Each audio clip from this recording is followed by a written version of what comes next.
Recorded Books presents an unabridged recording of Prey by Michael Crichton, narrated by George Wilson, with an introduction read by the author. This work is copyrighted 2002 by Michael Crichton. This recording is copyrighted 2002 by Recorded Books. The book begins with the following quote. Within 50 to 100 years, a new class of organisms is likely to emerge. These organisms will be artificial in the sense that they will originally be designed by humans. However, they will reproduce and will evolve into something other than their original form. They will be alive under any reasonable definition of the word. These organisms will evolve in a fundamentally different manner. The pace will be extremely rapid. The impact on humanity and the biosphere could be enormous. Larger than the Industrial Revolution, nuclear weapons, or environmental pollution. We must take steps now to shape the emergence of artificial organisms. Doyne Farmer and Aletta Bellin, 1991. There are many people, including myself, who are quite queasy about the consequences of this technology for the future. K. Eric Drexler, 1992. And now, Prey.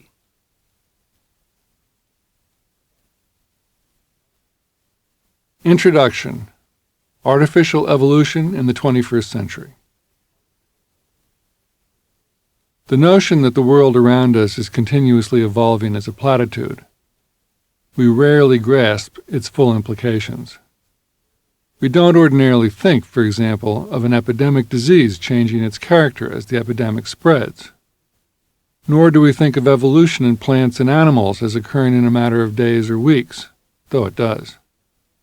And we don't ordinarily imagine the green world around us as a scene of constant, sophisticated chemical warfare, with plants producing pesticides in response to attack and insects developing resistance. But that's what happens, too. If we were to grasp the true nature of nature, if we could comprehend the real meaning of evolution, then we would envision a world in which every living plant, insect, and animal species is changing at every instant, in response to every other living plant, insect, and animal. Whole populations of organisms are rising and falling, shifting and changing. This restless and perpetual change, as inexorable and unstoppable as the waves and tides, implies a world in which all human actions necessarily have uncertain effects. The total system we call the biosphere is so complicated that we can't know in advance the consequences of anything that we do. That's why even our most enlightened past efforts have had undesirable outcomes, either because we did not understand enough, or because the ever-changing world responded to our actions in unexpected ways. From this standpoint, the history of environmental protection is as discouraging as the history of environmental pollution. Anyone who is willing to argue, for example, that the industrial policy of clear-cutting forests is more damaging than the ecological policy of fire suppression ignores the fact that both policies have been carried out with utter conviction, and both have altered the virgin forest irrevocably. Both provide ample evidence of the obstinate egotism that is a hallmark of human interaction with the environment. The fact that the biosphere responds unpredictably to our actions is not an argument for inaction. It is, however, a powerful argument for caution and for adopting a tentative attitude toward all we believe and all we do. Unfortunately, our species has demonstrated a striking lack of caution in the past. It's hard to imagine that we will behave differently in the future. We think we know what we're doing. We have always thought so. We never seem to acknowledge that we have been wrong in the past, and so might be wrong in the future. Instead, each generation writes off earlier errors as the result of bad thinking by less able minds, and then confidently embarks on fresh errors of its own. We are one of only 3 species on our planet that can claim to be self-aware, yet self-delusion may be a more significant characteristic of our kind. Sometime in the 21st century, our self-deluded recklessness will collide with our growing technological power. One area where this will occur is in the meeting point of nanotechnology, biotechnology, and computer technology. What all three have in common is the ability to release self-replicating entities into the environment. We have lived for some years with the first of these self-replicating entities, computer viruses, and we're beginning to have some practical experience with the problems of biotechnology. The recent report that modified maize genes now appear in native maize in Mexico, despite laws against it and efforts to prevent it, is just the start of what we may expect to be a long and difficult journey to control our technology. At the same time, long-standing beliefs about the fundamental safety of biotechnology, views that have been promoted by the great majority of biologists since the 1970s, now appear less secure. The unintended creation of a devastatingly lethal virus by Australian researchers in 2001 has caused many to rethink old assumptions. Clearly, we will not be as casual about this technology in the future as we have been in the past. Nanotechnology is the newest of these three technologies, and in some ways the most radical. It's the quest to build man-made machinery of extremely small size, on the order of 100 nanometers, or 100 billionths of a meter. Such machines would be about 1,000 times smaller than the diameter of a human hair. Pundits predict these tiny machines will provide everything from miniaturized computer components to new cancer treatments to new weapons of war. As a concept, nanotechnology dates back to a 1959 speech by Richard Feynman called "There's Plenty of Room at the Bottom." 40 years later, the field is still very much in its infancy despite relentless media hype. Yet practical advances are now being made and funding has increased dramatically. Major corporations such as IBM, Fujitsu, and Intel are pouring money into research. The U.S. government has spent $1 billion on nanotechnology in the last 2 years. Meanwhile, nanotechniques are already being used to make sunscreens, stain-resistant fabrics, and composite materials in cars. Soon they will be used to make computers and storage devices of extremely small size. And some of the long-anticipated miracle products have started to appear as well. In 2002, one company was manufacturing self-cleaning window glass. Another made a nanocrystal wound dressing with antibiotic and anti-inflammatory properties. At the moment, nanotechnology is primarily a materials technology, but its potential goes far beyond that. For decades, there has been speculation about self-reproducing machines. In 1980, a NASA paper discussed several methods by which such machines could be made. 10 years ago, two knowledgeable scientists took the matter seriously, and I quote them, "Within 50 to 100 years, a new class of organisms is likely to emerge. These organisms will be artificial in the sense that they will originally be designed by humans. However, they will reproduce and will evolve into something other than their original form. They will be alive under any reasonable definition of the word. The pace of evolutionary change will be extremely rapid. The impact on humanity and the biosphere could be enormous, larger than the Industrial Revolution, nuclear weapons, or environmental pollution. We must take steps now to shape the emergence of artificial organisms." End of quote. And the chief proponent of nanotechnology, K. Eric Drexler, once expressed related concerns, and I'll quote him.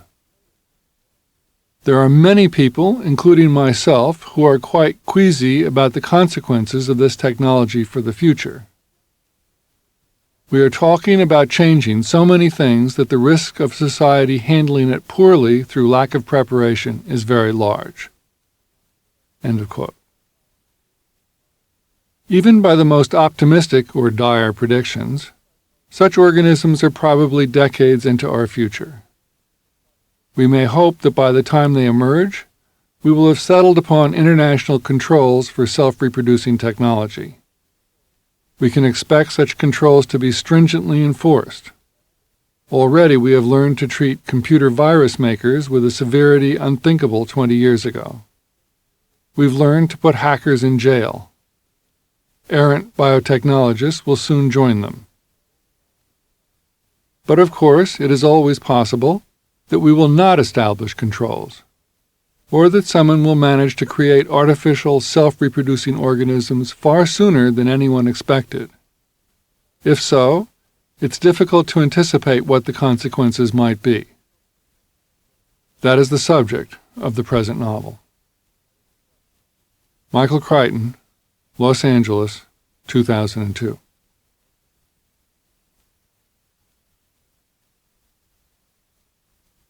It's midnight now. The house is dark. I'm not sure how this will turn out. The kids are all desperately sick, throwing up. I can hear my son and daughter retching in separate bathrooms. And I went in to check on them a few minutes ago to see what was coming up. I'm worried about the baby, but I had to make her sick, too.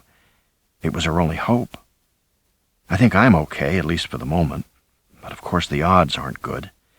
Most of the people involved in this business are already dead, and there are so many things I can't know for sure. The facility is destroyed, but I don't know if we did it in time. I'm waiting for May. She went to the lab in Palo Alto 12 hours ago. I hope she succeeded. I hope she made them understand how desperate the situation is. I expected to hear from the lab, but so far, there has been no word. I have ringing in my ears, which is a bad sign, and I feel a vibrating in my chest and abdomen. The baby is spitting up, not really vomiting. I am feeling dizzy. I hope I don't lose consciousness. The kids need me, especially the little one. They're frightened. I don't blame them. I am too. Sitting here in the dark, it's hard to believe that a week ago my biggest problem was finding a job. It seems almost laughable now. But then, things never turn out the way you think they will. Home. Day 1, 10:04 a.m. Things never turn out the way you think they will. I never intended to become a house husband. Stay-at-home husband, full-time dad, whatever you want to call it. There is no good term for it. But that's what I had become in the last 6 months. Now I was in Crate and Barrel in downtown San Jose, picking up some extra glasses, and while I was there I noticed they had a good selection of placemats. We needed more placemats. The woven oval ones that Julia had bought a year ago were getting pretty worn, and the weave was crusted with baby food. The trouble was, they were woven, so you couldn't wash them. So I stopped at the display to see if they had any placemats that might be good, and I found some pale blue ones that were nice, and I got some white napkins, and then some yellow placemats caught my eye, because they looked really bright and appealing, so I got those too. They didn't have 6 on the shelf, and I thought we'd better have 6, so I asked the salesgirl to look in the back and see if they had more. While she was gone, I put the placemat on the table and put a white dish on it, and then I put the yellow napkin next to it. The setting looked very cheerful, and I began to think maybe I should get 8 instead of 6. That was when my cell phone rang. It was Julia. "Hi, hon." "Hi, Julia, how's it going?" I said. I could hear machinery in the background, a steady chugging, probably the vacuum pump for the electron microscope. They had several scanning electron microscopes at her laboratory. She said, "What are you doing?" "Buying placemats, actually." "Where?" "Crate and Barrel." She laughed. "You the only guy there?" "No." "Oh, well, that's good," she said. I could tell Julia was completely uninterested in this conversation. Something else was on her mind. "Listen, I wanted to tell you, Jack, I'm really sorry, but it's going to be a late night again." Uh-huh. The salesgirl came back, carrying more yellow mats. Still holding the phone to my ear, I beckoned her over. I held up 3 fingers, and she put down 3 more mats. To Julia, I said, "Is everything all right?" "Yeah, it's just crazy, like normal. We're broadcasting a demo by satellite today to the VCs in Asia and Europe, and we're having trouble with the satellite hookup at this end because the video truck they sent... Oh, you don't want to know. Anyway, we're going to be delayed 2 hours, hon, maybe more. I won't get back until 8 at the earliest. Can you feed the kids and put them to bed?" "No problem," I said. And it wasn't. I was used to it. Lately, Julia had been working very long hours. Most nights she didn't get home until the children were asleep. Xymos Technology, the company she worked for, was trying to raise another round of venture capital, $20 million, and there was a lot of pressure, especially since Xymos was developing technology in what the company called molecular manufacturing, but which most people called nanotechnology. Nano wasn't popular with the VCs, the venture capitalists, these days. Too many VCs had been burned in the last 10 years with products that were supposedly just around the corner, but then never made it out of the lab. The VCs considered nano to be all promise, no products. Not that Julia needed to be told that. She'd worked for 2 VC firms herself. Originally trained as a child psychologist, she ended up as someone who specialized in technology incubation, helping fledgling technology companies get started. She used to joke she was still doing child psychology. Eventually, she'd stopped advising firms and joined one of them full-time. She was now a vice president at Xymos. Julia said Xymos had made several breakthroughs and was far ahead of others in the field. She said they were just days away from a prototype commercial product. But I took what she said with a grain of salt. "Listen, Jack, I want to warn you," she said in a guilty voice, "that Eric is going to be upset." "Why?" "Well, I told him I would come to the game." "Julia, why? We talked about making promises like this. There's no way you can make that game. It's at 3 o'clock. Why'd you tell him you would?" "I thought I could make it." I sighed. It was, I told myself, a sign of her caring. "Okay, don't worry, honey, I'll handle it." "Thanks. Oh, and Jack, the placemats? Whatever you do, just don't get yellow, okay?" And she hung up. I made spaghetti for dinner because there was never an argument about spaghetti. By 8 o'clock, the 2 little ones were asleep, and Nicole was finishing her homework. She was 12 and had to be in bed by 10 o'clock, though she didn't like any of her friends to know that. The littlest one, Amanda, was just 9 months. She was starting to crawl everywhere and to stand up, holding on to things. Then Eric was 8. He was a soccer kid and liked to play all the time when he wasn't dressing up as a knight and chasing his older sister around the house with his plastic sword. Nicole was in a modest phase of her life. Eric liked nothing better than to grab her bra and go running around the house shouting, "Nicky wears a bra! Nicky wears a bra!" While Nicole, too dignified to pursue him, gritted her teeth and yelled, "Dad, he's doing it again, Dad!" And I would have to go chase Eric and tell him not to touch his sister's things. This was what my life had become. At first, after I lost the job at Mediatronics, it was interesting to deal with sibling rivalry, and often it seemed not that different from what my job had been. At Mediatronics, I had run a program division, riding herd over a group of talented young computer programmers. At 40, I was too old to work as a programmer myself anymore. Writing code is a young person's job. So I managed the team, and it was a full-time job. Like most Silicon Valley programmers, my team seemed to live in a perpetual crisis of crashed Porsches, infidelities, bad love affairs, parental hassles, and drug reactions, all superimposed on a forced March work schedule with all-night marathons fueled by cases of Diet Coke and Sun Chips. But the work was exciting, in a cutting-edge field. We wrote what are called distributed parallel processing, or agent-based programs. These programs model biological processes by creating virtual agents inside the computer, and then letting the agents interact to solve real-world problems. It sounds strange, but it works fine. For example, one of our programs imitated ant foraging, how ants find the shortest path to food, to route traffic through a big telephone network. Other programs mimicked the behavior of termites, swarming bees, and stalking lions. It was fun, and I would probably still be there if I hadn't taken on some additional responsibilities.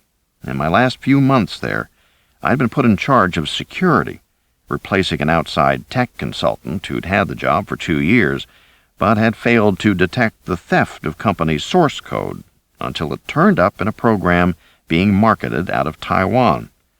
Actually, it was my division's source code, software for distributed processing. That was the code that had been stolen. We knew it was the same code because the Easter eggs hadn't been touched.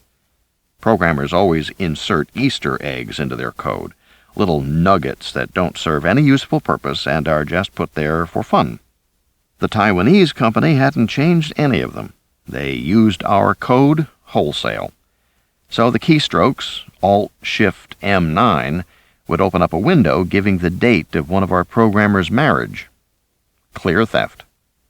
Of course we sued, but Don Gross, the head of the company, wanted to make sure it didn't happen again. So he put me in charge of security, and I was angry enough about the theft to take the job. It was only part-time. I still ran the division. The first thing I did as security officer was to monitor workstation use. It was pretty straightforward. These days, 80% of companies monitor what their workers do at terminals. They do it by video, or they do it by recording keystrokes, or by scanning email for certain keywords.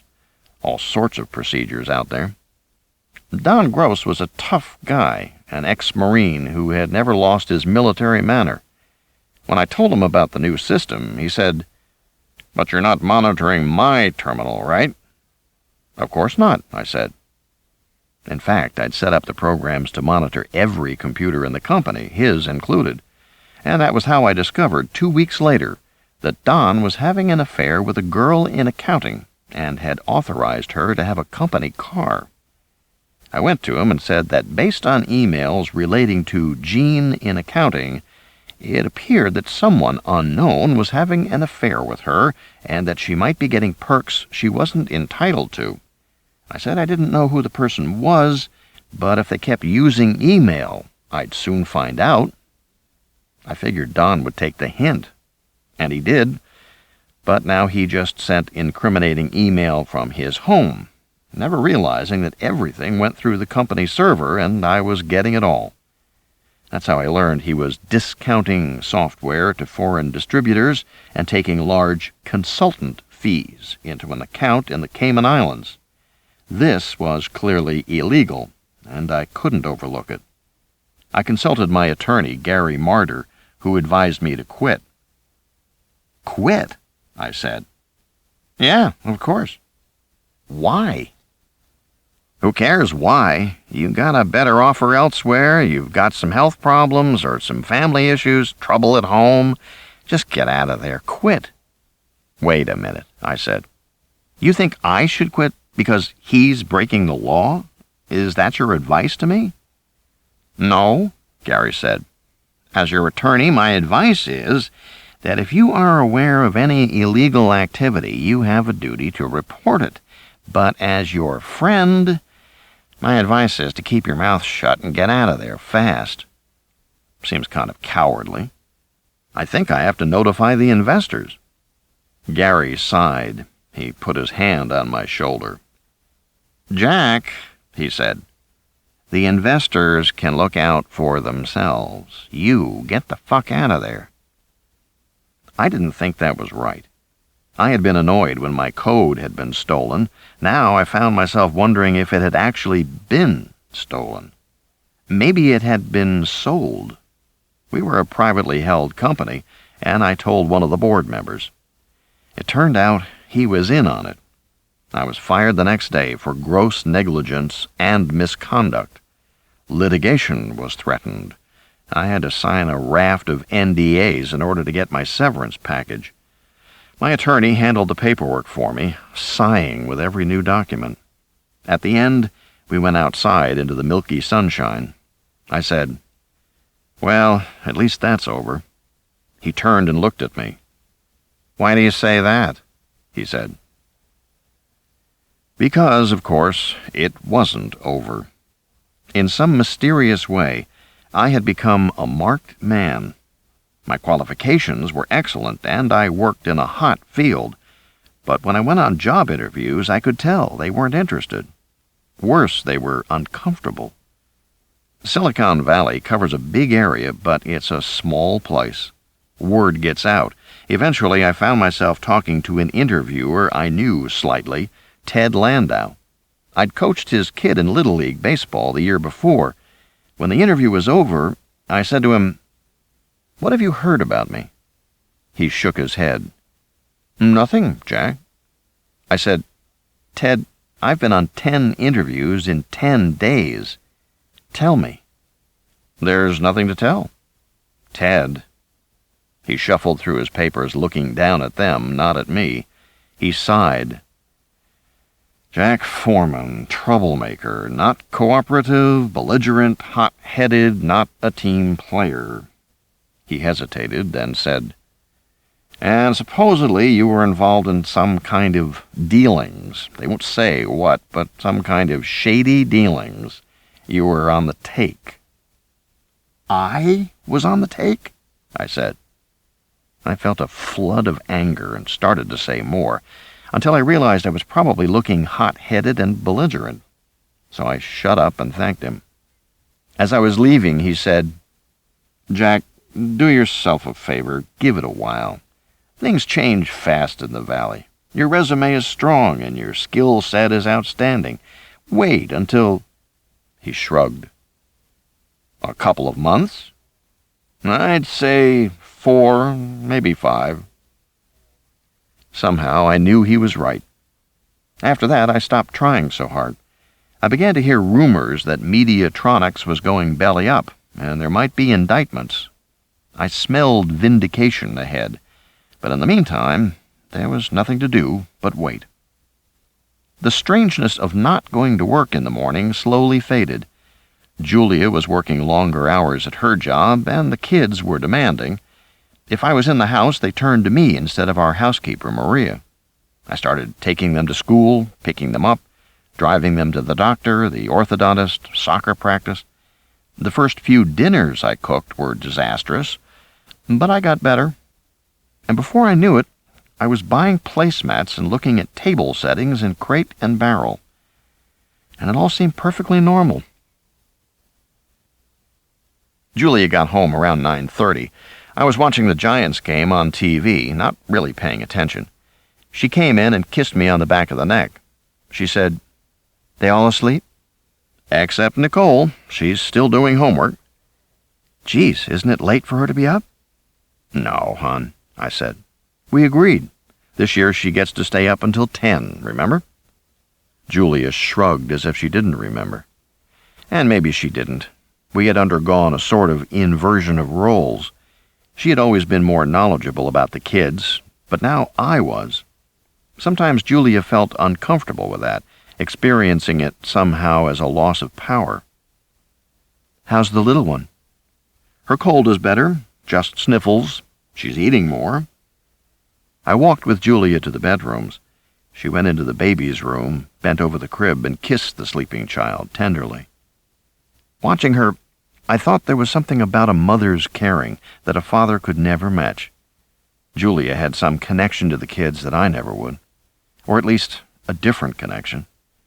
She listened to the baby's soft breathing and said, "Yes, she's better." Then she went into Eric's room, took the Game Boy off the bed covers, gave me a frown. I shrugged, faintly irritated. I knew Eric played with his Game Boy when he was supposed to be going to sleep, but I was busy getting the baby down at that time, and I overlooked it. I thought Julia should be more understanding. Then she went into Nicole's room. Nicole was on her laptop, but shut the lid when her mother walked in. "Hi, Mom." "You're up late." "No, Mom, you're supposed to be doing homework." "I did it." "Then why aren't you in bed?" "Because I don't want you spending all night talking to your friends on the computer." "Mom," she said in a pained voice. "You see them every day at school. That should be enough." "Mom, don't look at your father. We already know he'll do whatever you want. I'm talking to you now." She sighed. "I know, Mom." This kind of interaction was increasingly common between Nicole and Julia. I guess it was normal at this age, but I thought I'd step in. Julia was tired, and when she was tired, she got rigid and controlling. I put my arm around her shoulder and said, "It's late for everybody. Want a cup of tea?" "Jack, don't interfere." "I'm not. Yes, you are. I'm talking to Nicole, and you're interfering, the way you always do." "Honey, we all agreed she could stay up until 10. I don't know what this—" "But if she's finished her homework, she should go to bed." "Well, that wasn't the deal." "I don't want her spending all day and night on the computer." "She's not, Julia."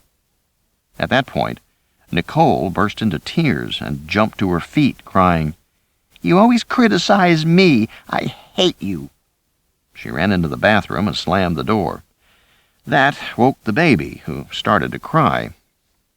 Julia turned to me and said, "If you would please just let me handle this myself, Jack." And I said, "You're right. I'm sorry. You're right." In truth, that wasn't what I thought at all. More and more, I regarded this as my house and my kids. She was barging into my house late at night when I'd gotten everything quiet the way I liked it, the way it should be, and she was raising a fuss. I didn't think she was right at all. I thought she was wrong. And in the last few weeks, I'd noticed that incidents like this had become more frequent. At first I thought Julia was guilty about being away so much. Then I thought she was reasserting her authority, trying to regain control of a household that had fallen into my hands. Then I thought it was because she was tired or under so much pressure at work. But lately, I felt I was making excuses for her behavior. I started to have the feeling Julia had changed. She was different, somehow, tenser, tougher. The baby was howling, and I picked her up from the crib, hugged her, cooed at her, and simultaneously stuck a finger down the back of the diaper to see if it was wet. It was. I put her down on her back on top of the dresser, and she howled again until I shook her favorite rattle and put it in her hand.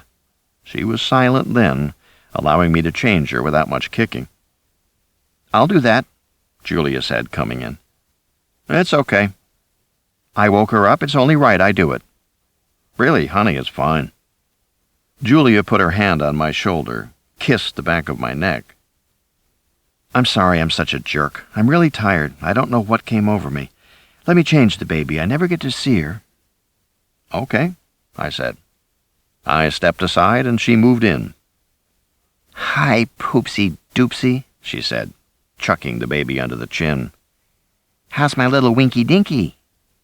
All this attention made the baby drop the rattle, and then she started to cry and to twist away on the table. Julia didn't notice the missing rattle caused the crying. Instead, she made soothing sounds and struggled to put on the new diaper, but the baby's twisting and kicking made it hard. "Amanda, stop it." I said, "She does that now." And it was true. Amanda was in the stage where she actively resisted a diaper change. And she could kick pretty hard. "Well, she should stop. Stop!"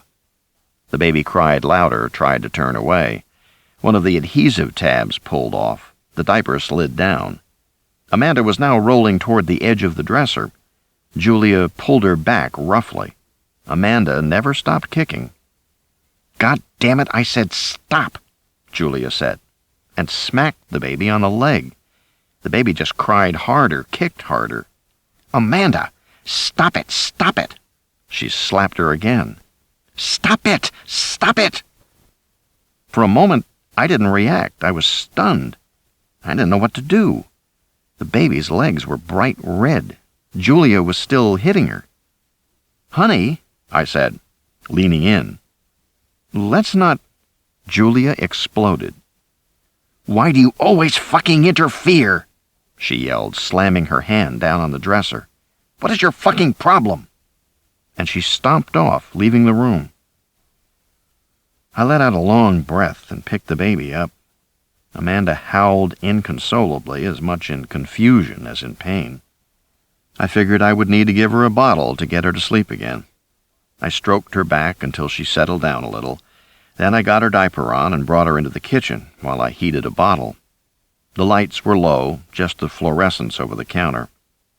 Julia was sitting at the table, drinking beer out of a bottle, staring into space. "When are you going to get a job?" she said. "I'm trying." "Really? I don't think you're trying at all. When was your last interview?" "Last week," I said. She grunted. "I wish you'd hurry up and get one," she said, "because this is driving me crazy." I swallowed anger. "I know. It's hard for everybody," I said. It was late at night and I didn't want to argue anymore, but I was watching her out of the corner of my eye. At 36, Julia was a strikingly pretty woman, petite, with dark hair and dark eyes, upturned nose, and the kind of personality that people called bubbly or sparkling. Unlike many tech executives, she was attractive and approachable. She made friends easily and had a good sense of humor.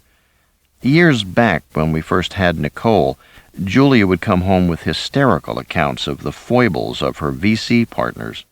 We used to sit at this same kitchen table and laugh until I felt physically sick, while little Nicole would tug at her arm and say, "What's the funny, Mom? What's the funny?" because she wanted to be in on the joke. Of course, we could never explain it to her, but Julia always seemed to have a new knock-knock joke for Nicole, so she could join in the laughter too. Julia had a real gift for seeing the humorous side of life. She was famous for her equanimity. She almost never lost her temper. Right now, of course, she was furious, not even willing to look at me. Sitting in the dark at the round kitchen table, one leg crossed over the other, kicking impatiently while she stared into space. As I looked at her, I had the feeling that her appearance had changed somehow. Of course, she had lost weight recently, part of the strain of the job. A certain softness in her face was gone. Her cheekbones protruded more. Her chin seemed sharper. It made her look harder, but in a way more glamorous. Her clothes were different, too.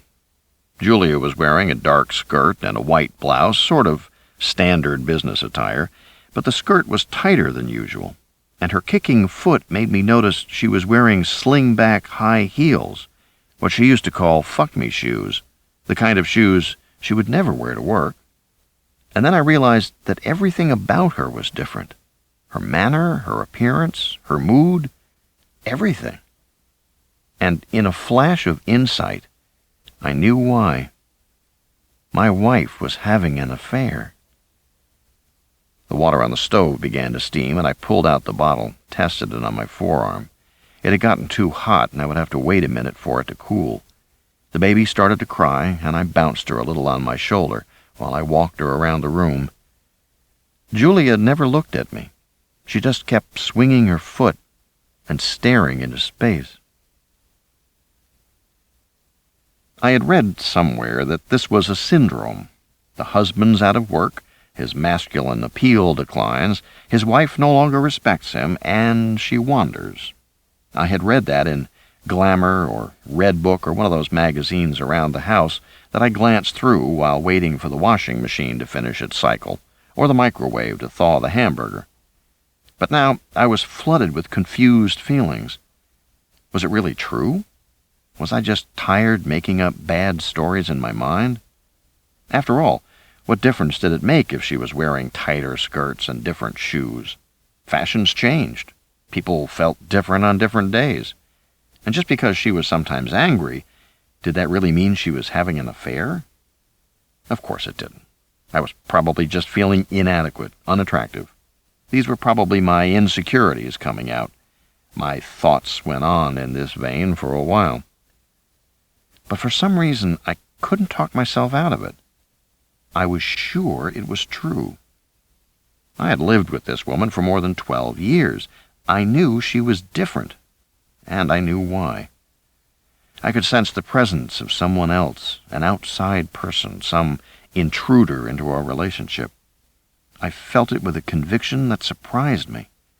I felt it in my bones like an ache. I had to turn away. The baby took the bottle, gurgling happily. In the darkened kitchen, she stared up at my face with that peculiar fixed stare that babies have. It was sort of soothing watching her. After a while, she closed her eyes, and then her mouth went slack. I put her on my shoulder and burped her as I carried her back into her bedroom. Most parents pat their babies too hard trying to get a burp. It's better to just rub the flat of your hand up their back, and sometimes just along the spine with 2 fingers. She gave a soft belch and relaxed. I set her down in the crib, and I turned out the nightlight. Now the only light in the room came from the aquarium, bubbling green-blue in the corner. A plastic diver trudged along the bottom, trailing bubbles. As I turned to go, I saw Julia silhouetted in the doorway, dark hair backlit. She had been watching me. I couldn't read her expression. She stalked forward. I tensed. She put her arms around me and rested her head on my chest. "Please forgive me," she said. "I'm a real jerk. You're doing a wonderful job. I'm just jealous, that's all."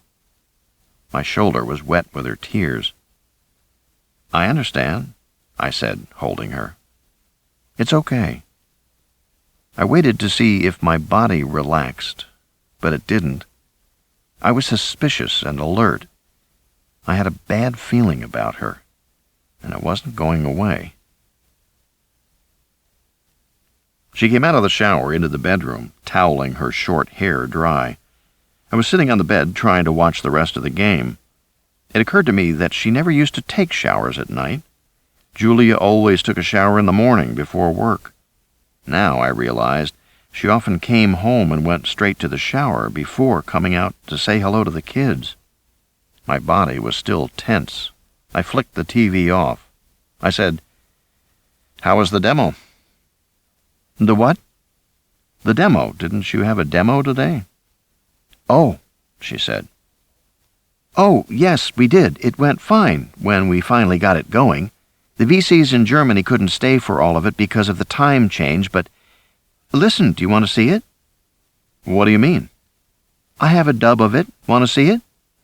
I was surprised. I shrugged. "Okay, sure." "I'd really like to know what you think, Jack." I detected a patronizing tone. My wife was including me in her work, making me feel a part of her life. I watched as she opened her briefcase and took out a DVD. She stuck it in the player and came back to sit with me on the bed.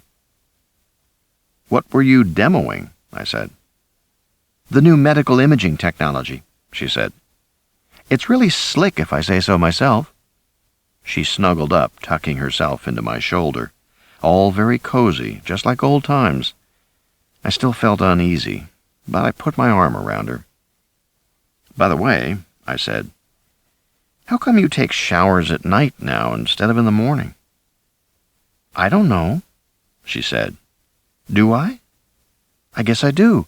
It just seems easier, honey. Mornings are so rushed, and I've been getting those conference calls from Europe. They take so much time.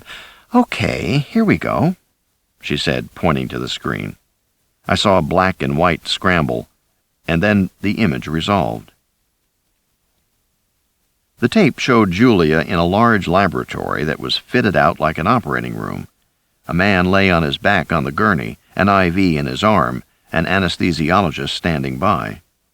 Above the table was a round, flat metal plate about 6 feet in diameter, which could be raised and lowered, but was now raised.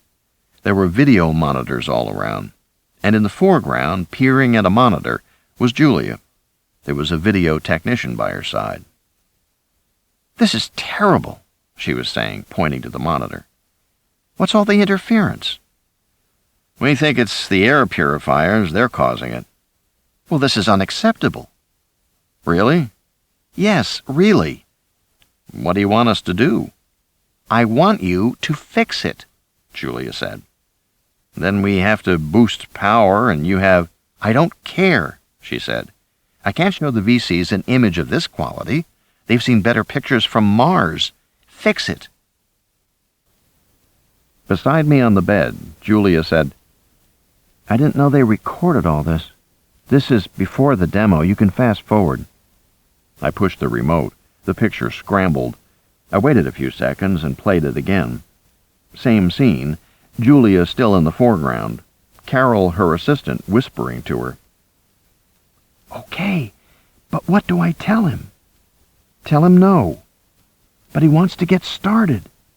I understand, but the transmission isn't for an hour. Tell him no.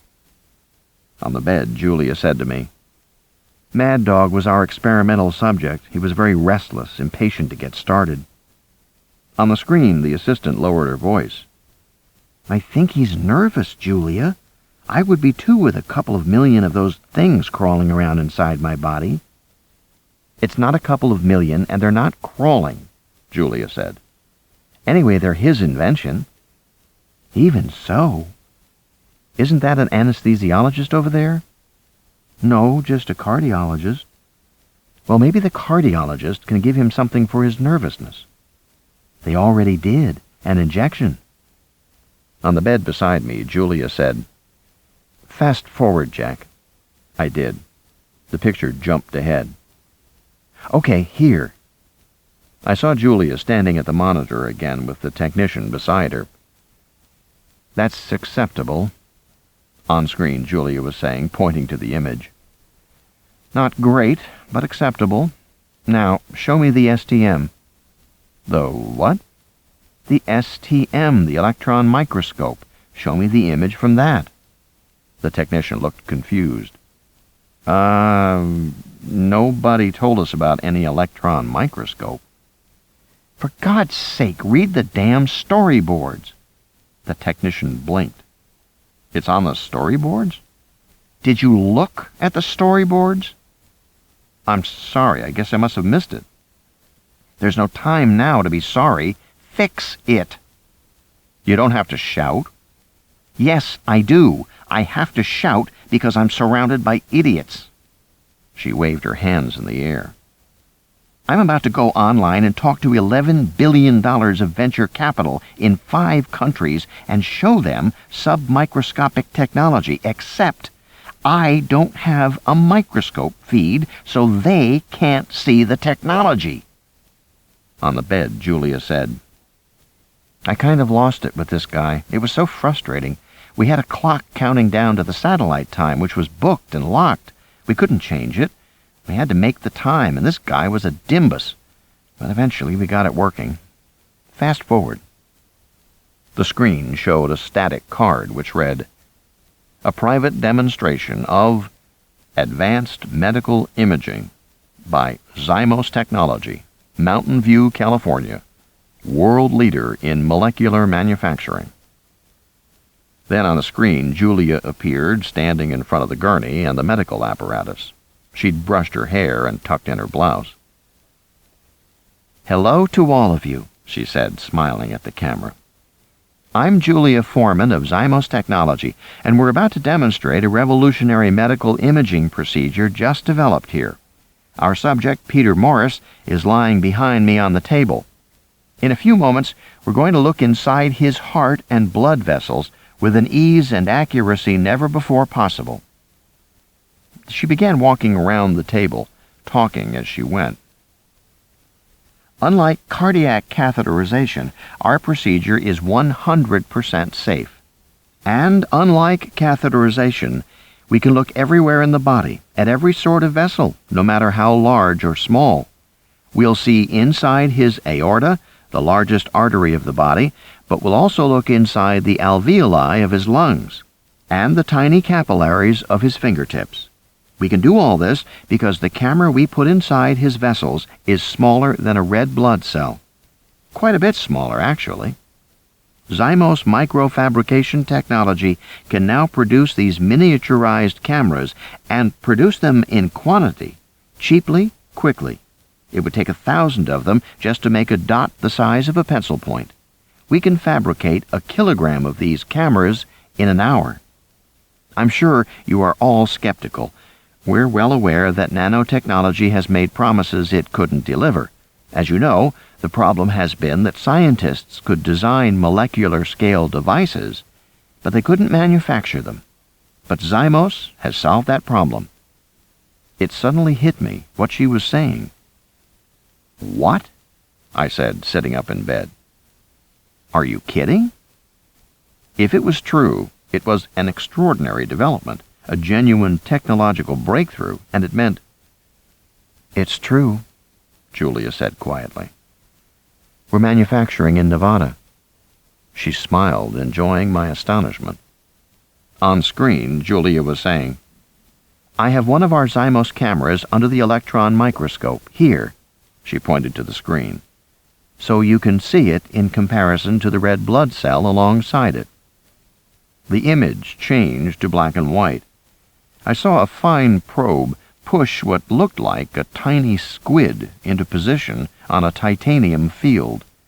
It was a bullet-nosed lump with streaming filaments at the rear. It was 1/10 of the size of the red blood cell, which in the vacuum of the scanning electron microscope was a wrinkled oval, like a gray raisin. "Our camera is 1/10,000,000th of an inch in length. As you see, it is shaped like a squid," Julia said. "Imaging takes place in the nose. Microtubules in the tail provide stabilization, like the tail of a kite, but they can also lash actively and provide locomotion. Jerry, if we can turn the camera to see the nose..." "Okay, there. Thank you. Now, from the front, you can see that indentation in the center? That is the miniature gallium arsenide photon detector, acting as a retina. And the surrounding banded area, sort of like a radial tire, is bioluminescent and lights the area ahead. Within the nose itself, you may be able to just make out a rather complex series of twisted molecules. That is our patented ATP cascade. You can think of it as a primitive brain which controls the behavior of the camera. Very limited behavior, true, but enough for our purposes." I heard a hiss of static and a cough. The screen image opened a small window in the corner and now showed Fritz Liedermeyer in Germany. The investor shifted his enormous bulk. "I'm sorry, Miss Foreman. Tell me, please, where's the lens?" "There is no lens." "How can you have a camera with no lens?" "I'll explain that as we go," she said. Watching, I said, "It must be a camera obscura." "Right," she said, nodding. Camera obscura, Latin for dark room, was the oldest imaging device known. The Romans had found that if you made a small hole in the wall of a dark room, an upside-down image of the exterior appeared on the opposite wall. That was because light coming through any small aperture was focused, as if by a lens. It was the same principle as a kid's pinhole camera. It was why ever since Roman times, image recording devices were called cameras. But in this case... "What makes the aperture?" I said. "Is there a pinhole?" "I thought you knew," she said. "You're responsible for that part." "Me?" "Yes, Xymos licensed some agent-based algorithms that your team wrote." "No, I didn't know. Which algorithms?" "To control a particle network." "Your cameras are networked?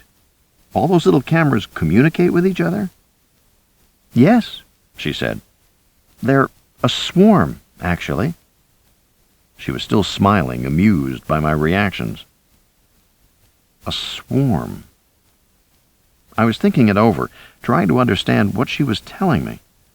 Certainly my team had written a number of programs to control swarms of agents. Those programs were modeled on behavior of bees. The programs had many useful characteristics. Because swarms were composed of many agents, the swarm could respond to the environment in a robust way.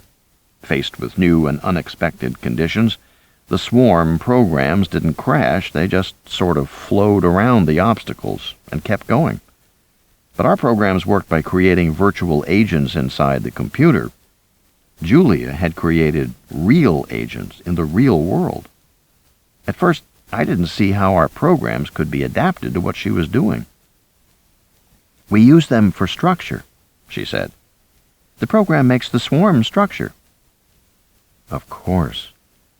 It was obvious that a single molecular camera was inadequate to register any sort of image. Therefore, the image must be a composite of millions of cameras operating simultaneously. But the cameras would also have to be arranged in space in some orderly structure, probably a sphere. That was where the programming came in. But that, in turn, meant that Xymos must be generating the equivalent of... "You're making an eye." "Kind of, yes." "But where's the light source?" "The bioluminescent perimeter." "That's not enough light." "It is. Watch." Meanwhile, the on-screen Julia was turning smoothly, pointing to the intravenous line behind her. She lifted a syringe out of a nearby ice bucket.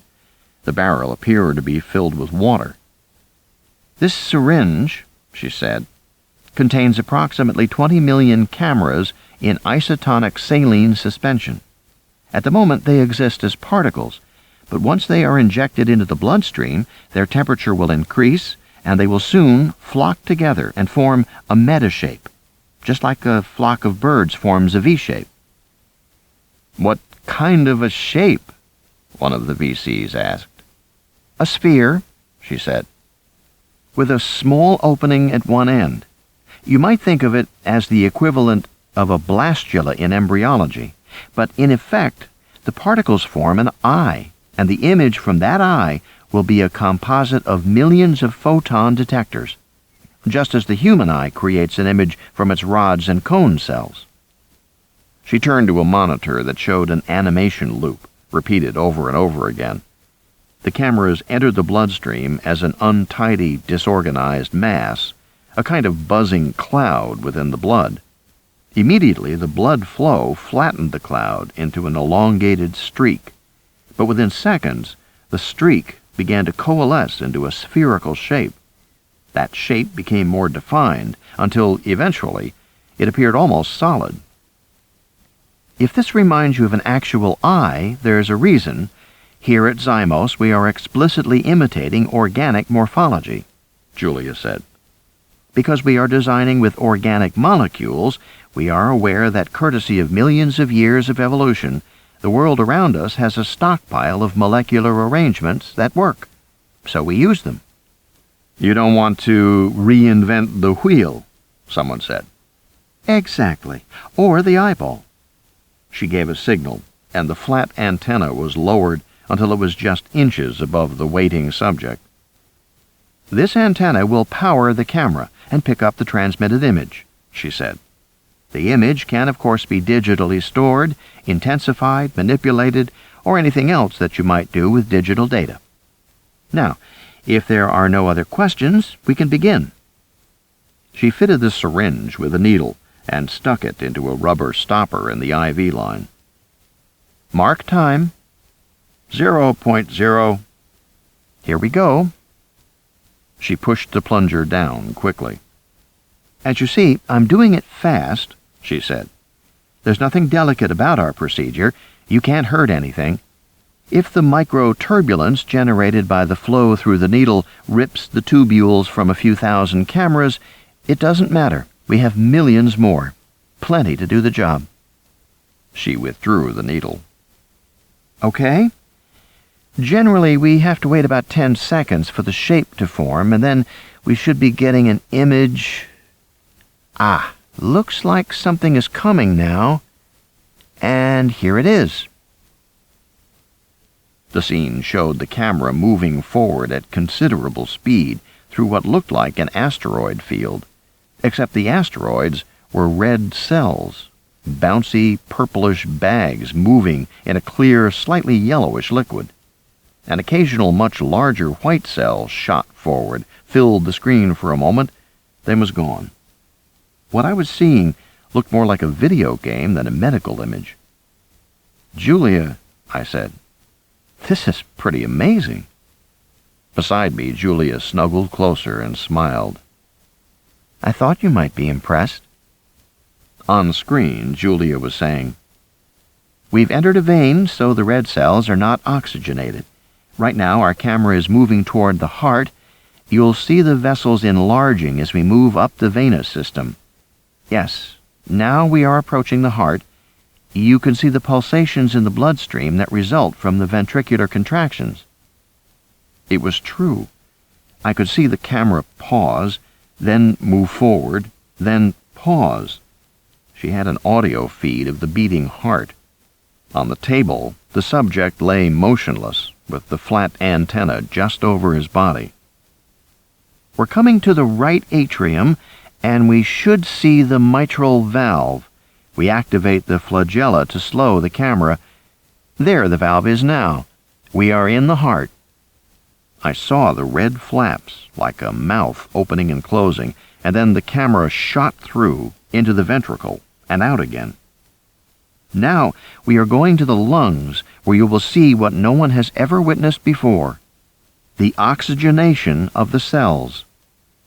As I watched, the blood vessel narrowed swiftly, and then the cells plumped up and popped brilliantly red, one after another. It was extremely quick. In less than a second, they were all red. "The red cells have now been oxygenated," Julia said, "and we are on our way back to the heart." I turned to Julia in the bed. "This is really fantastic stuff," I said. But her eyes were closed, and she was breathing gently. "Julia?" She was asleep. Julia had always tended to fall asleep while watching TV. Falling asleep during your own presentation was reasonable enough. After all, she'd already seen it, and it was pretty late. I was tired myself. I decided I could watch the rest of the demo another time. It seemed pretty lengthy for a demo anyhow. How long had I been watching so far? When I turned to switch off the TV, I looked down at the time code running at the bottom of the image. Numbers were spinning, ticking off hundredths of a second. Other numbers to the left, not spinning. I frowned. One of them was the date. I hadn't noticed it before because it was in international format, with the year first, the day, and the month. It read 02/21/10. September 21st. Yesterday. She'd recorded this demo yesterday, not today. I turned off the TV and turned off the bedside light. I lay down on the pillow and tried to sleep. Day 2, 9:02 a.m. We needed skim milk, Toasty-O's, Pop-Tarts, Jell-O, dishwasher detergent, and something else, but I couldn't read my own writing. I stood in the supermarket aisle at 9 o'clock in the morning, puzzling over my notes. A voice said, "Hey, Jack, how's it hanging?" I looked up to see Ricky Morse, one of the division heads at Xymos. "Hey, Ricky, how are you?" I shook his hand, genuinely glad to see him. I was always glad to see Ricky. Tanned with blonde crew-cut hair and a big grin, he could easily be taken for a surfer, were it not for his Source Forge 3.1 t-shirt. Ricky was only a few years younger than I was, but he had an air of perpetual youthfulness. I'd given him his first job right out of college, and he'd rapidly moved into management. With his cheerful personality and upbeat manner, Ricky made an ideal project manager, even though he tended to underplay problems and give management unrealistic expectations about when a project would be finished. According to Julia, that had sometimes caused trouble at Xymos. Ricky tended to make promises he couldn't keep, and sometimes he didn't quite tell the truth. But he was so cheerful and appealing that everyone always forgave him. At least I always did when he worked for me. I had become quite fond of him and thought of him almost as a younger brother. I'd recommended him for his job at Xymos. Ricky was pushing a shopping cart filled with disposable diapers in big plastic bundles. He had a young baby at home, too. I asked him why he was shopping and not at the office. Mary's got the flu, and the maid's in Guatemala, so I told her I'd pick up some things. I see you've got Huggies, I said. I always get Pampers myself. I find Huggies absorb more, he said. And Pampers are too tight. They pinch the baby's leg. But Pampers have a layer that takes moisture away and keeps the bottom dry, I said. I have fewer rashes with Pampers. Whenever I use them, the adhesive tabs tend to pull off, and with a big load, it tends to leak out the leg, which makes extra work for me. I don't know. I just find Huggies are higher quality. A woman glanced at us as she pushed past with her shopping cart. We started to laugh, thinking we must sound like we're in a commercial.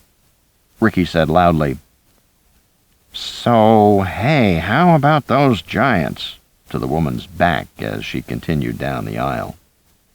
"Fucking A. Are they great or what?" I said, scratching myself. We laughed, then pushed our carts down the aisle together. Ricky said, "Want to know the truth?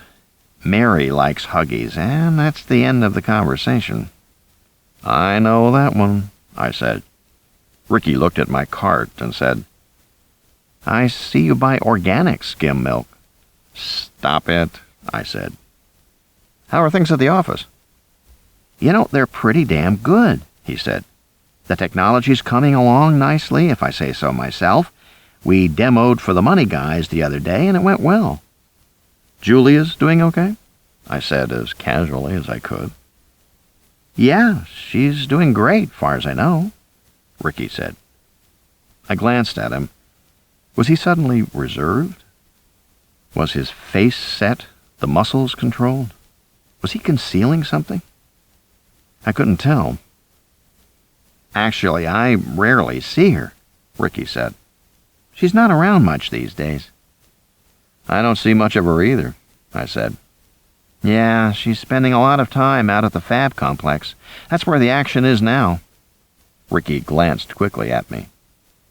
"You know, because of the new fabrication processes." The Xymos fab building had been completed in record time, considering how complex it was. The fabrication building was where they assembled molecules from individual atoms, sticking the molecule fragments together like Lego blocks. Much of this work was carried out in a vacuum and required extremely strong magnetic fields, so the fab building had tremendous pump assemblies and powerful chillers to cool the magnets. But according to Julia, a lot of the technology was specific to that building. Nothing like it had ever been built before. I said, "It's amazing they got the building up so fast." "Well, we kept the pressure on. Molecular dynamics is breathing down our necks. We've got our fab up and running. We've got patent applications by the truckload. But those guys at Moldine and Nanotech can't be far behind us. A few months, maybe 6 months if we're lucky." "So you're doing molecular assembly at the plant now?" I said. "You got it, Jack. Full-bore molecular assembly. We have been for a few weeks now." I didn't know Julia was interested in that stuff. With her background in psychology, I'd always regarded Julia as a people person. "She's taken a real interest in the technology, I can tell you. Also, they're doing a lot of programming up there, too," he said. "You know, iterative cycles, as they refine the manufacturing." I nodded. "What kind of programming?" I said. "Distributed processing, multi-agent nets. That's how we keep the individual units coordinated, working together." "This is all to make the medical camera?" "Yes." He paused. "Among other things." He glanced at me uneasily, as if he might be breaking his confidentiality agreement. "You don't have to say," I said. No, he said quickly. "Geez, you and I go way back, Jack." He slapped me on the shoulder. "And you got a spouse in management. I mean, what the hell?" But he still looked uneasy. His face didn't match his words, and his eyes slid away from me when he said the word spouse. The conversation was coming to an end, and I felt filled with tension, the kind of awkward tension when you think another guy knows something and isn't telling you because he's embarrassed, because he doesn't know how to put it, because he doesn't want to get involved, because it's too dangerous even to mention, because he thinks it's your job to figure it out for yourself, especially when it's something about your wife, like she's screwing around.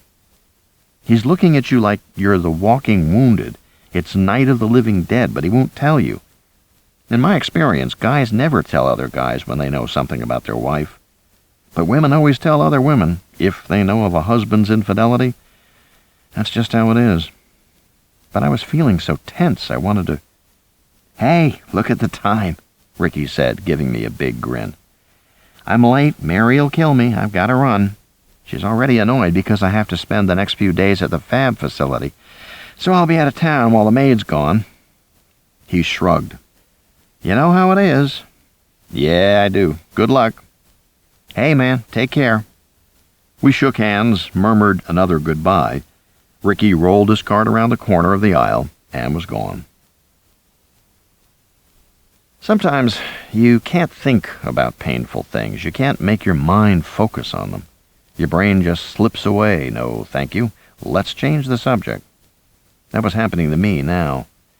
I couldn't think about Julia, so I started thinking about what Ricky had told me about their fabrication plant.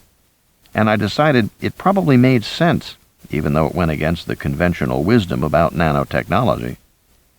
There was a long-standing fantasy among nanotechnologists that once somebody figured out how to manufacture at the atomic level, it would be like running the 4-minute mile. Everybody would do it, unleashing a flood of wonderful molecular creations rolling off assembly lines all around the world. In a matter of days, human life would be changed by this marvelous new technology, as soon as somebody figured out how to do it. But of course that would never happen. The very idea was absurd.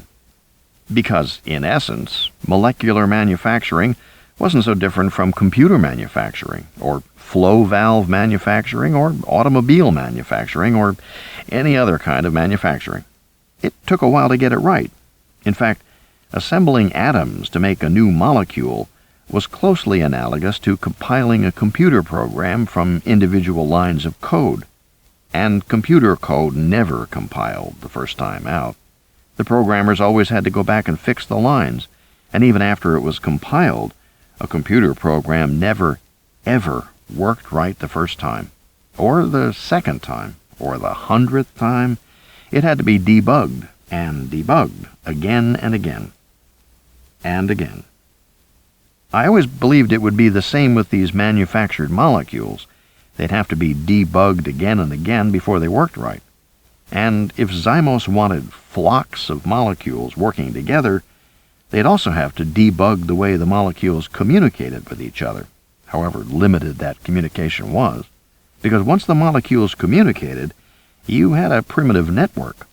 To organize it, you'd probably program a distributed net, of the kind I had been developing at Mediatronics. So I could perfectly well imagine them doing programming along with the manufacturing. But I couldn't see Julia hanging around while they did it. The fab facility was far from the Xymos headquarters. It was literally in the middle of nowhere, out in the desert near Tonopah, Nevada. And Julia didn't like to be in the middle of nowhere. I was sitting in the pediatrician's waiting room because the baby was due for her next round of immunizations. There were 4 mothers in the room, bouncing sick kids on their laps, while the older children played on the floor. The mothers all talked to each other and studiously ignored me. I was getting used to this. A guy at home, a guy in a setting like the pediatrician's office, was an unusual thing.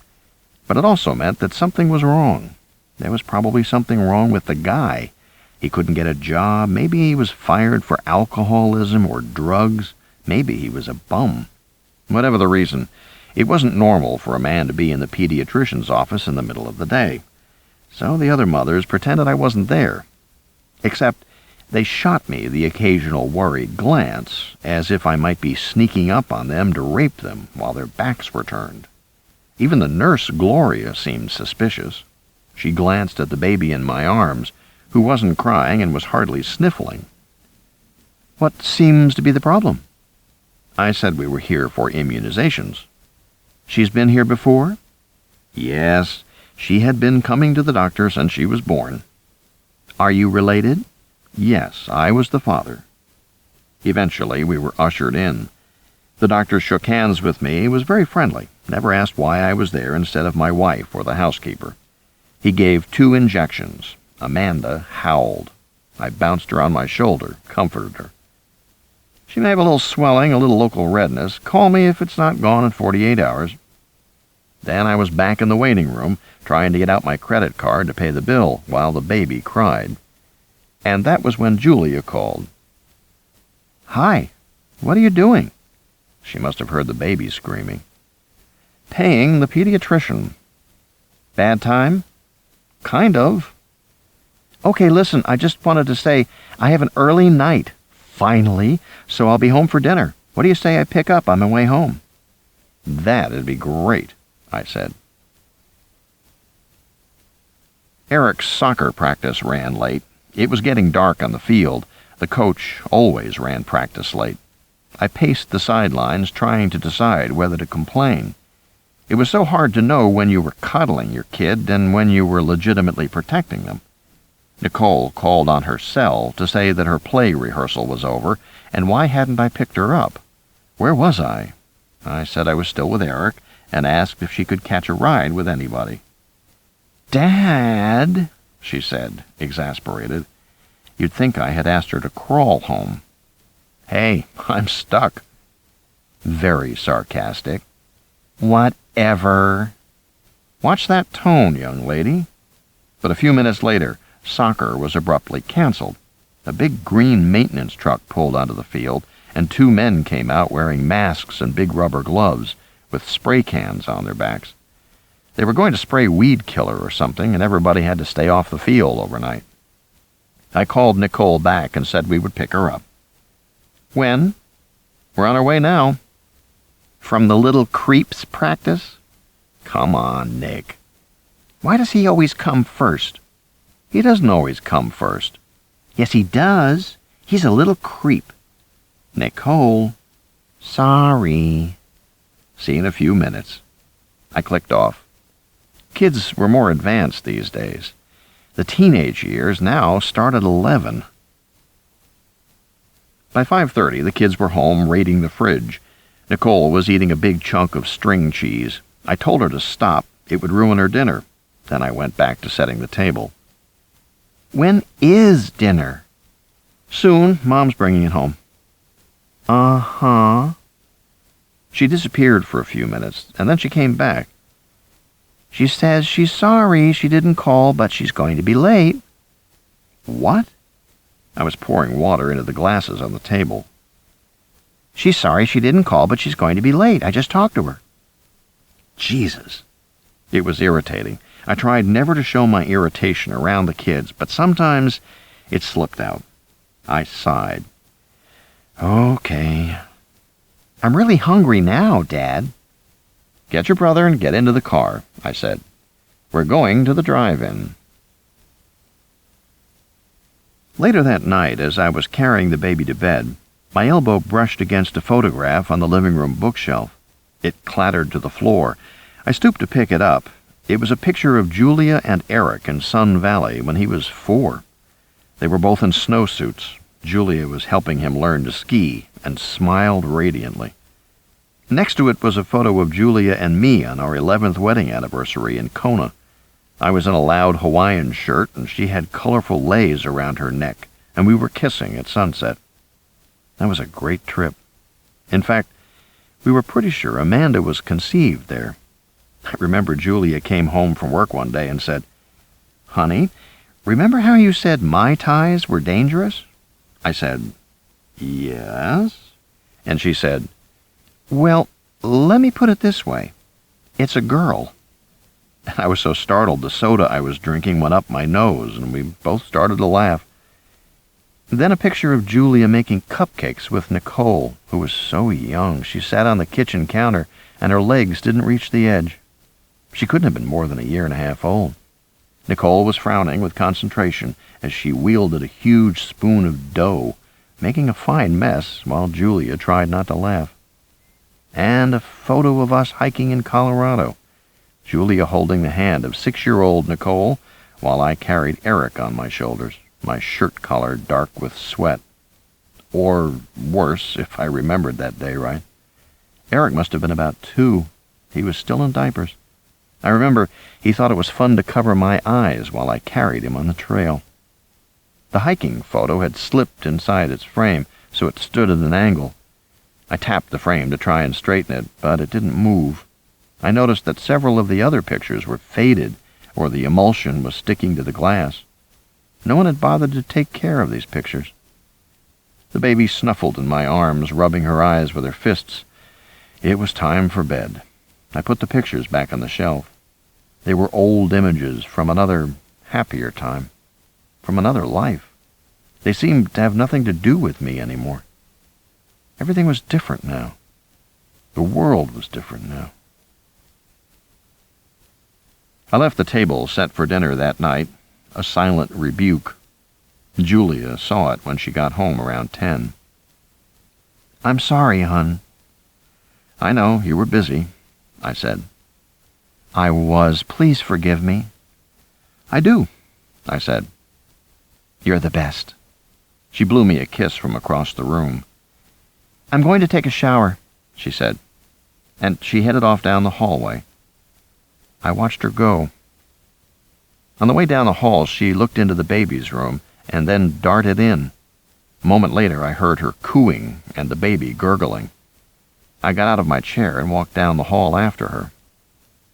In the darkened nursery, she was holding the baby up, nuzzling her nose. I said, "Julia, you woke her up." "No, I didn't. She was awake." "Weren't you, little honey bunny? You were awake, weren't you, Poopsie Doopsie?" The baby rubbed her eyes with tiny fists and yawned. She certainly appeared to have been awakened. Julia turned to me in the darkness. "I didn't. Really, I didn't wake her up. Why are you looking at me that way?" "What way?" "You know what way. That accusing way." "I'm not accusing you of anything." The baby started to whimper and then to cry. Julia touched her diaper. "I think she's wet," she said, and handed her to me as she walked out of the room. "You do it, Mr. Perfect." Now there was tension between us. After I changed the baby and put her back to bed, I heard Julia come out of the shower banging a door. Whenever Julia started banging doors, it was a sign for me to come and mollify her. But I didn't feel like it tonight. I was annoyed she'd awakened the baby, and I was annoyed by her unreliability, saying she'd be home early and never calling to say she wouldn't. I was scared that she had become so unreliable because she was distracted by a new love, or she just didn't care about her family anymore. I didn't know what to do about all this, but I didn't feel like smoothing the tension between us. I just let her bang the doors. She slammed her sliding closet door so hard the wood cracked. She swore. That was another sign I was supposed to come running. I went back to the living room and sat down. I picked up the book I was reading and stared at the page. I tried to concentrate, but of course I couldn't. I was angry, and I listened to her bang around in the bedroom. If she kept it up, she'd wake Eric, and then I would have to deal with her. I hoped it wouldn't go that far. Eventually, the noise stopped. She had probably gotten into bed. If so, she would soon be asleep. Julia could go to sleep when we were fighting. I never could. I stayed up, pacing and angry, trying to settle myself down. When I finally came to bed, Julia was fast asleep.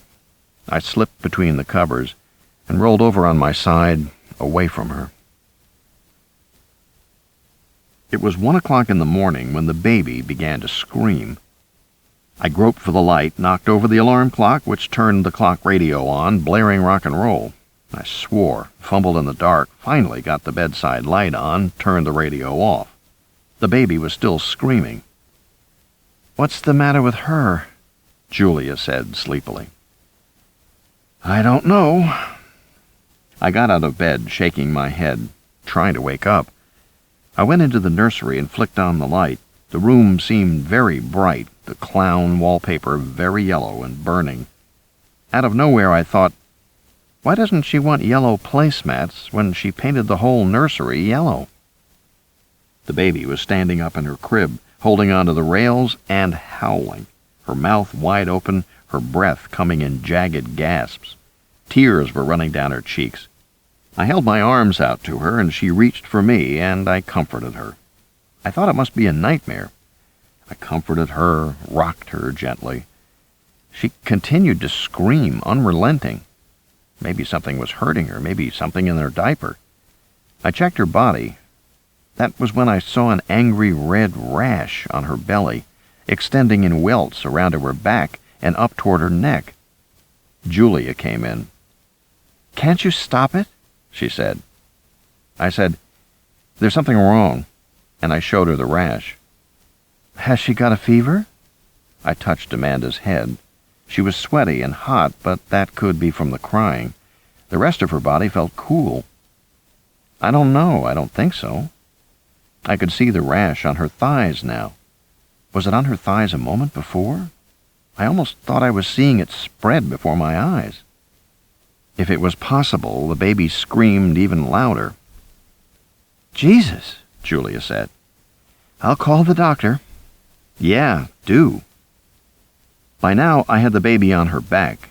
She screamed more, and I was looking carefully at her entire body. The rash was spreading.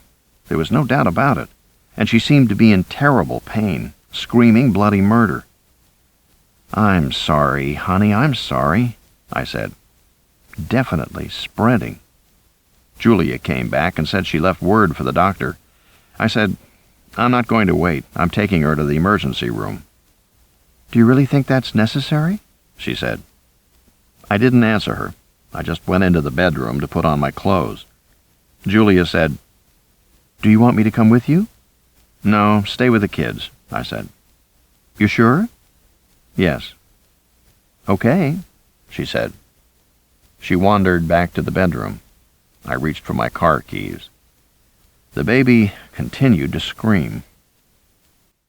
"I realize it's uncomfortable," the intern was saying, "but I don't think it's safe to sedate her."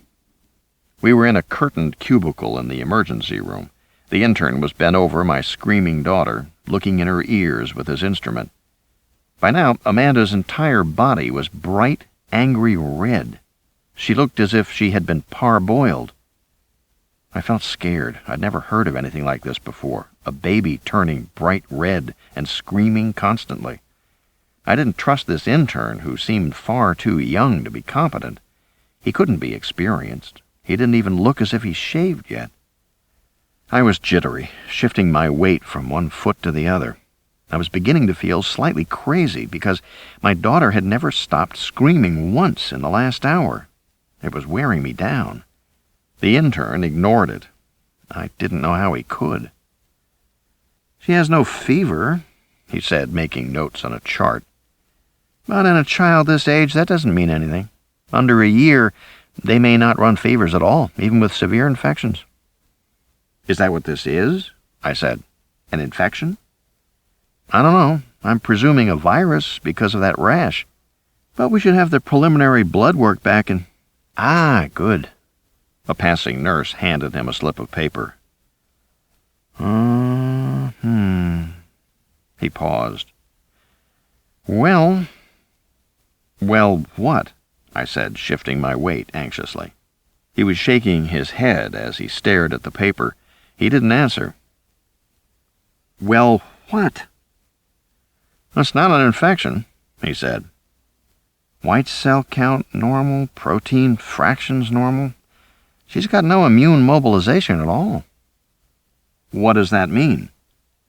He was very calm, standing there, frowning and thinking. I wondered if perhaps he was just dumb.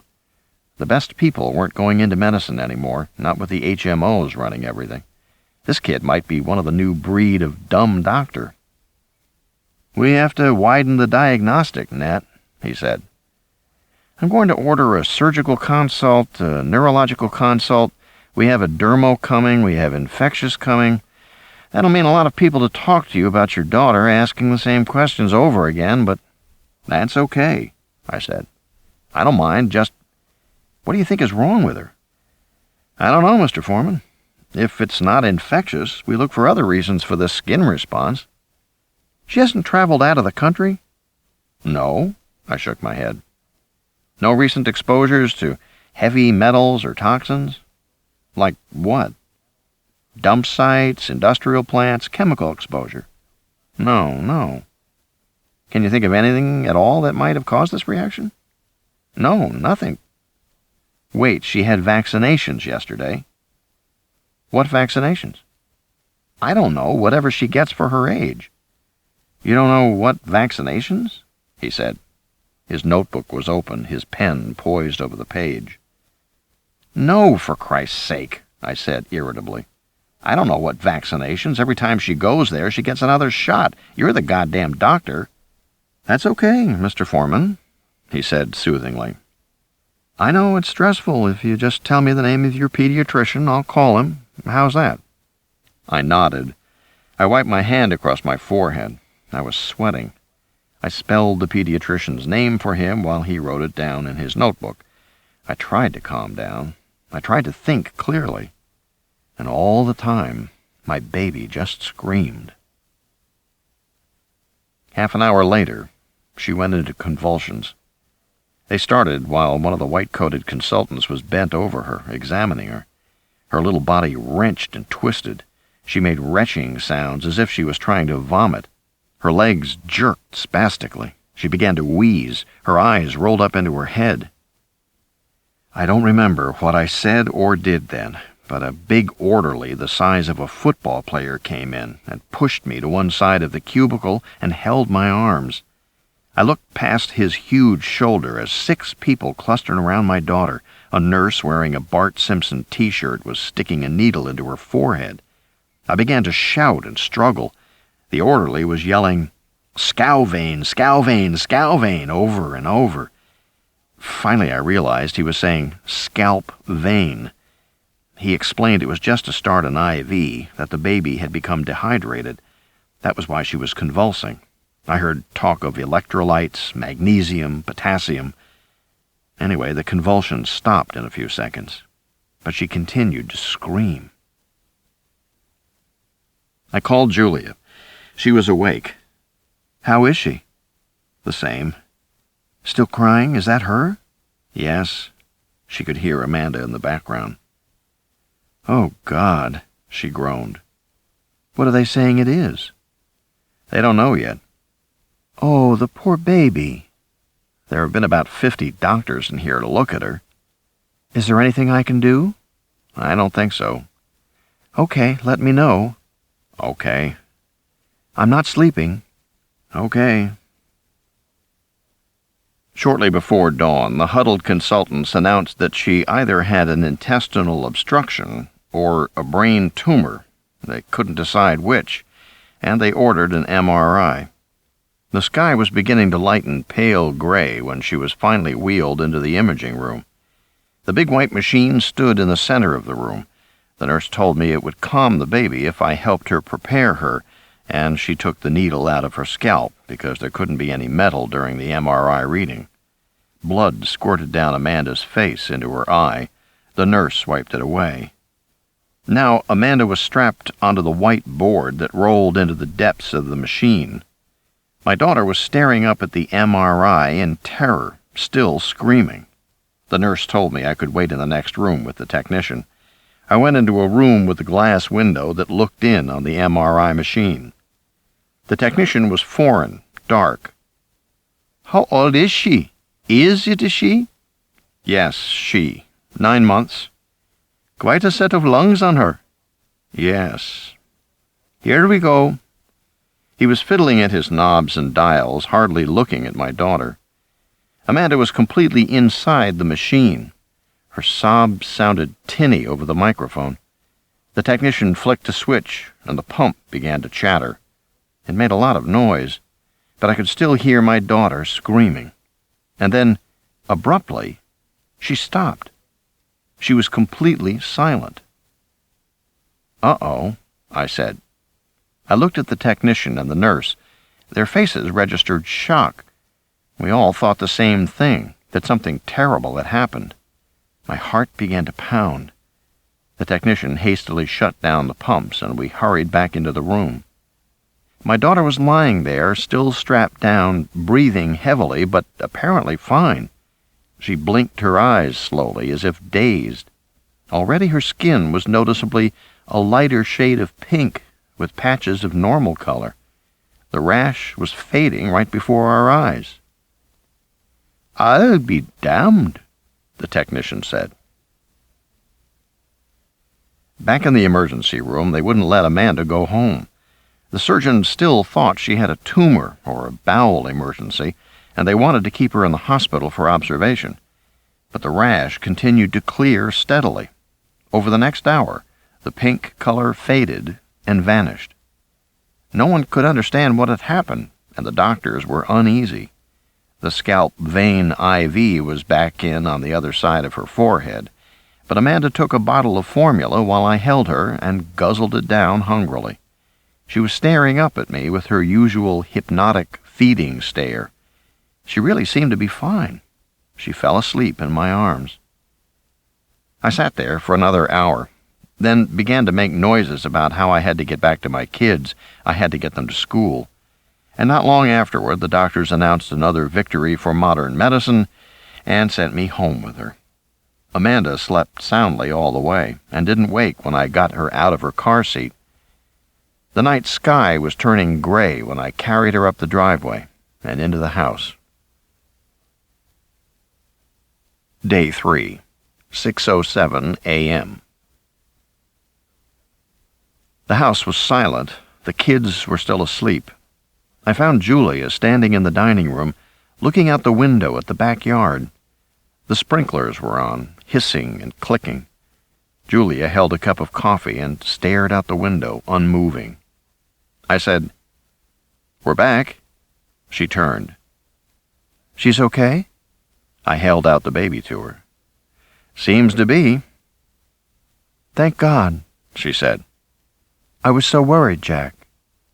But she didn't approach Amanda and didn't touch her. "I was so worried." Her voice was strange, distant. She didn't really sound worried. She sounded formal, like someone reciting the rituals of another culture that they didn't really understand. She took a sip from her coffee mug. "I couldn't sleep all night," she said. "I was so worried. I felt awful. God." Her eyes flicked to my face, then away. She looked guilty. "Want to hold her?" Julia shook her head and nodded to the coffee cup in her hand. "Not right now," she said. "I have to check the sprinklers. They're overwatering my roses." And she walked into the backyard. I watched her go out in the back and stand looking at the sprinklers. She glanced back at me, then made a show of checking the timer box on the wall. She opened the lid and looked inside. I didn't get it. The gardeners had adjusted the sprinkler timers just last week. Maybe they hadn't done it right. Amanda snuffled in my arms. I took her into the nursery to change her and put her back in bed. When I returned, I saw Julia in the kitchen, talking on her cell phone. This was another new habit of hers. She didn't use the house phone much anymore. She used her cell. When I asked her about it, she said it was just easier because she was calling long distance a lot, and the company paid her cellular bills. I slowed my approach and walked on the carpet. I heard her say, "Yes, damn it, of course I do, but we have to be careful now." She looked up and saw me coming. Her tone immediately changed. "Okay, look, Carol, I think we can handle that with a phone call to Frankfurt. Follow up with the facts and let me know how he responds, all right?" And she snapped the phone shut. I came into the kitchen. "Jack, I hate to leave before the kids are up, but—" "You've got to go?" "I'm afraid so. Something's come up at work." I glanced at my watch. It was 5:45. "Okay." She said, "So, will you, the kids?" "Sure, I'll handle everything." Thanks. I'll call you later. And she was gone. I was so tired I wasn't thinking clearly. The baby was still asleep, and with luck she'd sleep several hours more. My housekeeper Maria came in at 6:30 and put out the breakfast bowls. The kids ate, and I drove them to school. I was trying hard to stay awake. I yawned. Eric was sitting on the front seat next to me. He yawned, too. Sleepy today? He nodded. Those men kept waking me up, he said. What men? The men that came in the house last night. What men? I said. The vacuum men, he said. They vacuumed everything, and they vacuumed up the ghost. From the back seat, Nicole snickered. The ghost? I said, I think you were dreaming, son. Lately, Eric had been having vivid nightmares that often awoke him in the night. I was pretty sure it was because Nicole let him watch horror movies with her, knowing they would upset him. Nicole was at the age where her favorite movies featured masked killers who murdered teenagers after they had had sex. It was the old formula, you have sex, you die.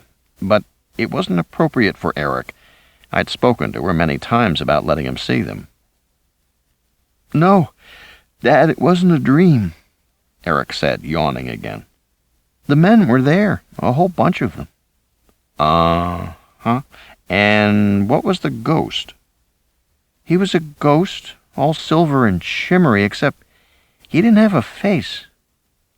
Uh-huh. By now we were pulling up at the school, and Nicole was saying I had to pick her up at 4:15 instead of 3:45 because she had a chorus rehearsal after class, and Eric was saying he wasn't going to his pediatrician appointment if he had to get a shot. I repeated the timeless mantra of all parents. We'll see. The two kids piled out of the car, dragging their backpacks behind them. They both had backpacks that weighed about 20 pounds. I never got used to this. Kids didn't have huge backpacks when I was their age. We didn't have backpacks at all. Now it seemed all the kids had them. You saw little second graders bent over like Sherpas, dragging themselves through the school doors under the weight of their packs. Some of the kids had their packs on rollers, hauling them like luggage at the airport. I didn't understand any of this. The world was becoming digital. Everything was smaller and lighter, but kids at school lugged more weight than ever. A couple of months ago at a parents' meeting, I'd asked about it, and the principal said, "Yes, it's a big problem. We're all concerned," and then changed the subject. I didn't get that either. If they were all concerned, why didn't they do something about it? But, of course, that's human nature. Nobody does anything until it's too late. We put the stoplight at the intersection after the kid is killed. I drove home again through sluggish morning traffic. I was thinking I might get a couple of hours of sleep. It was the only thing on my mind. Maria woke me up around 11, shaking my shoulder insistently. "Mr. Foreman, Mr. Foreman!" I was groggy. "What is it?" "The baby." I was immediately awake. "What about her?" "You see the baby, Mr. Foreman. She made a gesture, rubbing her shoulder and arm. "She's all what?" "You see the baby, Mr. Foreman." I staggered out of bed and went into the nursery. Amanda was standing up in her crib, holding onto the railing. She was bouncing and smiling happily.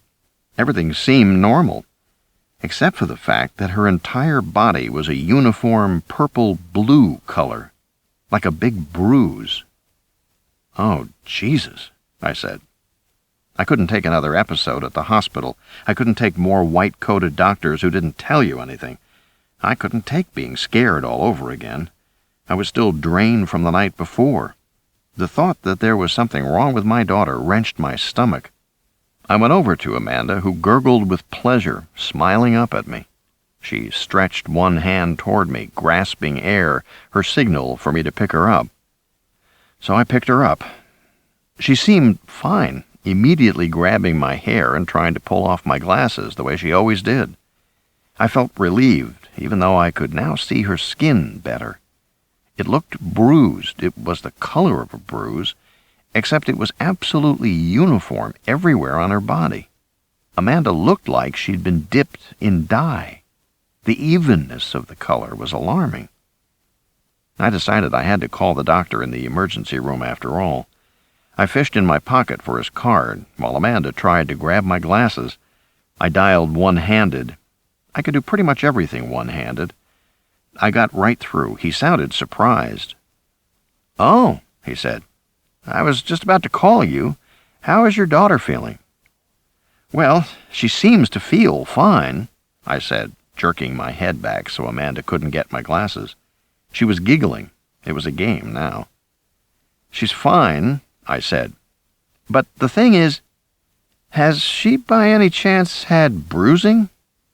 "Yes," I said. "As a matter of fact, she has. That's why I was calling you." "The bruising is all over her body, uniformly?" "Yes," I said, "pretty much. Why do you ask?" "Well," the doctor said, "all her lab work has come back, and it's all normal," he said. "Completely normal, healthy child. The only thing we're still waiting on is the MRI report, but the MRI's broken down. They say it'll be a few days." I couldn't keep ducking and weaving. I put Amanda back in her crib while I talked. She didn't like that, of course, and scrunched up her face, preparing to cry. I gave her Cookie Monster toy, and she sat down and played with that.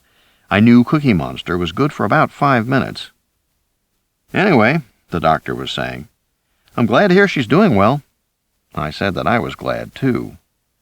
There was a pause. The doctor coughed. "Mr. Foreman, I noticed on your hospital admissions form you said your occupation was software engineer." "That's right." "Does that mean you are involved with manufacturing?" "No, I do program development." "And where do you do that work?" "In the valley." "You don't work in a factory, for example?" "No, I work in an office." "I see." A pause. "May I ask where?" "Actually, at the moment I'm unemployed." "I see. All right. How long has that been?" 6 months. "I see." A short pause. "Well, okay, I just wanted to clear that up." I said, "Why?" "I'm sorry? Why are you asking me those questions?" "Oh, they're on the form." "What form?" I said. "I filled out all the forms at the hospital." "This is another form," he said. "It's an OHS inquiry. Office of Health and Safety." I said, "What's this all about?" "There's been another case reported," he said, "that's very similar to your daughter's." "Where?" "Sacramento General." "When?" 5 days ago, but it's a completely different situation. This case involved a 42-year-old naturalist sleeping out in the Sierras, some wildflower expert. There was a particular kind of flower or something. Anyway, he was hospitalized in Sacramento, and he had the same clinical course as your daughter. Sudden unexplained onset, no fever, painful erythematous reaction. And an MRI stopped it? "I don't know if he had an MRI," he said. "But apparently this syndrome, whatever it is self-limited. Very sudden onset and very abrupt termination." "He's okay now, the naturalist?" "He's fine. A couple of days of bruising and nothing more." "Good," I said. "I'm glad to hear it." "I thought you'd want to know," he said. Then he said he might be calling me again with some more questions, and would that be all right? I said he could call whenever he wanted. He asked me to call if there was any change in Amanda, and I said I would, and I hung up. Amanda had abandoned Cookie Monster and was standing in the crib, holding onto the railing with one hand and reaching for me with the other, her little fingers clutching air. I picked her up, and in an instant she had my glasses off. I grabbed for them as she squealed with pleasure. "Amanda!" But too late, she threw them on the floor. I blinked. I don't see well without my glasses. These were wire frames, hard to see now. I got down on my hands and knees, still holding the baby, and swept my hand across the floor in circles, hoping to touch glass. I didn't. I squinted, edged forward, swept my hand again. Still nothing. Then I saw a glint of light underneath the crib. I set the baby down and crawled under the crib, retrieved the glasses, and put them on. In the process, I banged my head on the crib, dropped down low again. And I found myself staring at the electrical outlet on the wall underneath the crib. A small plastic box was plugged into the outlet. I pulled it out and looked at it. It was a 2-inch cube, a surge suppressor by the look of it, an ordinary commercial product made in Thailand. The input-output voltages were molded into the plastic. A white label ran across the bottom reading prop.ssvt with a barcode. It was one of those stickers that companies put on their inventory. I turned the cube over in my hand. Where had this come from? I'd been in charge of the house for the last 6 months. I knew what was where, and certainly Amanda didn't need a surge suppressor in her room. You only needed that for sensitive electronic equipment, like computers. I got to my feet and looked around the room to see what else was different. To my surprise, I realized that everything was different, but just slightly different. Amanda's nightlight had Winnie the Pooh characters printed on the shade. I always kept Tigger facing toward her crib because Tigger was her favorite. Now Eeyore faced the crib. Amanda's changing pad was stained in one corner. I always kept the stain bottom left. Now it was top right. I kept her diaper rash ointments on the counter to the left, just out of her reach. Now they were too close. She could grab them. And there was more. The maid came in behind me. "Maria," I said, "did you clean this room?" "No, Mr. Foreman." "But the room is different," I said. She looked around and shrugged. "No, Mr. Foreman, the same." No, I insisted. "It's different. Look." I pointed to the lampshade, the changing cloth. "Different." She shrugged again. "Okay, Mr. Foreman." I read confusion in her face. Either she didn't follow what I was saying, or she thought I was crazy. And I probably did look a little crazy, a grown man obsessing about a Winnie the Pooh lampshade. I showed her the cube in my hand. "Have you seen this before?" She shook her head. "No." "It was under the crib." "I don't know, Mr. Foreman." She inspected it, turning it in her hand. She shrugged and gave it back to me. She acted casual, but her eyes were watchful. I began to feel uncomfortable. "Okay, Maria," I said. "Never mind." She bent over to scoop up the baby. "I feed her now." "Yes, okay." I left the room feeling odd. Just for the hell of it, I looked up SSVT on the net.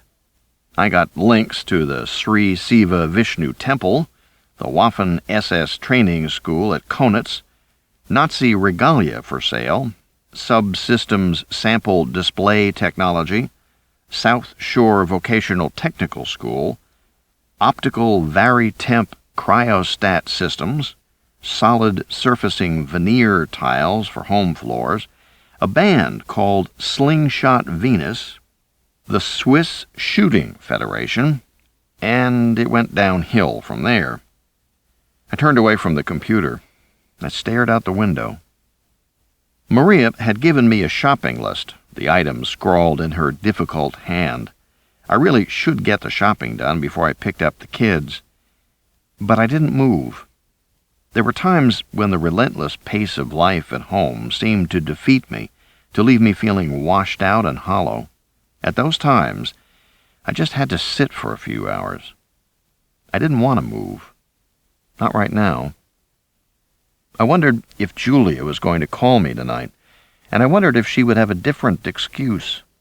I wondered what I would do if she walked in one of these days and announced she was in love with someone else. I wondered what I would do if I still didn't have a job by then. I wondered when I would get a job again. I turned the little surge suppressor over in my hand idly as my mind drifted. Right outside my window was a large coral tree with thick leaves and a green trunk. We had planted it as a much smaller tree not long after we moved into the house. Of course, the tree guys did it, but we were all out there. Nicole had her plastic shovel and bucket. Eric was crawling around on the lawn in his diapers. Julia had charmed the workmen into staying late to finish the job. After they had all gone, I kissed her and brushed dirt from her nose. She said, "One day it'll cover our whole house." But as it turned out, it didn't. One of the branches had broken off in a storm, so it grew a little lopsided. Coral is a soft wood. The branches break easily. It never grew to cover the house. But my memory was vivid. Staring out the window, I saw all of us again, out on the lawn. But it was just a memory. And I was very afraid it didn't fit anymore. After working for years with multi-agent systems, you begin to see life in terms of those programs. Basically, you can think of a multi-agent environment as something like a chessboard, and the agents like chess pieces. The agents interact on the board to attain a goal just the way the chess pieces move to win a game. The difference is that nobody is moving the agents. They interact on their own to produce the outcome. If you design the agents to have memory, they can know things about their environment. They remember where they've been on the board and what happened there. They can go back to certain places with certain expectations. Eventually, programmers say the agents have beliefs about their environment and that they are acting on those beliefs. That's not literally true, of course, but it might as well be true. It looks that way. But what's interesting is that over time some agents develop mistaken beliefs, whether from a motivation conflict or some other reason. They start acting inappropriately. The environment has changed, but they don't seem to know it. They repeat outmoded patterns. Their behavior no longer reflects the reality of the chessboard. It's as if they're stuck in the past. In evolutionary programs, those agents get killed off. They have no children. In other multi-agent programs, they just get bypassed, pushed to the periphery, while the main thrust of agents moves on. Some programs have a Grim Reaper module that sifts them out from time to time and pulls them off the board. But the point is, they're stuck in their own past. Sometimes they pull themselves together and get back on track. Sometimes they don't. Thoughts like these made me very uneasy. I shifted in my chair, glanced at the clock. With a sense of relief, I saw it was time to go pick up the kids. Eric did his homework in the car while we waited for Nicole to finish her play rehearsal. She came out in a bad mood. She had thought she was in line for a lead role, but instead the drama teacher had cast her in the chorus. "Only 2 lines," she said, slamming the car door. "Want to know what I say? I say, 'Look, here comes John now.' And in the second act, I say, 'That sounds pretty serious.' 2 lines." She sat back and closed her eyes. "I don't understand what Mr. Blakey's problem is." "Maybe he thinks you suck," Eric said. "Rat turd," she smacked him on the head. "Monkey butt." "That's enough," I said as I started the car. "Seat belts." "Little stink-brained dimrod, he doesn't know anything," Nicole said, buckling her belt. I said, "That's enough." "I know that you stink," Eric said. P.U. "That's enough, Eric." "Yeah, Eric, listen to your father and shut up." "Nicole," I shot her a glance in the rearview mirror. "Sorry." She looked on the verge of tears. I said to her, "Honey, I'm really sorry you didn't get the part you wanted. I know you wanted it badly, and it must be very disappointing." "No, I don't care." "Well, I'm sorry." "Really, Dad, I don't care. It's in the past. I'm moving on." And then, a moment later, "You know who got it? That little suck-up, Katie Richards. Mr. Blakey is just a dick." And before I could say anything, she burst into tears, sobbing loudly and histrionically. Eric looked over at me and rolled his eyes. I drove home, making a mental note to speak to Nicole about her language after dinner when she had calmed down. I was chopping green beans so they would fit in the steamer when Eric came and stood in the kitchen doorway. "Hey, Dad, where's my MP3? I have no idea. I could never get used to the idea that I was supposed to know where every one of their personal possessions was. Eric's Game Boy, his baseball glove, Nicole's tank tops, her bracelet. "Well, I can't find it." Eric remained standing in the doorway, not coming any closer in case I made him help set the table. "Have you looked?" "Everywhere, Dad." "Uh-huh. You looked in your room?" "All over." "Family room?" "Everywhere." "In the car? Maybe you left it in the car." "I didn't, Dad." "You leave it in your locker at school?" "We don't have lockers, we have cubbies." "You look in the pockets of your jacket?" "Dad, come on, I did all that, I need it." "Since you've already looked everywhere, I won't be able to find it either, will I?" "Dad, will you please just help me?" The pot roast had another half hour to go. I put down the knife and went into Eric's room. I looked in all the usual places, the back of his closet where clothes were kicked into a heap. I would have to talk to Maria about that. Under the bed, behind the bed table, in the bottom drawer in the bathroom, and under the piles of stuff on his desk. Eric was right.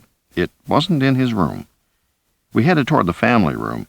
I glanced in at the baby's room as I passed by, and I saw it immediately. It was on the shelf beside the changing table, right alongside the tubes of baby ointment. Eric grabbed it. "Hey, thanks, Dad," and he scampered off. There was no point in asking why it was in the baby's room. I went back to the kitchen and resumed chopping my green beans. Almost immediately, "Dad!" "What?" I called. "It doesn't work." "Don't shout." He came back to the kitchen looking sulky. "She broke it." "Who broke it?" "Amanda. She drooled on it or something, and she broke it. It's not fair." "You checked the battery?" He gave me a pitying look. "Course, Dad. I told you she broke it. It's not fair." I doubted his MP3 player was broken. These things were solid-state devices, no moving parts, and it was too large for the baby to handle.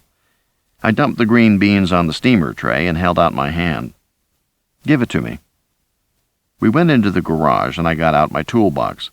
Eric watched my every move. I had a full set of the small tools you need for computers and electronic devices. I worked quickly. 4 Phillips head screws and the back cover came off in my hand. I found myself staring at the green circuit board. It was covered by a fine layer of grayish dust, like lint from a clothes dryer, that obscured all the electronic components. I suspected that Eric had slid into home plate with this thing in his pocket. That was probably why it didn't work. But I looked along the edge of the plastic and saw a rubber gasket where the back fitted against the device. They'd made this thing airtight, as they should. I blew the dust away so I could see better. I was hoping to see a loose battery connection or a memory chip that had popped up from heat. Anyway, something that would be easy to fix. I squinted at the chips, trying to read the writing. The writing on one chip was obscured because there seemed to be some kind of... I paused. "What is it?" Eric said, watching me. "Hand me that magnifying glass." Eric gave me a big glass, and I swung my high-intensity lamp low and bent over the chip, examining it closely. The reason I couldn't read the writing was that the surface of the chip had been corroded. The whole chip was etched in rivulets, a miniature river delta. I understood now where the dust had come from. It was the disintegrated remains of the chip.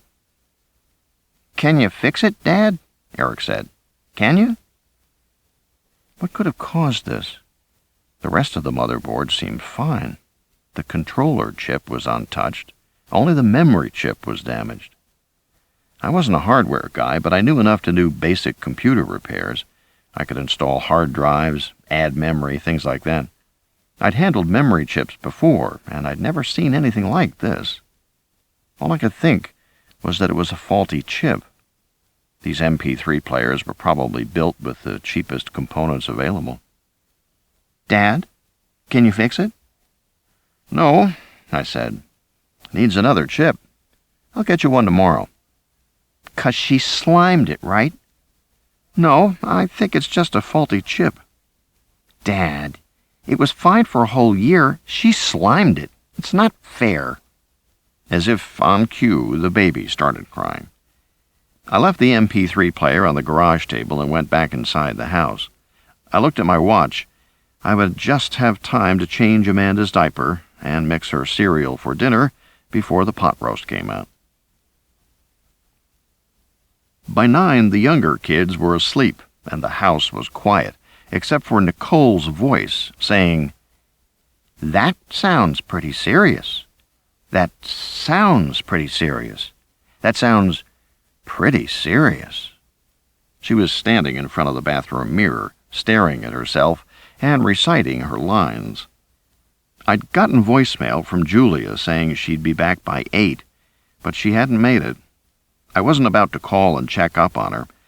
Anyway, I was tired, too tired to work up the energy to worry about her. I'd picked up a lot of tricks in the last months, mostly involving liberal use of tinfoil so I didn't have to clean so much. But even so, after I did the cooking, set the table, fed the kids, played airplane to get the baby to eat her cereal, cleared the table, wiped down the high chair, put the baby to bed, and then cleaned up the kitchen, I was tired. Especially since the baby kept spitting out the cereal, and Eric kept insisting all through dinner that it wasn't fair. He wanted chicken fingers instead of the roast. I flopped down on the bed and flicked on the TV. There was only static, and then I realized the DVD player was still turned on, interrupting the cable transmission. I hit the remote button, and the disc in the machine began to play. It was Julia's demo from several days before. The camera moved through the bloodstream and into the heart. Again, I saw that the liquid of blood was almost colorless, with bouncing red cells. Julia was speaking. She had an audio feed of the beating heart. On the table, the subject lay motionless with the antenna just over his body. "We're coming out of the ventricle, and you see the aorta ahead, and now we will go through the arterial system." She turned to face the camera. "The images you have seen are fleeting, but we can allow the camera to cycle through for as much as half an hour, and we can build up highly detailed composites of anything we want to see. We can even pause the camera using a strong magnetic field. When we are finished, we simply shunt the blood through an intravenous loop surrounded by a strong magnetic field, removing the particles, and then send the patient home." The video image came back to Julia. "This Xymos technology is safe, reliable, and extremely easy to use. It does not require highly trained personnel. It can be administered by an IV nurse or a medical technician. In the United States alone, 1 million people die each year from vascular disease. More than 30 million have diagnosed cardiovascular disease. Commercial prospects for this imaging technology are very strong. Because it's painless, simple, and safe, it will replace other imaging techniques such as CAT scans and angiography and will become the standard procedure. We will market the nanotech cameras, the antenna, and monitor systems. Our per-test cost will be only $20. This is in contrast to certain gene technologies that currently charge $2,000 to $3,000 a test. But at a mere $20, we expect worldwide revenues to exceed $400 million in the first year, and once the procedure is established, those figures will triple. We are talking about a technology that generates $1.2 billion a year. Now, if there are questions..." I yawned and flicked the TV off. It was impressive, and her argument was compelling. In fact, I couldn't understand why Xymos was having trouble getting their next round of funding. For investors, this should be a slam dunk. But then she probably wasn't having trouble. She was probably just using the funding crisis as an excuse to stay late every night, for her own reasons. I turned out the light. Lying in bed, staring at the ceiling in the dark, I began to see fleeting images. Julia's thigh over another man's leg. Julia's back arched. Julia, breathing heavily, her muscles tensed, her arm reaching up to push against the headboard. I found I couldn't stop the images. I got out of bed and went to check the kids. Nicole was still up, doing email with her friends. I told her it was time for lights out. Eric had kicked off his covers. I pulled them back up.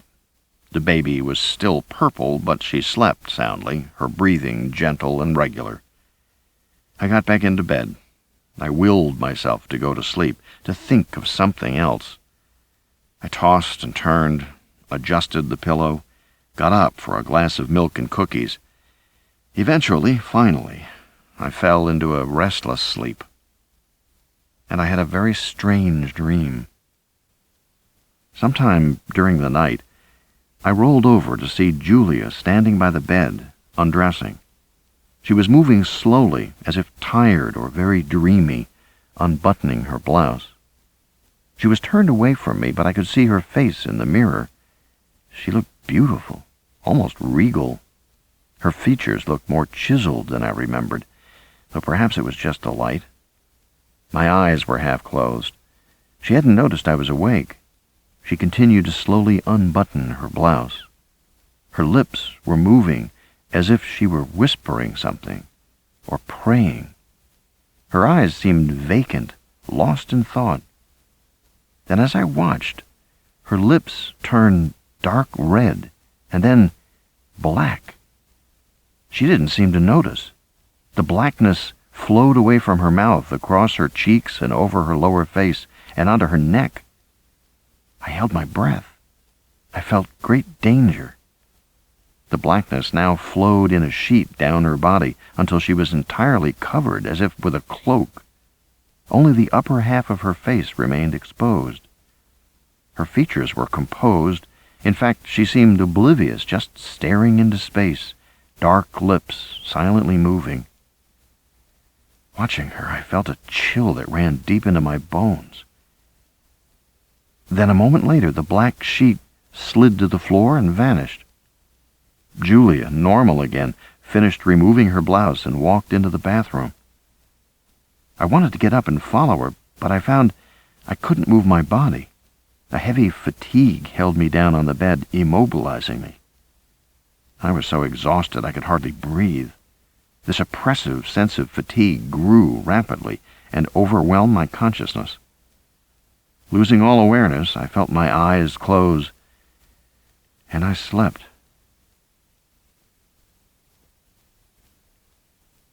Day 4, 6:40 a.m. The next morning, the dream was still fresh in my mind, vivid and disturbing. It felt utterly real, not like a dream at all. Julia was already up. I got out of bed and walked around to where I had seen her the night before. I looked down at the rug, the bedside table, the creased sheets and pillow. There was nothing unusual, nothing out of the order. No dark lines or marks anywhere. I went into the bathroom and looked at her cosmetics, in a neat line on her side of the sink. Everything I saw was mundane. However disturbing my dream had been, it was still a dream. But one part of it was true enough. Julia was looking more beautiful than ever. When I found her in the kitchen pouring coffee, I saw that her face did indeed look more chiseled, more striking. Julia had always had a chubby face. Now it was lean, defined. She looked like a high-fashion model. Her body, too, now that I looked closely, appeared leaner, more muscular. She hadn't lost weight. She just looked trim, tight, energetic. I said, "You look great." She laughed. "Can't imagine why. I'm exhausted." "What time did you get in?" "About 11. I hope I didn't wake you." "No, but I had a weird dream." "Oh, yes?" Yes, it was... "Mommy, Mommy!" Eric burst into the kitchen. "It's not fair. Nicole won't get out of the bathroom. She's been in there for an hour. It's not fair." "Go use our bathroom." "But I need my socks, Mommy. It's not fair." This was a familiar problem. Eric had a couple of pairs of favorite socks that he wore day after day until they were black with grime. For some reason, the other socks in his drawer were not satisfactory. I could never get him to explain why, but putting on socks in the morning was a major problem with him. "Eric," I said, "we talked about this. You're supposed to wear clean socks." "But those are my good ones." "Eric, you have plenty of good socks." "It's not fair, Dad. She's been in there an hour. I'm not kidding." "Eric, go choose other socks." "Dad!" I just pointed my finger toward his bedroom. "She's..." He walked off muttering about how it wasn't fair. I turned back to Julia to resume our conversation. She was staring at me coldly. "You really don't get it, do you?" "Get what?" "He came in talking to me, and you just took over. You took over the whole thing." Immediately, I realized she was right. "I'm sorry," I said. "I don't get to see the children very much these days, Jack. I think I should be able to have my interaction without your taking control." "I'm sorry. I handle this kind of thing all day, and I guess..." "This really is a problem, Jack." "I said I'm sorry." "I know that's what you said, but I don't think you are sorry, because I don't see you doing anything to change your controlling behavior." "Julia," I said. Now I was trying to control my temper. I took a breath. "You're right. I'm sorry it happened." "You're just shutting me out," she said. "And you are keeping me from my children." "Julia, goddammit, you're never here." A frosty silence. Then, "I certainly am here," she said. "Don't you dare say I am not."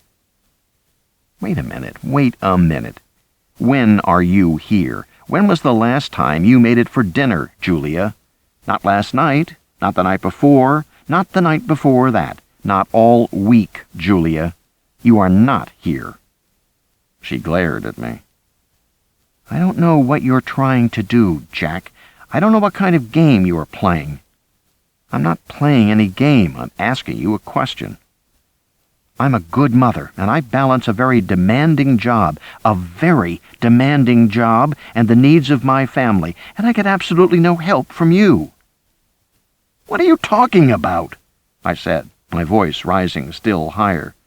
I was starting to have a sense of unreality here. "You undercut me. You sabotage me. You turn the children against me," she said. "I see what you're doing. Don't think that I don't. You are not supportive of me at all. After all these years of marriage, I must say it's a lousy thing to do to your wife." And she stalked out of the room, fists clenched. She was so angry she didn't see that Nicole was standing back from the door, listening to the whole thing, and staring at me as her mother swept past. Now we were driving to school. "She's crazy, Dad." "No, she's not." "You know that she is. You're just pretending." "Nicole, she's your mother," I said. "Your mother is not crazy. She's working very hard right now." "That's what you said last week after the fight." "Well, it happens to be true." "You guys didn't used to fight." "There's a lot of stress right now." Nicole snorted, crossed her arms, stared forward. "I don't know why you put up with her." "And I don't know why you were listening to what is none of your business." "Dad, why do you pull that crap with me?" "Nicole." "Sorry, but why can't you have a real conversation instead of defending her all the time? It's not normal what she's doing. I know you think she's crazy."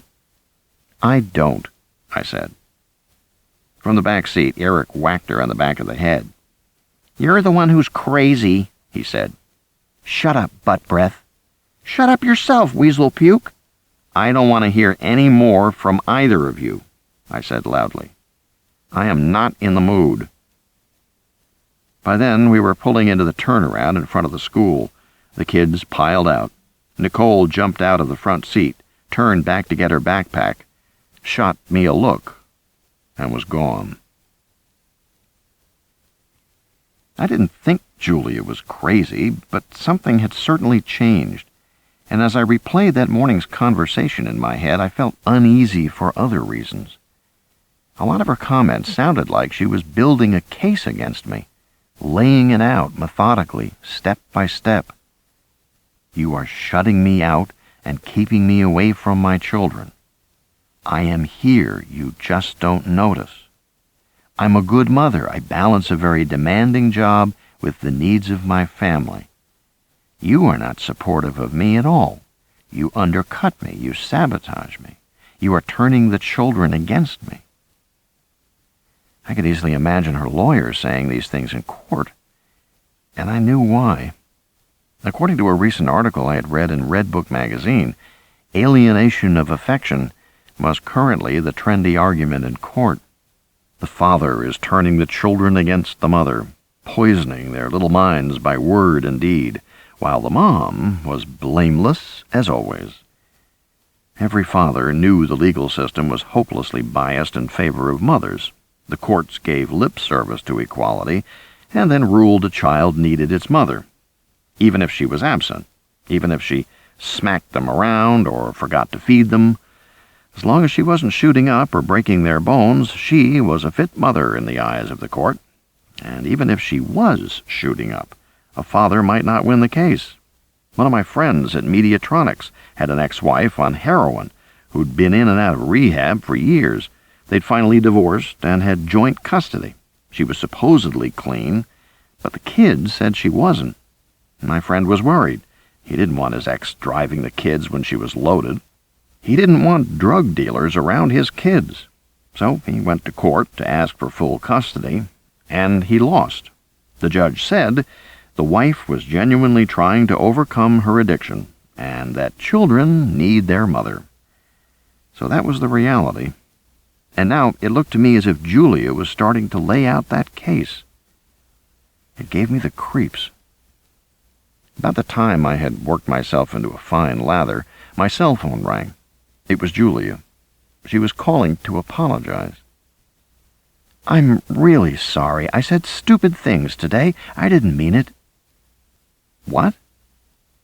Jack, I know you support me. Of course you do. I couldn't manage without you. You're doing a great job with the kids. I'm just not myself these days. It was stupid, Jack. I'm sorry I said those things. When I got off the phone, I thought, I wish I had recorded that. I had a 10 o'clock meeting with my headhunter, Annie Gerard. We met in the sunny courtyard of a coffee shop on Baker. We always met outside so Annie could smoke. She had her laptop out and her wireless modem plugged in. A cigarette dangled from her lip, and she squinted in the smoke. Got anything? I said, sitting down opposite her. Yes, as a matter of fact, I do. 2 very good possibilities. Great, I said, stirring my latte. Tell me. How about this? Chief Research Analyst for IBM working on Advanced Distributed Systems Architecture. Right up my alley. I thought so, too. You're highly qualified for this one, Jack. You'd run a research lab of 60 people, base pay $250 plus options going out 5 years, plus royalties on anything developed in your lab. Sounds great. Where? Armonk? New York? I shook my head.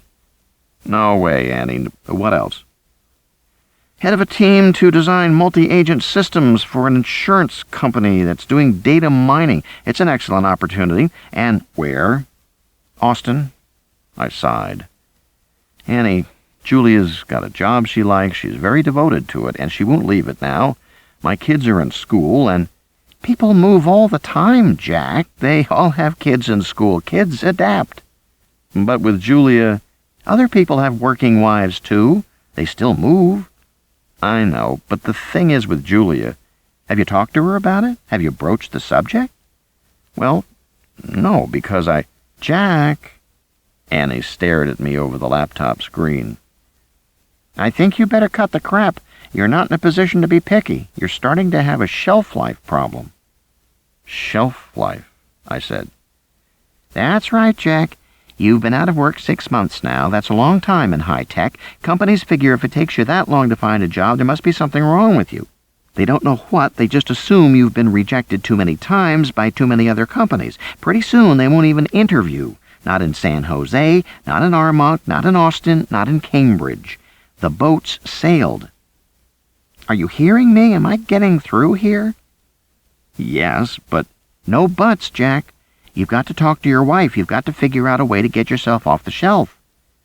"But I can't leave the valley. I have to stay here." "Here is not so good." She flipped the screen up again. "Whenever I bring up your name, I keep getting...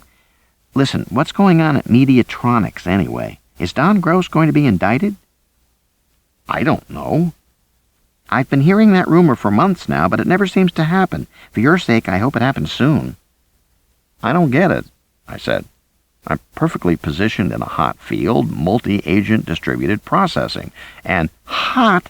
she said, squinting at me. "Distributed processing's not hot, Jack. It's fucking radioactive.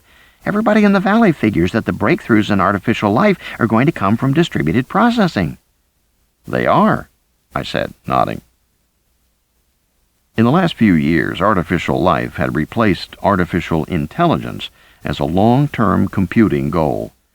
The idea was to write programs that had the attributes of living creatures, the ability to adapt, cooperate, learn, adjust to change. Many of those qualities were especially important in robotics, and they were starting to be realized with distributed processing. Distributed processing meant that you divided your work among several processors, or among a network of virtual agents that you created in the computer. There were several basic ways this was done. One way was to create a large population of fairly dumb agents that worked together to accomplish a goal, just like a colony of ants worked together to accomplish a goal. My own team had done a lot of that work. Another method was to make a so-called neural network that mimicked the network of neurons in the human brain. It turned out that even simple neural nets had surprising power. These networks could learn. They could build on past experience. We'd done some of that, too. A third technique was to create virtual genes in the computer and let them evolve in a virtual world until some goal was attained. And there were several other procedures as well. Taken together, these procedures represented a huge change from the older notions of artificial intelligence, or AI. In the old days, programmers tried to write rules to cover every situation. For example, they tried to teach computers that if someone bought something at a store, they had to pay before leaving. But this common-sense knowledge proved extremely difficult to program. The computer would make mistakes. New rules would be added to avoid the mistakes, then more mistakes, and more rules. Eventually, the programs were gigantic, millions of lines of code, and they began to fail out of sheer complexity. They were too large to debug. You couldn't figure out where the errors were coming from. So it began to seem as if rule-based AI was never going to work. Lots of people made dire predictions about the end of artificial intelligence. The 80s were a good time for English professors who believed that computers would never match human intelligence. But distributed networks of agents offered an entirely new approach, and the programming philosophy was new, too. The old rules-based programming was top-down. The system as a whole was given rules of behavior. But the new programming was bottom-up. The program defined the behavior of individual agents at the lowest structural level, but the behavior of the system as a whole was not defined. Instead, the behavior of the system emerged, the result of hundreds of small interactions occurring at a lower level. Because the system was not programmed, it could produce surprising results never anticipated by the programmers. That was why they could seem lifelike. And that was why the field was so hot, because Jack... Annie was tapping my hand. I blinked. Jack, did you hear anything I just said to you? Sorry. I don't have your full attention. she said. She blew cigarette smoke in my face. Yes, you're right. You're in a hot field. But that's all the more reason to worry about shelf life. It's not like you're an electrical engineer specializing in optical drive mechanisms. Hot fields move fast. 6 months can make or break a company. I know. You're at risk, Jack. I understand. So, will you talk to your wife, please? Yes. Okay, she said. Make sure you do, because otherwise I can't help you. She flicked her burning cigarette into the remains of my latte. It sizzled and died. She snapped her laptop shut, got up, and left. I put a call in to Julia, but didn't get her. I left voicemail. I knew it was a waste of time even to bring up moving to her. She'd certainly say no, especially if she had a new boyfriend. But Annie was right. I was in trouble. I had to do something. I had to ask. I sat at my desk at home, turning the SSVT box in my hands, trying to think what to do. I had another hour and a half before I picked up the kids. I really wanted to talk to Julia. I decided to call Julia again through the company switchboard to see if they could track her down. Xymos Technology. Julia Foreman, please. Please hold. Some classical music. Then another voice. Miss Foreman's office. I recognized Carol, her assistant. Carol, it's Jack. Oh, hi, Mr. Foreman. How are you? I'm fine, thanks. Are you looking for Julia? Yes, I am. She's in Nevada for the day at the fab plant. Shall I try to connect you there? Yes, please. One moment. I was put on hold. For quite a while. Mr. Foreman, she's in a meeting for the next hour. I expect her to call back when it breaks up. Do you want her to call you? Yes, please. Do you want me to tell her anything? No, I said. Just ask her to call. Okay, Mr. Foreman. I hung up, stared into space, turning the SSVT box. She's in Nevada for the day. Julia had said nothing to me about going to Nevada. I replayed the conversation with Carol in my mind. Had Carol sounded uncomfortable? Was she covering? I couldn't be sure. I couldn't be sure of anything now. I stared out the window, and as I watched, the sprinklers kicked on, shooting up cones of spray all over the lawn. It was right in the heat of midday, the wrong time to water. It wasn't supposed to happen. The sprinklers had been fixed just the other day. I began to feel depressed, staring at the water. It seemed like everything was wrong. I had no job. My wife was absent. The kids were a pain. I felt constantly inadequate dealing with them. And now the fucking sprinklers weren't working right. They were going to burn out the fucking lawn. And then the baby began to cry. I waited for Julia to call, but she never did. I cut up chicken breasts into strips. The trick is to keep them cold, almost frozen. For dinner, because chicken fingers were another meal they never argued about. I got out rice to boil. I looked at the carrots in the fridge and decided that even though they were a little old, I'd still use them tonight. I cut my finger while I was chopping the carrots. It wasn't a big cut, but it bled a lot, and the Band-Aid didn't stop the bleeding. It kept bleeding through the pad, so I kept putting on new Band-Aids. It was frustrating. Dinner was late, and the kids were cranky. Eric complained loudly that my chicken fingers were gross, that McDonald's were way better, and why couldn't we have those? Nicole tried out various line readings for her play, while Eric mimicked her under his breath. The baby spit up every mouthful of her cereal, until I stopped and mixed it with some mashed banana. After that, she ate steadily. I don't know why I never thought to do that before. Amanda was getting older, and she didn't want the bland stuff anymore. Eric had left his homework at school. I told him to call his friends for the assignment, but he wouldn't. Nicole was online for an hour with her friends. I kept popping into her room and telling her to get off the computer until her homework was done, and she'd say, "In just a minute, Dad." The baby fussed, and it took a long time for me to get her down. I went back into Nicole's room and said, "Now, damn it." Nicole began to cry. Eric came in to gloat. I asked him why he wasn't in bed. He saw the look on my face and scampered away. Sobbing, Nicole said I should apologize to her. I said she should have done what I told her to do twice before. She went into the bathroom and slammed the door. From his room, Eric yelled, "I can't sleep with all that racket." I yelled back, "One more word and no television for a week." "Not fair." I went into the bedroom and turned on the TV to watch the rest of the game. After half an hour, I checked on the kids. The baby was sleeping peacefully. Eric was asleep, all his covers thrown off. I pulled them back on him. Nicole was studying. When she saw me, she apologized. I gave her a hug. I went back into the bedroom and watched the game for about 10 minutes before I fell asleep.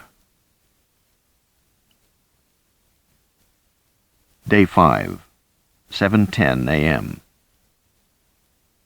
When I awoke in the morning, I saw that Julia's side of the bed was still made up, her pillow uncreased. She hadn't come home last night at all. I checked the telephone messages. There were none. Eric wandered in and saw the bed. "Where's Mom?" "I don't know, son." "Did she leave already?" "I guess so." He stared at me and then at the unmade bed, and he walked out of the room. He wasn't going to deal with it. But I was beginning to think I had to. Maybe I should even talk to a lawyer. But in my mind, there was something irrevocable about talking to a lawyer. If the trouble was that serious, it was probably fatal. I didn't want to believe my marriage was over, so I wanted to postpone seeing a lawyer. That was when I decided to call my sister in San Diego. Ellen is a clinical psychologist. She has a practice in La Jolla. It was early enough that I figured she hadn't gone to the office yet. She answered the phone at home. She sounded surprised I had called. I love my sister, but we are very different. Anyway, I told her briefly about the things I'd been suspecting about Julia, and why. "You're saying Julia didn't come home and she didn't call?" "Right." "Did you call her?" "Not yet." "How come?" "I don't know." "Maybe she was in an accident. Maybe she's hurt." "I don't think so." "Why not?" "You always hear if there's an accident. There's no accident." "You sound upset, Jack." "I don't know. Maybe." My sister was silent for a moment. Then she said, "Jack, you've got a problem. Why aren't you doing something?" "Like what?" "Like see a marriage counselor? Or a lawyer?" "Oh, jeez." "Don't you think you should?" she asked. "I don't know. No, not yet." "Jack, she didn't come home last night, and she didn't bother to call. When this woman drops a hint, she uses a bomb site. How much clearer do you need it to be?" "I don't know." "You're saying I don't know a lot. Are you aware of that?" "I guess so." A pause. "Jack, are you all right?" "I don't know." "Do you want me to come up for a couple of days? Because I can, no problem. I was supposed to go out of town with my boyfriend, but his company just got bought, so I'm available if you want me to come up." "No, it's okay." "You sure? I'm worried about you." No, I said. "You don't have to worry." "Are you depressed?" "No, why?" "Sleeping okay? Exercising?" "Fair, not really exercising that much." "Uh-huh. Do you have a job yet?" "No." "Prospects?" "Not really, no." "Jack," she said, "you have to see a lawyer." "Maybe in a while." "Jack, what's the matter with you? This is what you've told me. Your wife is acting cold and angry toward you. She's lying to you. She's acting strange with the kids. She doesn't seem to care about her family. She's angry and absent a lot. It's getting worse. You think she's involved with someone else. Last night she doesn't even show up or call, and you're just going to let this go without doing anything? I don't know what to do." "I told you, see a lawyer." "You think so?" "You're damn right I think so." "I don't know." She sighed, a long, exasperated hiss. Jack, look, I know you're a little passive at times, but I'm not passive, I said. And I added, I hate it when you shrink me. Your wife is screwing around on you. You think she's building a case to take the kids away from you, and you're just letting it happen. I'd say that's passive. What am I supposed to do? I told you. Another exasperated sigh. Okay, I'm taking a couple of days and coming up to see you. Ellen, don't argue, I'm coming. You can tell Julia I'm going to help out with the kids. I'll be up there this afternoon. But don't argue. And she got off the phone. I'm not passive. I'm thoughtful. Ellen's very energetic. Her personality's perfect for a psychologist because she loves to tell people what to do. Frankly, I think she's pushy, and she thinks I'm passive. This is Ellen's idea about me, that I went to Stanford in the late 70s and studied population biology, a pure academic field with no practical application, no jobs except in universities. In those days, population biology was being revolutionized by field studies of animals and by advances in genetic screening. Both required computer analysis using advanced mathematical algorithms. I couldn't find the kind of programs I needed for my research, so I began to write them myself. And I slid sideways into computer science, another geeky, purely academic field. But my graduation just happened to coincide with the rise of Silicon Valley and the personal computer explosion. Low-number employees at startup companies were making a fortune in the 80s. And I did pretty well at the first one I worked for. I met Julia, and we got married, had kids. Everything was smooth. We were both doing great, just by showing up for work. I got hired away by another company, more perks, bigger options. I just rode the advancing wave into the 90s. By then, I wasn't programming anymore. I was supervising software development, and things just fell into place for me, without any real effort on my part. I just fell into my life. I never had to prove myself. That's Ellen's idea of me. My idea is different. The companies of Silicon Valley are the most intensely competitive in the history of the planet. Everybody works 100 hours a week. Everybody is racing against milestones. Everybody is cutting development cycles. The cycles were originally 3 years to a new product, a new version. Then it was 2 years. Then 18 months. Now it was 12 months. A new version every year. And if you figure beta debugging to golden master takes 4 months, then you have only 8 months to do the actual work. 8 months to revise 10 million lines of code and make sure it all works right. In short, Silicon Valley is no place for a passive person, and I'm not one. I hustled my ass off every minute of every day. I had to prove myself every day, or I'd be gone. That was my idea about myself. I was sure I was right. Ellen was right about one part, though. A strong streak of luck ran through my career. Because my original field of study had been biology, I had an advantage when computer programs began to explicitly mimic biological systems. In fact, there were programmers who shuttled back and forth between computer simulation and studies of animal groups in the wild, applying the lessons of one to the other. But further, I had worked in population biology, the study of groups of living organisms, and computer science had evolved in the direction of massively paralleled network structures, the programming of populations of intelligent agents. A special kind of thinking was required to handle populations of agents, and I had been trained in that thinking for years. So I was admirably suited to the trends of my field, and I made excellent progress as the fields emerged. I had been in the right place at the right time.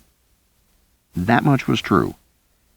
Agent-based programs that modeled biological populations were increasingly important in the real world, like my own programs that mimicked ant foraging to control big communications networks, or programs that mimicked division of labor among termite colonies to control thermostats in a skyscraper.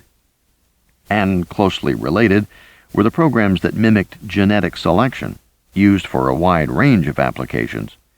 In one program, witnesses to a crime were shown 9 faces and asked to choose which was most like the criminal, even if none really were. The program then showed them 9 more faces and asked them to choose again. And from many repeated generations, the program slowly evolved a highly accurate composite picture of the face, far more accurate than any police artist could make. Witnesses never had to say what exactly they were responding to in each face. They just chose, and the program evolved. And then there were the biotech companies which had found they could not successfully engineer new proteins because the proteins tended to fold up weirdly.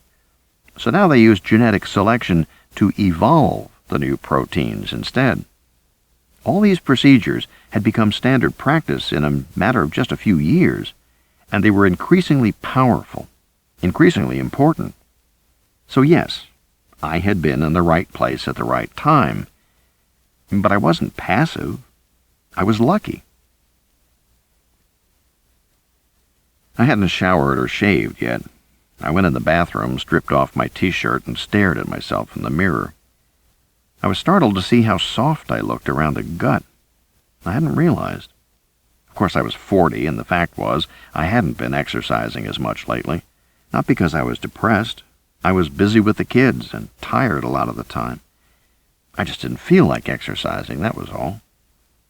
I stared at my own reflection and wondered if Ellen was right. There's one problem with all psychological knowledge. Nobody can apply it to themselves. People can be incredibly incisive about the shortcomings of their friends, spouses, children, but they have no insight into themselves at all. The same people who are coldly clear-eyed about the world around them have nothing but fantasies about themselves. Psychological knowledge doesn't work if you look in a mirror. This bizarre fact was, as far as I know, unexplained. Personally, I always thought there was a clue from computer programming in a procedure called recursion. Recursion means making the program loop back on itself to use its own information to do things over and over until it gets a result. You use recursion for certain data sorting algorithms and things like that, but it's got to be done carefully or you risk having the machine fall into what is called an infinite regress. It's the programming equivalent of those funhouse mirrors, which reflect mirrors and mirrors ever smaller and smaller, stretching away to infinity. The program keeps going, repeating and repeating, but nothing happens. The machine hangs. I always figured something similar must happen when people turn their psychological insight apparatus on themselves. The brain hangs. The thought process goes and goes, but it doesn't get anywhere. It must be something like that, because we know that people can think about themselves indefinitely. Some people think of little else. Yet people never seem to change as a result of their intensive introspection.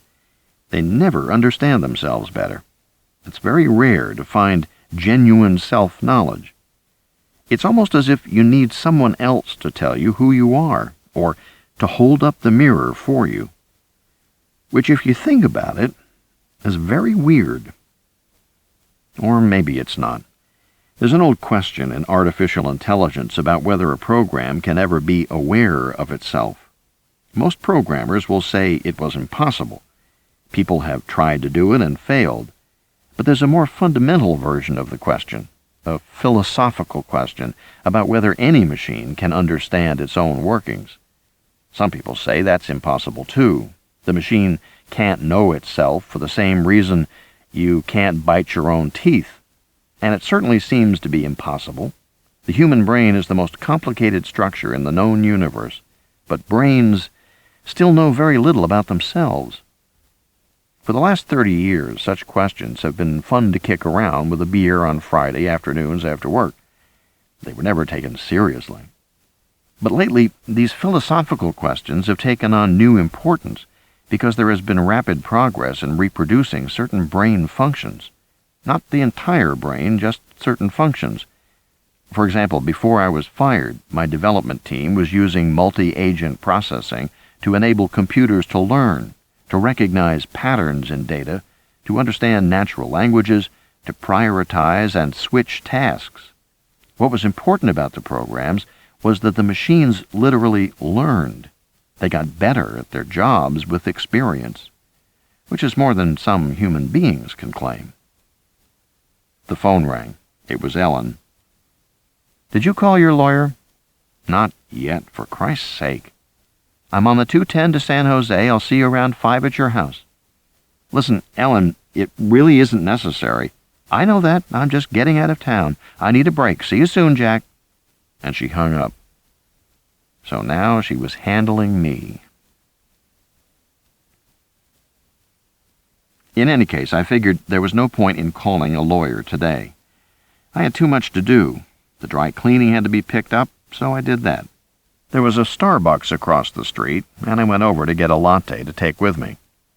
And there was Gary Marder, my attorney, with a very young blonde in low-cut jeans and crop top that left her belly exposed.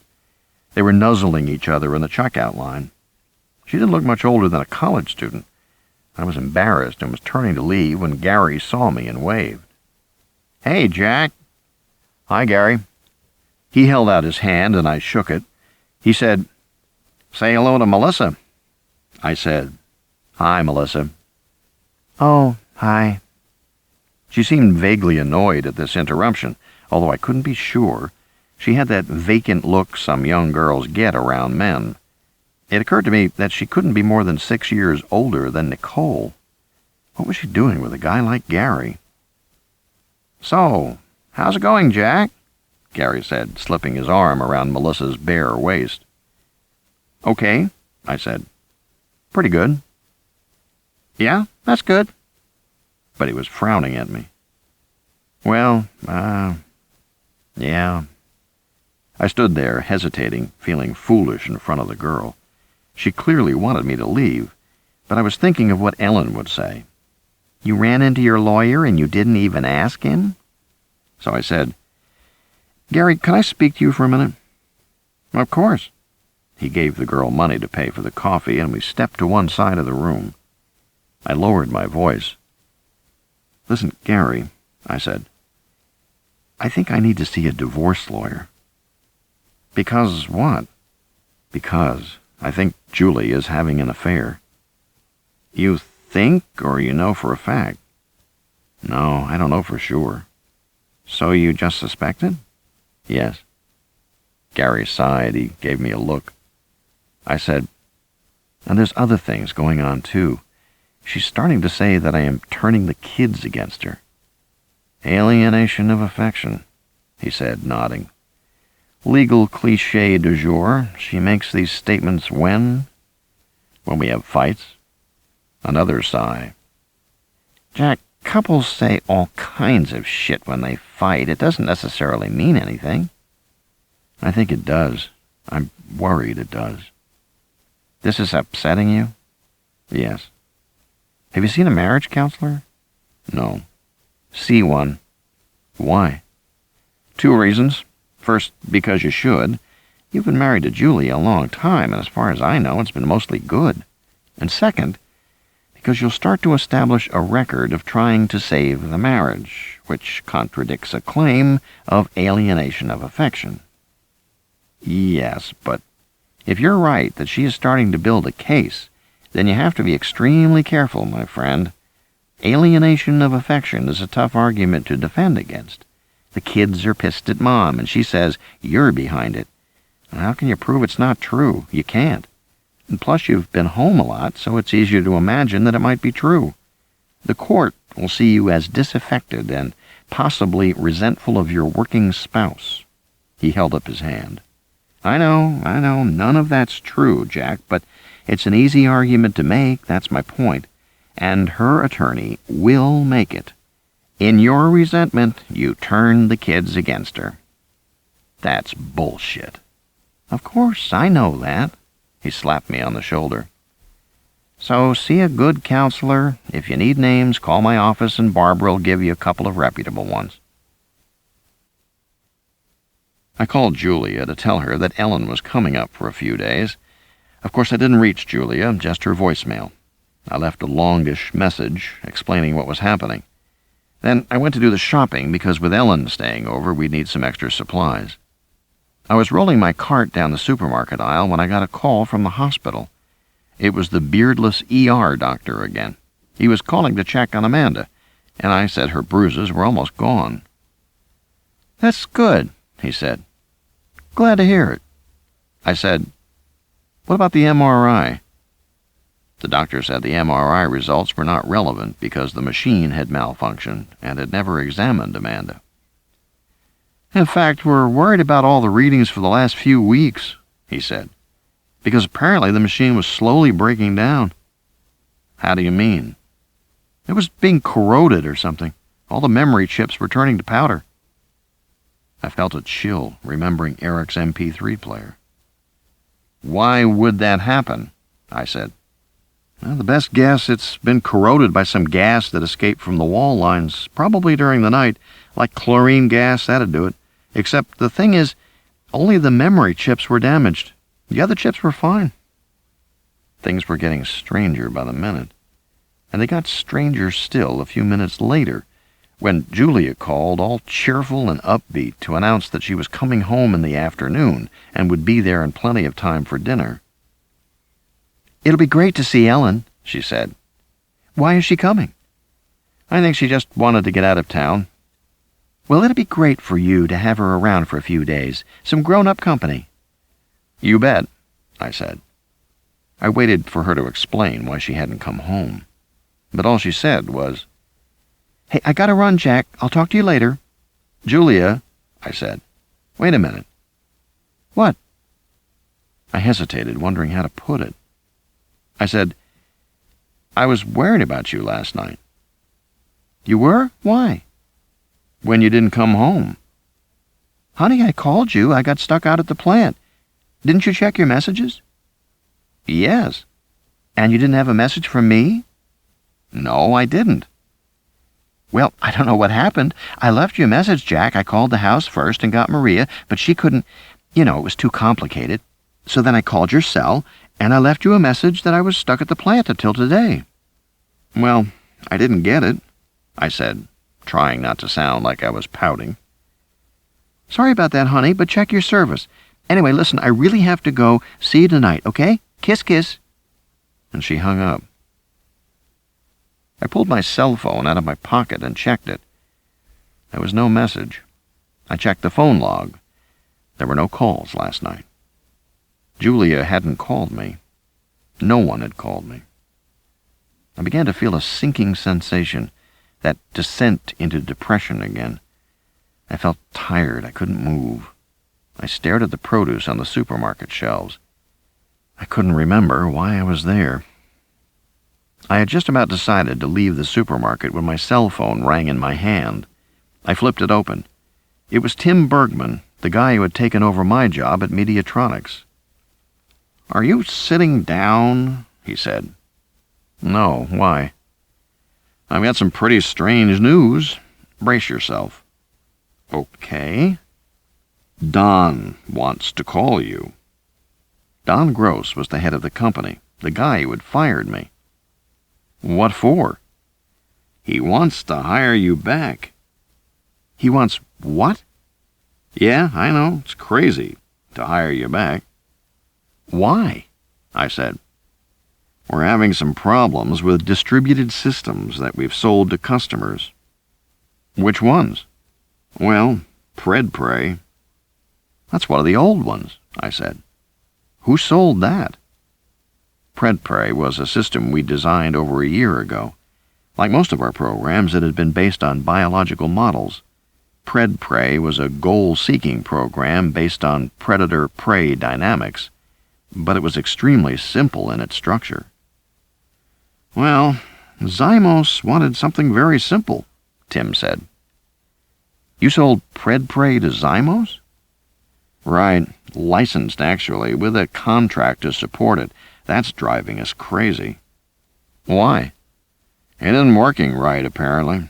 Goal-seeking has gone haywire. A lot of the time the program seems to lose its goal. I'm not surprised, I said, because we didn't specify reinforcers. Reinforcers were program weights that sustained the goals. The reason you needed them was that since the networked agents could learn, they might learn in a way that caused them to drift away from the goal. You needed a way to store the original goal so it didn't get lost. The fact was, you could easily come to think of agent programs as children. The programs forgot things, lost things, dropped things. It was all emergent behavior. It wasn't programmed, but it was the outcome of programming. And apparently, it was happening to Xymos. Well, Tim said, Don figures you were running the team when the program was originally written, so you're the guy to fix it. Plus your wife is high up in Xymos management, so your joining the team will reassure their top people. I wasn't sure that was true, but I didn't say anything. Anyway, that's the situation, Tim continued. I'm calling you to ask if Don should call you, because he doesn't want to get rejected. I felt a burst of anger. He doesn't want to get rejected? Tim, I said, I can't go back to work there. Oh, you wouldn't be here. You'd be up at the Xymos fab plant. Oh, yes? How would that work? Don would hire you as an off-site consultant, something like that. Uh-huh, I said, in my best non-committal tone. Everything about this proposal sounded like a bad idea. The last thing I wanted to do was to go back to work for that son-of-a-bitch Don. And it was always a bad idea to return to a company after you've been fired, for any reason, under any arrangement. Everybody knew that. But on the other hand, if I agreed to work as a consultant, it would get rid of my shelf life problem, and it would get me out of the house. It would accomplish a lot of things. After a pause, I said, Listen, Tim, let me think about it. You want to call me back? Okay, yes. When will you call? He said. The tension in his voice was clear. I said, You've got some urgency about this? Yeah, well, some. Like I said, that contract's driving us crazy. We have 5 programmers from the original team practically living out at that Xymos plant, and they're not getting anywhere on this problem, so if you're not going to help us, we have to look elsewhere right away. Okay, I'll call you tomorrow, I said. Tomorrow morning, he said, hinting. Okay, I said. Yes, tomorrow morning. Tim's call should have made me feel better about things, but it didn't. I took the baby to the park and pushed her in the swing for a while. Amanda liked being pushed in the swing. She could do it for 20 or 30 minutes at a time, and always cried when I took her out. Later, I sat on the concrete curb of the sandbox while she crawled around and pulled herself up to standing on the concrete turtles and other playthings. One of the older toddlers knocked her over, but she didn't cry, she just got back up.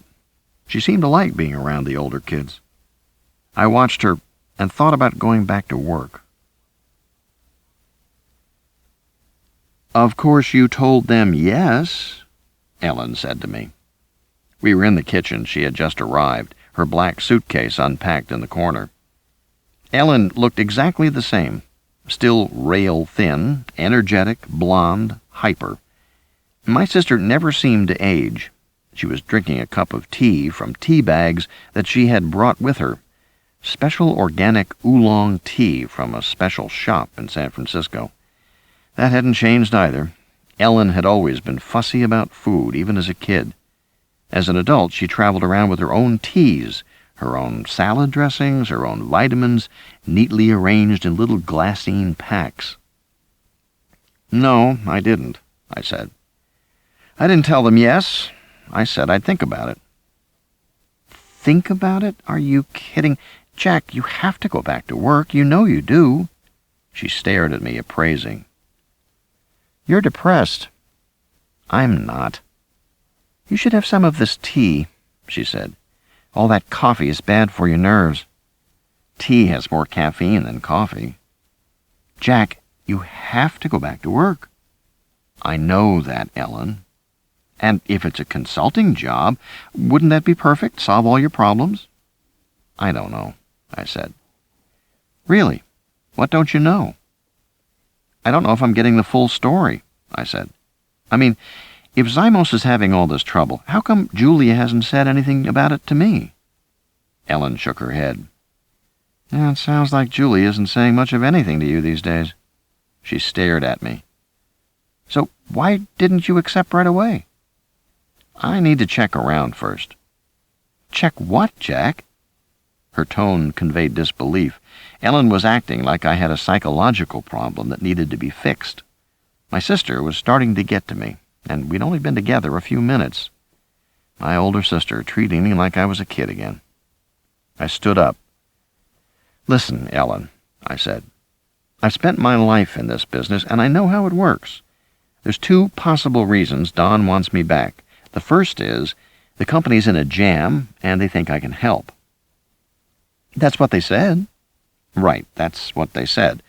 But the other possibility is that they've made an incredible mess of things, and by now it can't be fixed. And they know it. So they want somebody to blame. Right. They want a donkey to pin the tail on. She frowned. I saw her hesitate. Do you really think so? I don't know, that's the point, I said. But I have to find out. Which you will do by making some calls, maybe paying a surprise visit to the Fab building tomorrow. Okay, that sounds right to me. I'm glad I have your approval. I couldn't keep the irritation out of my voice. Jack, she said. She got up and hugged me. I'm just worried about you, that's all. I appreciate that, I said. But you're not helping me. Okay. Then what can I do to help you? Watch the kids while I make some calls. I figured I would first call Ricky Morse, the guy I'd seen in the supermarket buying Pampers. I had a long relationship with Ricky. He worked at Xymos, and he was casual enough about information that he might tell me what was really going on there. The only problem was that Ricky was based in the valley, and he'd already told me that the action was all at the Fab building. But he was a place for me to start. I called his office, but the receptionist said, I'm sorry, Mr. Morse is not in the office. When is he expected back?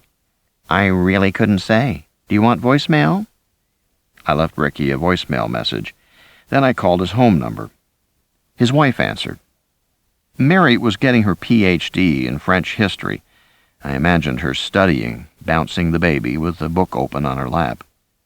I said, How are you, Mary? I'm fine, Jack. How's the baby? Ricky tells me you never get diaper rash. I'm jealous. I tried to sound casual, just a social call. Mary laughed. She's a good baby, and we didn't have colic, thank God. But Ricky hasn't been around for the rashes, she said. We've had some. I said, Actually, I'm looking for Ricky. Is he there? No, Jack, he's been gone all week. He's out at that Fab plant in Nevada. Oh, right. I remembered now that Ricky had mentioned that when we had met in the supermarket. Have you been out to that plant? Mary said. I thought I detected an uneasy tone. No, I haven't, but Julia is there a lot, isn't she? What does she say about it? Definitely worried. Well, not much. I gather they have new technology that's very hush-hush. Why? She hesitated. Maybe it's my imagination. What is? Well, sometimes when Ricky calls, he sounds kind of weird to me. How? I'm sure he's distracted and working hard, but he says some strange things. He doesn't always make a lot of sense, and he seems evasive, like he's, hiding something. Hiding something. She gave a self-deprecating laugh. I even thought maybe he's having an affair. You know that woman May Chang is out there, and he always liked her. She's so pretty. Mei Chang used to work in my division at Mediatronics. I hadn't heard she was at the fab plant. Yes, I think a lot of the people who used to work for you are there now. Well, I said, I don't think Ricky is having an affair, Mary. It's just not like him. And it's not like May. It's the quiet ones you have to watch out for, she said, apparently referring to May. And I'm still nursing, so I haven't lost my weight yet. I mean, my thighs are as big as sides of beef. I don't think that... They rub together when I walk, squishy. Mary, I'm sure... Is Julia okay, Jack? She's not acting weird? No more than usual, I said, trying to make a joke. I was feeling bad as I said it. For days I had wished that people would level with me about Julia, but now that I had something to share with Mary, I wasn't going to level with her. I was going to keep my mouth shut. I said, Julia's working hard, and she sometimes is a little odd. Does she say anything about a black cloud? No. The New World? Being present for the birth of the New World Order? That sounded like conspiracy talk to me, like those people who worried about the Trilateral Commission and thought that the Rockefellers ran the world. No, nothing like that. She mentioned a black cloak? I felt suddenly slowed down, moving very slowly. What? The other night, Ricky was talking about a black cloak, being covered in a black cloak. It was late, he was tired, he was sort of babbling. What did he say about the black cloak? Nothing, just that. She paused. You think they're taking drugs out there? I don't know, I said. You know, there's pressure working around the clock, and nobody's sleeping much. I wonder about drugs. Let me call Ricky, I said. Mary gave me his cell phone number, and I wrote it down. I was about to dial it when the door slammed, and I heard Eric say, Hey, Mom, who's that guy in the car with you? I got up and looked out the window at the driveway. Julia's BMW convertible was there, top down. I checked my watch. It was only 4:30. I went out into the hall and saw Julia hugging Eric. She was saying, It must have been sunlight on the windshield. There's nobody else in the car. Yes, there was. I saw him. Oh, yes? She opened the front door. Go look for yourself. Eric went out onto the lawn. Julia smiled at me. He thinks someone was in the car. Eric came back in, shrugging. Oh, well, guess not. That's right, honey. Julia walked down the hall toward me. Is Ellen here? Just got here. Great. I'm going to take a shower and we'll talk. Let's open some wine. What do you want to do about dinner? I've got steaks ready. Great. Sounds great. And with a cheerful wave, she went down the hallway. It was a warm evening, and we had dinner in the backyard. I put out the red checkered tablecloth and grilled the steaks on the barbecue, wearing my chef's apron that said, "The chef's word is law," and we had a sort of classic American family dinner. Julia was charming and chatty, focusing her attention on my sister, talking about the kids, about school, about changes she wanted to make on the house. That window has to come out, she said, pointing back at the kitchen. And we'll put French doors in so it'll open to the outside. It'll be great. I was astonished by Julia's performance. Even the kids were staring at her. Julia mentioned how proud she was of Nicole's big part in the forthcoming school play. Nicole said, Mom, I have a bad part. Oh, not really, honey, Julia said. Yes, I do. I just have 2 lines. Now, honey, I'm sure you're... Eric piped up. Look, here comes John now. That sounds pretty serious. Shut up, weasel turd. She says him in the bathroom over and over, Eric announced. About 1 billion gazillion times. Julia said. Who's John? Those are the lines in the play. Oh, well, anyway, I'm sure you'll be wonderful, and our little Eric is making such progress in soccer, aren't you, hon? It's over next week, Eric said, turning sulky. Julia hadn't made it to any of his games this fall. It's been so good for him, Julia said to Ellen. Team sports build cooperation, especially with boys. It helps with that competitiveness. Ellen wasn't saying anything, just nodding and listening. For this particular evening, Julia had insisted on feeding the baby and had positioned the high chair beside her. But Amanda was accustomed to playing airplane at every mealtime. She was waiting for someone to move the spoon toward her, saying, "Oh, here comes the airplane. Open the doors." And since Julia wasn't doing that, Amanda kept her mouth tightly shut, which was part of the game, too. "Oh, well, I guess she's not hungry," Julia said with a shrug. "Did she just have a bottle, Jack?" "No," I said. "She doesn't get one until after dinner." "Well, I know that. I meant before." "No," I said. "Not before." I gestured toward Amanda. "Shall I try?" "Sure." Julia handed me the spoon, and I sat beside Amanda and began to play airplane. "Row." Amanda immediately grinned and opened her mouth. "Jack's been wonderful with the kids, just wonderful," Julia said to Ellen. "I think it's good for a man to experience home life," Ellen said. "Oh, it is. It is. He's helped me a lot." She patted my knee. "You really have, Jack." It was clear to me that Julia was too bright, too cheerful. She was keyed up, talking fast, and obviously trying to impress Ellen that she was in charge of her family. I could see that Ellen wasn't buying it, but Julia was so speedy she didn't notice.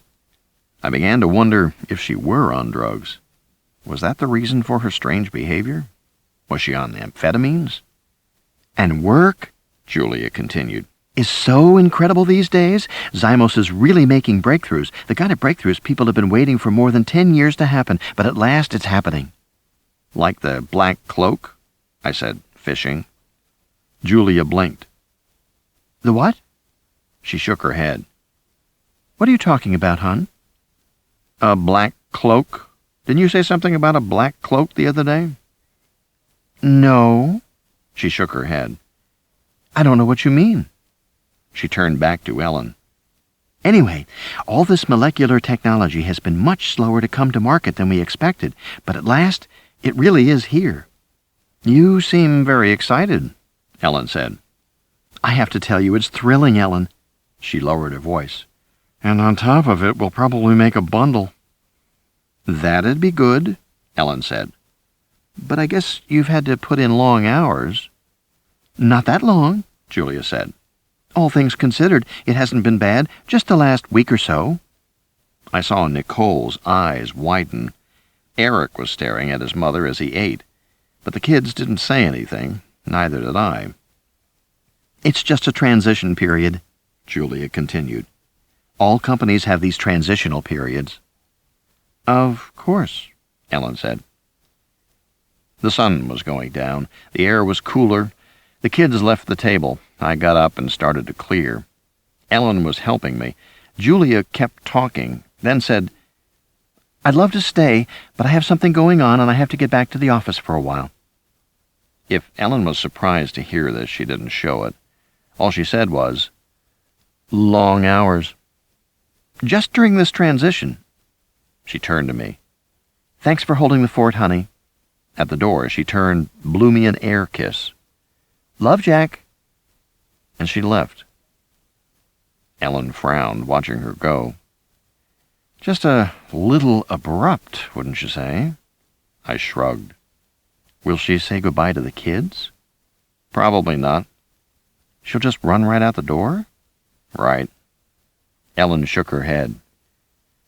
"Jack," she said, "I don't know if she's having an affair or not, but what's she taking?" "Nothing, as far as I know." "She's on something, I'm certain of it. Would you say she's lost weight?" "Yes, some." "And sleeping very little, and obviously speedy." Ellen shook her head. A lot of these hard-charging executives are on drugs. I don't know, I said. She just looked at me. I went back into my office to call Ricky, and from the office window I saw Julia backing her car down the driveway. I went to wave to her, but she was looking over her shoulder as she backed away. In the evening light, I saw golden reflections on the windshield, streaking from the trees above. She had almost reached the street when I thought I saw someone sitting in the passenger seat beside her. It looked like a man. I couldn't see his features clearly through the windshield, with the car moving down the drive. When Julia backed onto the street, her body blocked my view of the passenger, but it seemed as if Julia was talking to him animatedly. Then she put the car in gear and leaned back in her seat, and for a moment I had a brief, clear look. The man was backlit, his face in shadow, and he must have been looking directly at her because I still couldn't make out any features. But from the way he was slouching, I had the impression of someone young, maybe in his 20s, though I honestly couldn't be sure. It was just a glimpse. Then the BMW accelerated and she drove off down the street. I thought, the hell with this. I ran outside and down the driveway. I reached the street just as Julia came to the stop sign at the end of the block, her brake lights flaring. She was probably 50 yards away, the street illuminated in low, slanting yellow light. It looked as if she was alone in the car, but I really couldn't see well. I felt a moment of relief and of foolishness. There I was, standing in the street for no good reason. My mind was playing tricks on me. There was nobody in the car. Then, as Julia made the right turn, the guy popped up again, like he had been bent over, getting something from the glove compartment. And then the car was gone. And in an instant, all my distress came flooding back, like a hot pain that spread across my chest and body. I felt short of breath and a little dizzy. There was somebody in the car. I trudged back up the driveway, feeling churning emotions, not sure what to do next. "You're not sure what to do next?" Ellen said. We were doing the pots and pans at the sink, the things that didn't go in the dishwasher. Ellen was drying while I scrubbed. "You pick up the phone and call her." "She's in the car." "She has a car phone. Call her." "Uh-huh," I said. "So, how do I put it? Hey, Julia, who's the guy in the car with you?" I shook my head. "That's going to be a tough conversation." "Maybe so." "That'll be a divorce for sure." She just stared at me. "You don't want a divorce, do you?" "Hell no. I want to keep my family together." "That may not be possible, Jack. It may not be your decision to make." "None of this makes any sense," I said. "I mean, the guy in the car, he was like a kid, somebody young." "So? That's not Julia's style." "Oh?" Ellen's eyebrows went up. "He was probably in his 20s or early 30s, and anyway, are you so sure about Julia's style?" "Well, I've lived with her for 13 years. She set down one of the pots with a bang. "Jack, I understand that all this must be hard to accept." It is. In my mind, I kept replaying the car backing down the driveway over and over. I was thinking that there was something strange about the other person in the car, something odd in his appearance. In my mind, I kept trying to see his face, but I never could. The features were blurred by the windshield, by the light shifting as she backed down the drive. I couldn't see the eyes, or the cheekbones, or the mouth. In my memory, the whole face was dark and indistinct. I tried to explain that to her. "It's not surprising." "No?" "No, it's called denial. Look, Jack, the fact is, you have the evidence right in front of your eyes. You've seen it, Jack. Don't you think it's time you believed it?" I knew she was right. "Yes," I said. "It's time." The phone was ringing. My hands were up to the elbows in soap suds. I asked Ellen to get it, but one of the kids had already picked it up. I finished scrubbing the barbecue grill, handed it to Ellen to dry. "Jack," Ellen said, "you have to start seeing things as they really are and not as you want them to be." "You're right," I said. "I'll call her." At that moment, Nicole came into the kitchen looking pale. "Dad, it's the police. They want to talk to you." Day 5, 9:10 p.m. Julia's convertible had gone off the road about 5 miles from the house. It had plunged 50 feet down a steep ravine, cutting a track through the sage and juniper bushes. Then it must have rolled because now it lay at an angle, wheels facing upward. I could see only the underside of the car. The sun was almost down and the ravine was dark. The 3 rescue ambulances on the road had their red lights flashing, and the rescue crews were already rappelling down on ropes. As I watched, portable floodlights were set up, bathing the wreck in a harsh blue glow. I heard the crackle of radios all around. I stood up on the road with a motorcycle police officer. I had already asked to go down there and was told I couldn't. I had to stay on the road. When I heard the radios, I said, "Is she hurt? Is my wife hurt?" "We'll know in a minute." He was calm. "What about the other guy?" "Just a minute," he said. He had a headset in his helmet because he just started talking in a low voice. It sounded like a lot of code words. I heard, "Update of 402 for 739 here." I stood at the edge and looked down, trying to see. By now there were workers all around the car and several hidden behind the upturned frame. A long time seemed to pass. The cop said, "Your wife is unconscious, but she was wearing her seatbelt and stayed in the car. They think she's all right. Vital signs are stable. They say no spinal injuries, but she sounds like she broke her arm." "But she's all right." "They think so." Another pause while he listened. I heard him say, "I have the husband here, so let's 8-7. When he turned back to me, he said, "Yes, she's coming around. She'll have to be checked for internal bleeding at the hospital, and she's got a broken arm. But they say she's all right. They're getting her on a stretcher now." "Thank God," I said. The policeman nodded. "This is a bad piece of road." "This has happened before?" He nodded. "Every few months. Not usually so lucky." I flipped open my cell phone and called Ellen, told her to explain to the kids there was nothing to worry about, that Mom was going to be okay. "Especially Nicole," I said. "I'll take care of it," Ellen promised me. I flipped the phone shut and turned back to the cop. "Well, what about the other guy?" I said. "She's alone in the car." "No," I said. "There was another guy with her." He spoke on his headset, then turned back to me. "Well, they say no. There's no sign of anyone else." "Well, maybe he was thrown," I said. "They're asking your wife now." He listened a moment. "She says she was alone." "You're kidding," I said. He looked at me, shrugged. "That's what she says." In the flashing red lights of the ambulances, I couldn't read his expression, but his tone implied, "Another guy who doesn't know his own wife." I turned away, looked over the edge of the road.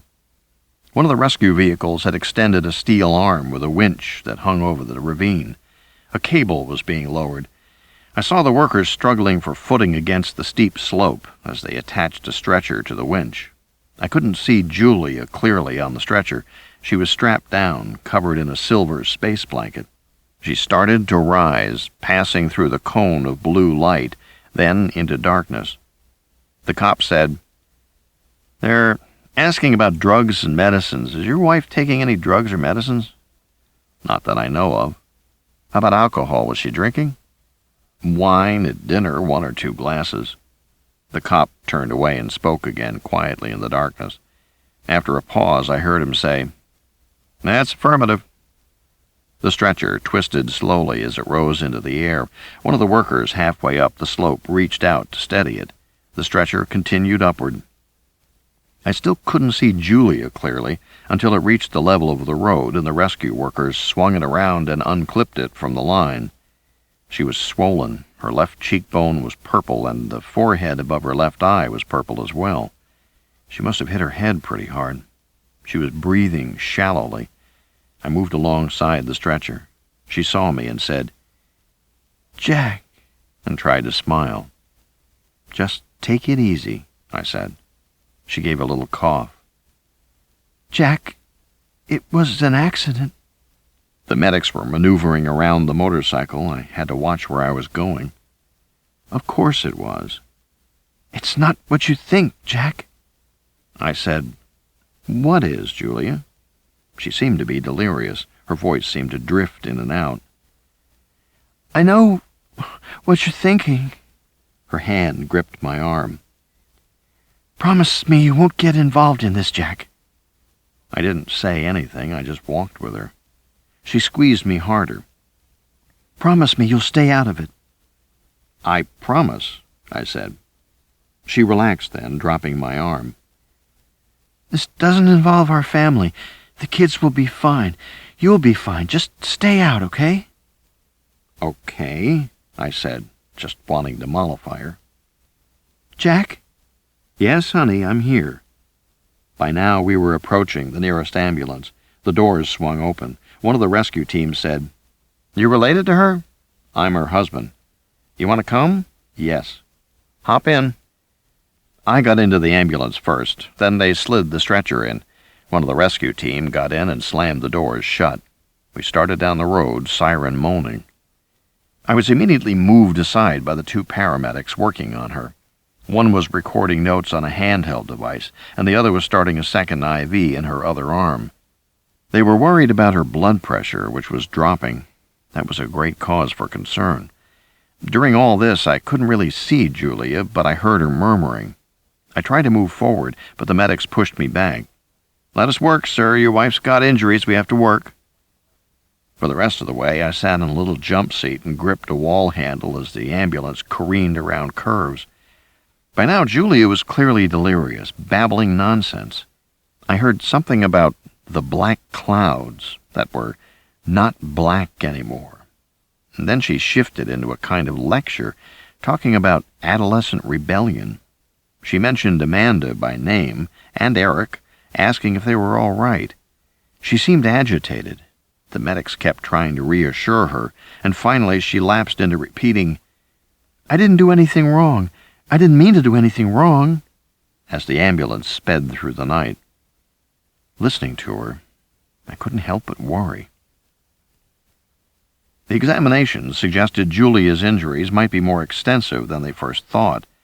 There was a lot to rule out: possible pelvic fracture, possible hematoma, possible fracture of a cervical vertebrae, left arm broken in 2 places and might need to be pinned. The doctors seemed most worried about her pelvis. They were handling her much more gingerly when they put her into intensive care. But Julia was conscious, catching my eye and smiling at me from time to time, until she fell asleep. The doctor said there was nothing for me to do. They would wake her up every half hour during the night. They said that she would be in the hospital at least 3 days, probably a week. They told me to get some rest. I left the hospital a little before midnight. I took a taxi back to the crash site to pick up my car. It was a cold night. The police cars and rescue ambulances were gone. In their place was a big flatbed tow truck, which was winching Julia's car up the hill. A skinny guy smoking a cigarette was running the winch. "Nothing to see," he said to me. "Everybody's gone to the hospital." I said it was my wife's car. "Can't drive it," he said. He asked me for my insurance card. I got it out of my wallet and handed it to him. He said, "I heard your wife's okay." "So far." "You're a lucky guy." He jerked his thumb, pointing across the road. "Are they with you?" Across the street, a small white van was parked. The sides were bare, with no markings or company logo. But low on the front door, I saw a serial number in black. And underneath, it said, SSVT Unit. I said, No, they're not with me. Been here an hour, he said. Just sitting there. I couldn't see anyone inside the van. The front windows were dark. I started across the street toward them. I heard the faint crackle of a radio. When I was about 10 feet away, the lights came on, the engine started, and the van roared past me and drove down the highway. As it passed, I had a glimpse of the driver. He was wearing a shiny suit of some kind, like silvery plastic, and a tight hood of the same material. I thought I saw some funny silver apparatus hanging around his neck. It looked like a gas mask, except it was silver, but I wasn't sure. As the car drove away, I noticed the rear bumper had 2 green stickers, each with a big X. That was the Xymos logo.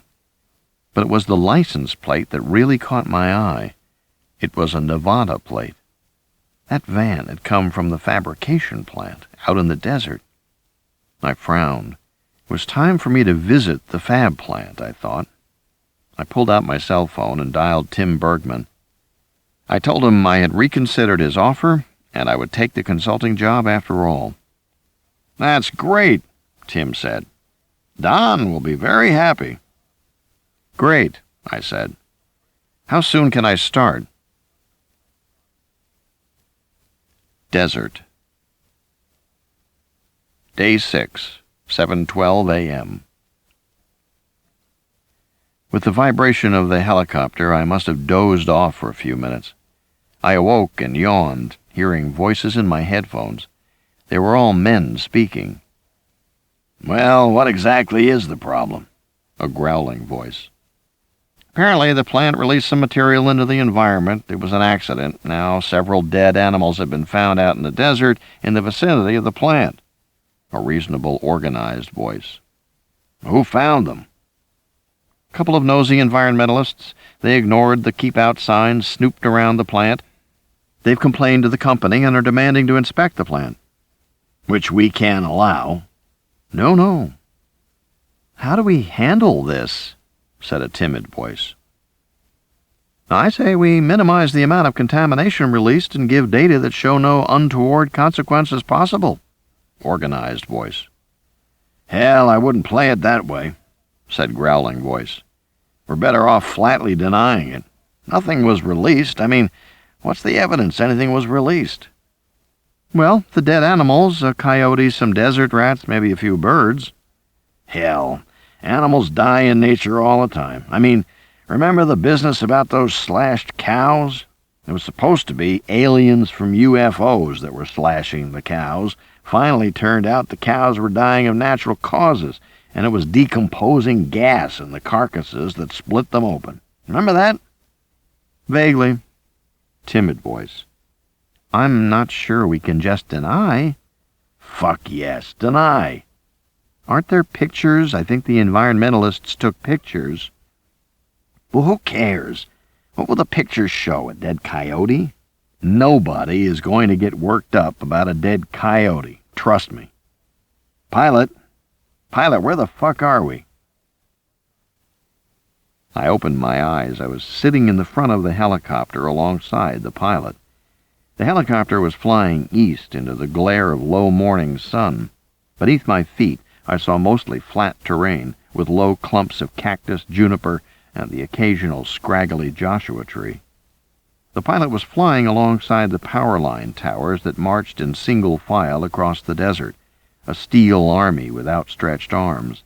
The towers cast long shadows in the morning light. A heavy-set man leaned forward from the back seat. He was wearing a suit and tie. "Pilot, are we there yet?" "We just crossed the Nevada line, another 10 minutes. The heavy-set man grunted and sat back. I'd met him when we took off, but I couldn't remember his name now. I glanced back at the 3 men, all in suits and ties, who were traveling with me. They were all PR consultants, hired by Xymos.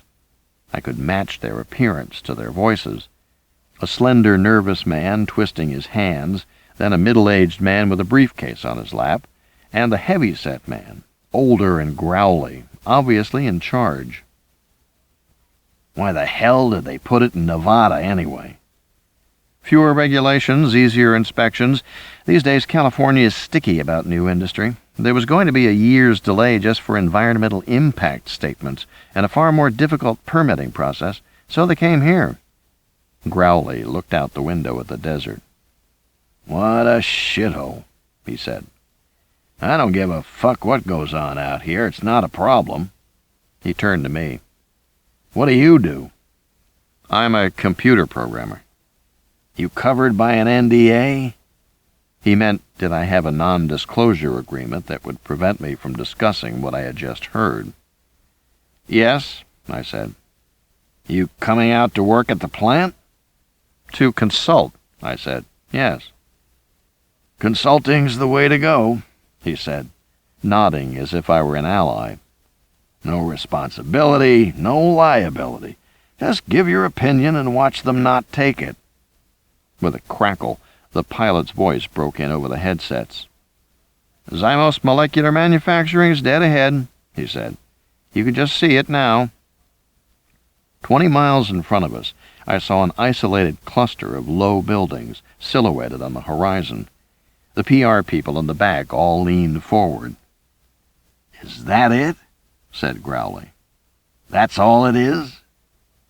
"It's bigger than it looks from here," the pilot said. As the helicopter came closer, I could see that the buildings were interlocked, featureless concrete blocks, all whitewashed. The PR people were so pleased they almost burst into applause. "Hey, it's beautiful." "Looks like a fucking hospital." "Great architecture." "It'll photograph great," I said. "Why will it photograph great?" "Because it has no projections," the man with the briefcase said. "No antennas, no spikes, no things poking up. People are afraid of spikes and antennas.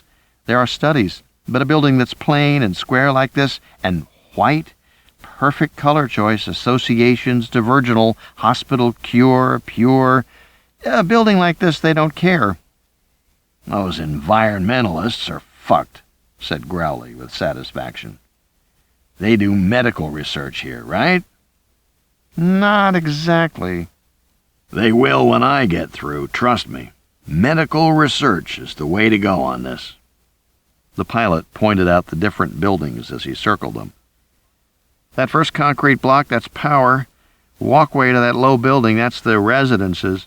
Next door, fab support, labs, whatever. And then the square windowless 3-story one, that's the main fab building. They tell me it's a shell. It's got another building inside it. Then over to the right, that low, flat shed, that's external storage and parking. Cars have to be under shade here or the dashboards buckle. Get a first-degree burn if you touch your steering wheel." I said, "And they have residences?" The pilot nodded. "Yeah, have to. Nearest motel is 161 miles, over near Reno." "So how many people live in this facility?" Growly said.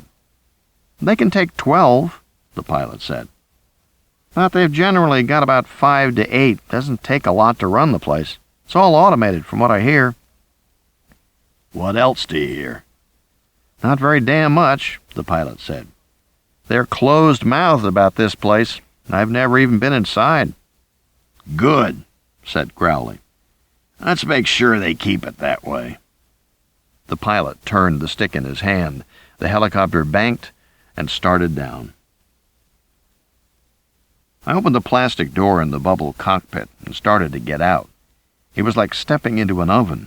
The blast of heat made me gasp. "This is nothing," the pilot shouted over the whir of the blades. "This is almost winter. Can't be more than 105. "Great," I said, inhaling hot air. I reached in the back for my overnight bag and my laptop. I'd stowed it under the seat of the timid man. "I have to take a piss," said Growly, releasing his seatbelt. "Dave," said the man with the briefcase in a warning tone. "Fuck, it's just for a minute."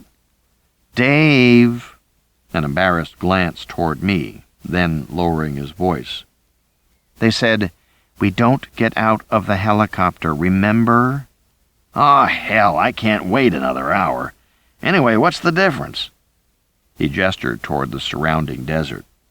There's nothing the fuck out here for 1,000,000 miles. But Dave, You guys give me a pain. I'm going to pee, damn it. He hefted his bulk up and moved toward the door. I didn't hear the rest of the conversation because by then I had taken off my earphones. Growly was clambering out. I grabbed my bags, turned, and moved away, crouched beneath the blades. They cast a flickering shadow on the pad. I came to the edge of the pad where the concrete ended abruptly in a dirt path that threaded among the clumps of cholla cactus toward the blocky white power building 50 yards away. There was no one to greet me. In fact, no one in sight at all. Looking back, I saw Growly zip up his trousers and climb back into the helicopter. The pilot pulled the door shut and lifted off, waving to me as he rose into the air. I waved back, then ducked away from the swirl of spitting sand. The helicopter circled once and headed west. The sound faded. The desert was silent, except for the hum of the electrical power lines a few hundred yards away. The wind ruffled my shirt, flapped my trouser legs. I turned in a slow circle, wondering what to do now, and thinking about the words of the PR guy. They said we don't get out of the helicopter, remember? Hey! Hey, you! I looked back.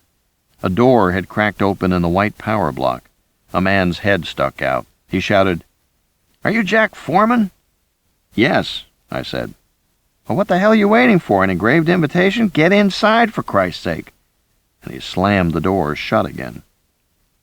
That was my welcome to the Xymos fabrication facility. Lugging my bags, I trudged down the dirt path toward the door. Things never turn out the way you expect. I stepped into a small room with dark gray walls on 3 sides. The walls were some smooth material like formica. It took my eyes a moment to adjust to the relative darkness. Then I saw that the 4th wall directly ahead of me was entirely glass, leading to a small compartment, and a second glass wall. The glass walls were fitted with folding steel arms, ending in metal pressure pads. It looked a little bit like what you'd expect to see in a bank vault. Beyond the second glass wall, I could see a burly man in blue trousers and a blue work shirt with the Xymos logo on the pocket. He was clearly the plant maintenance engineer. He gestured to me. "It's an airlock. Door's automatic. Walk forward." I did, and the nearest glass door hissed open. A red light came on. In the compartment ahead, I saw grill work on the floor, ceiling, and both walls. I hesitated. "Looks like a fucking toaster, don't it?" the man said, grinning. He had some teeth missing. "But don't worry, it'll just blow you a little. Come ahead." I stepped into the glass compartment and set my bag on the ground. "No, pick the bag up." I picked it up again. Immediately, the glass door behind me hissed shut, the steel arms unfolding smoothly. The pressure pads sealed with a thunk. I felt a slight discomfort in my ears as the airlock pressurized. The man in blue said, "You might want to close your eyes." I closed my eyes and immediately felt chilling spray strike my face and body from all sides. My clothes were soaked. I smelled a stinging odor like acetone or nail polish remover. I began to shiver. The liquid was really cold. The first blast of air came from above my head, a roar that quickly built to hurricane intensity. I stiffened my body to steady myself. My clothes flapped and pressed flat against my body. The wind increased, threatening to tear the bag from my hand. Then the air stopped for a moment, and a second blast came upward from the floor. It was disorienting, but it only lasted a few moments. Then, with a whoosh, the vacuum pumps kicked in, and I felt a slight ache in my ears as the pressure dropped, like an airplane descending. Then silence. A voice said, "That's it. Come ahead." I opened my eyes. The liquid they'd sprayed on me had evaporated. My clothes were dry. The doors hissed open before me. I stepped out, and the man in blue looked at me quizzically. Feel okay? Yeah, I think so. No itching? No. Good. We had a few people who were allergic to this stuff, but we've got to do this routine for the clean rooms. I nodded. It was obviously a procedure to remove dust and other contaminants.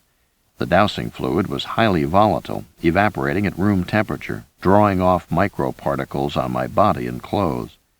The air jets and vacuum completed the scrub. The procedure would remove any loose particles on my body and suck them away. I'm Vince Reynolds, the man said, but he didn't hold out his hand. You call me Vince, and you're Jack? I said I was. Okay, Jack, he said. They're waiting for you, so let's get started. We got to take precautions because this is an HMF, that's high magnetic field environment, greater than 33 Tesla, so... He picked up a cardboard box. Better lose your watch. I put the watch in the box. And the belt. I took my belt off, put it in the box. Any other jewelry, bracelet, necklace, piercings, decorative pins or medals, medical alert? No. How about metal inside your body? Old injury, bullets, shrapnel? No? Any pins for broken arms or legs, hip or knee replacement? No? Artificial valves, artificial cartilage, vascular pumps, or implants? I said I didn't have any of those things. Well, you're still young, he said. Now, how about in your bag?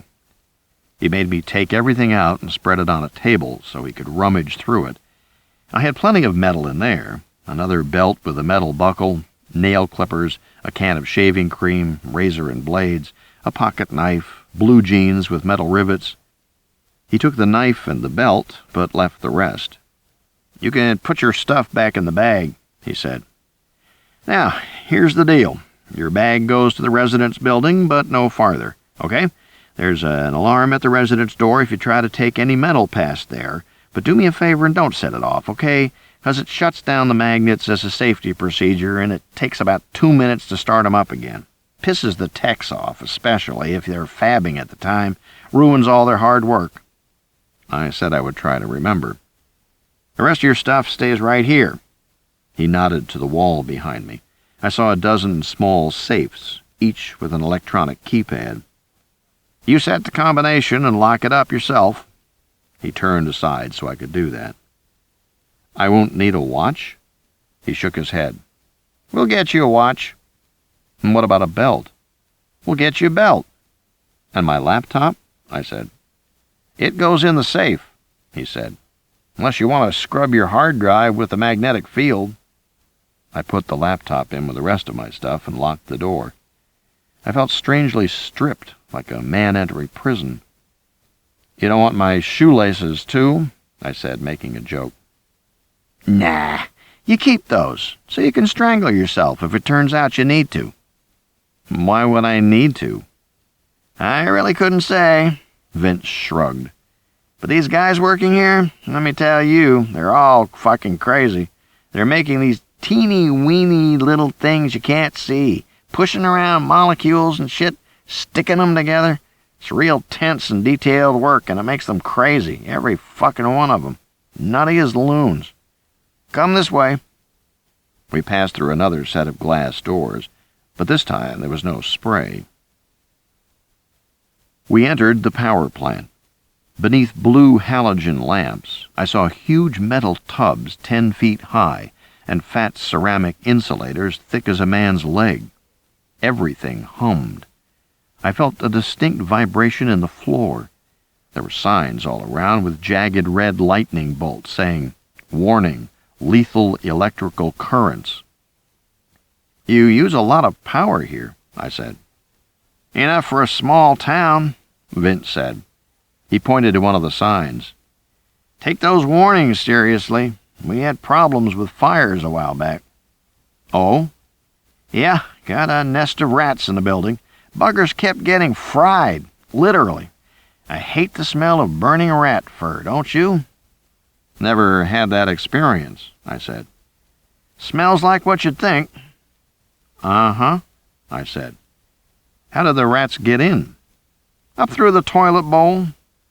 I must have looked surprised because Vince said, Oh, you don't know that? Rats do that all the time. It's just a short swim for them to get in. Of course, if it happened while you were sitting, it'd be a nasty surprise." He gave a short laugh. "Problem was the contractor for the building didn't bury the leach field deep enough. Anyhow, rats got in. We've had a few accidents like that since I've been here." "Is that right? What kind of accidents?" He shrugged. "They tried to make these buildings perfect," he said, "because they're working with such small-sized things. But it's not a perfect world, Jack. Never has been. Never will be." I said again, "What kind of accidents?" By then we had come to the far door with a keypad, and Vince punched in numbers quickly. The door clicked open. "All the doors are keyed the same. 06, 04, 02. Vince pushed the door wide, and we stepped into a covered passageway connecting the power plant to the other buildings. It was stifling hot here, despite the roar of the air conditioner. "Contractor," Vince explained.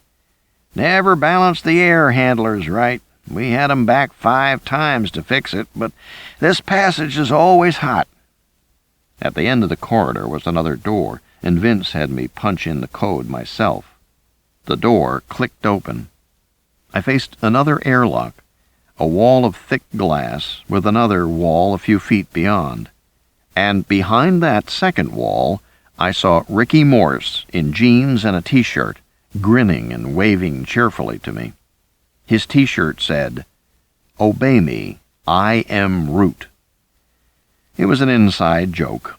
In the Unix operating system, it meant the boss. Over an intercom speaker, Ricky said, "I'll take it from here, Vince." Vince waved. "No problem." "You fixed that positive pressure setting?" "Did it an hour ago. Why?" "It may not be holding in the main lab." "I'll check it again," Vince said. "Maybe we got another leak somewhere." He slapped me on the back, jerked his thumb toward the interior of the building. "Lots of luck in there." Then he turned and walked back the way he came. "It's great to see you," Ricky said. "You know the code to get in?" I said I did. He pointed to a keypad. I punched the numbers in. The glass wall slid sideways. I stepped into another narrow space about 4 feet wide, with metal grills on all 4 sides. The wall closed behind me. A fierce blast of air shot up from the floor, puffing up my trouser legs, ruffling my clothing. Almost immediately, it was followed by blasts of air coming from both sides, then from top, blowing down hard on my hair and shoulders. Then a whoosh of vacuum. The glass in front of me slid laterally. I smoothed down my hair and stepped out. "Sorry about that." Ricky shook my hand vigorously. "But at least we don't have to wear bunny suits," he said. I noticed that he looked strong, healthy. The muscles in his forearms were defined. I said, "You look good, Ricky. Working out?" "Oh, not really." "You're pretty cut," I said. I punched him on the shoulder. He grinned. "Just tension on the job." "Did Vince frighten you?" "Not exactly." "He's a little strange," Ricky said. "Vince grew up alone out in the desert with his mother. She died when he was 5. Body was pretty decomposed when they finally found her. Poor kid, he just didn't know what to do. I guess I'd be strange, too." Ricky gave a shrug. "But I'm glad you're here, Jack. I was afraid you wouldn't come." Despite Ricky's apparent good health, I was noticing now that he seemed nervous, edgy.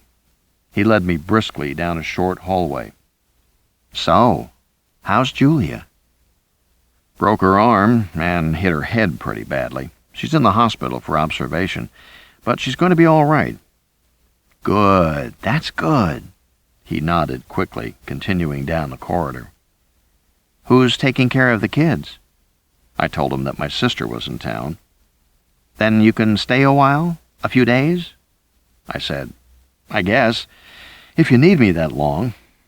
Ordinarily, software consultants don't spend a lot of time on site. 1 day, maybe 2, not more than that. Ricky glanced over his shoulder at me. Did Julia, explain to you about this place? Not really, no.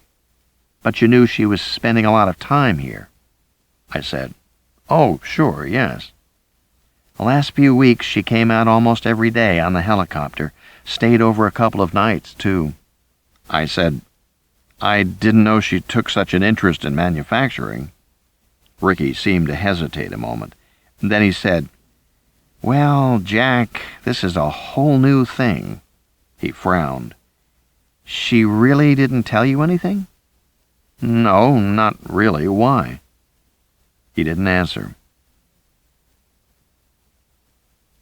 He opened the far door and waved me through. This is our residential module where everybody sleeps and eats. The air was cool after the passageway. The walls were the same smooth formica material. I heard a low, continuous whoosh of air handlers. A series of doors opened off the hallway. One of them had my name on it, written in marker on a piece of tape. Ricky opened the door. Home sweet home, Jack. The room was monastic. A small bed, a tiny desk just large enough to hold a workstation, monitor, and keyboard. Above the bed, a shelf for books and clothes. All the furniture had been coated with smooth-flowing white plastic laminate. There were no nooks or crannies to hold stray particles of dirt. There was no window in the room either, but a liquid crystal screen showed a view of the desert outside. There was a plastic watch and a belt with a plastic buckle on the bed. I put them on. Ricky said, Dump your gear, and I'll give you the tour. Still keeping his brisk pace, he led me into a medium-sized lounge with a couch and chairs around a coffee table and a bulletin board on the wall. All the furniture here was the same flowing plastic laminate. To the right is the kitchen and the rec room with TV, video games, so forth. We entered the small kitchen. There were 2 people there, a man and a woman, eating sandwiches standing up. I think you know these guys, Ricky said, grinning. And I did. They had been on my team at Mediatronics.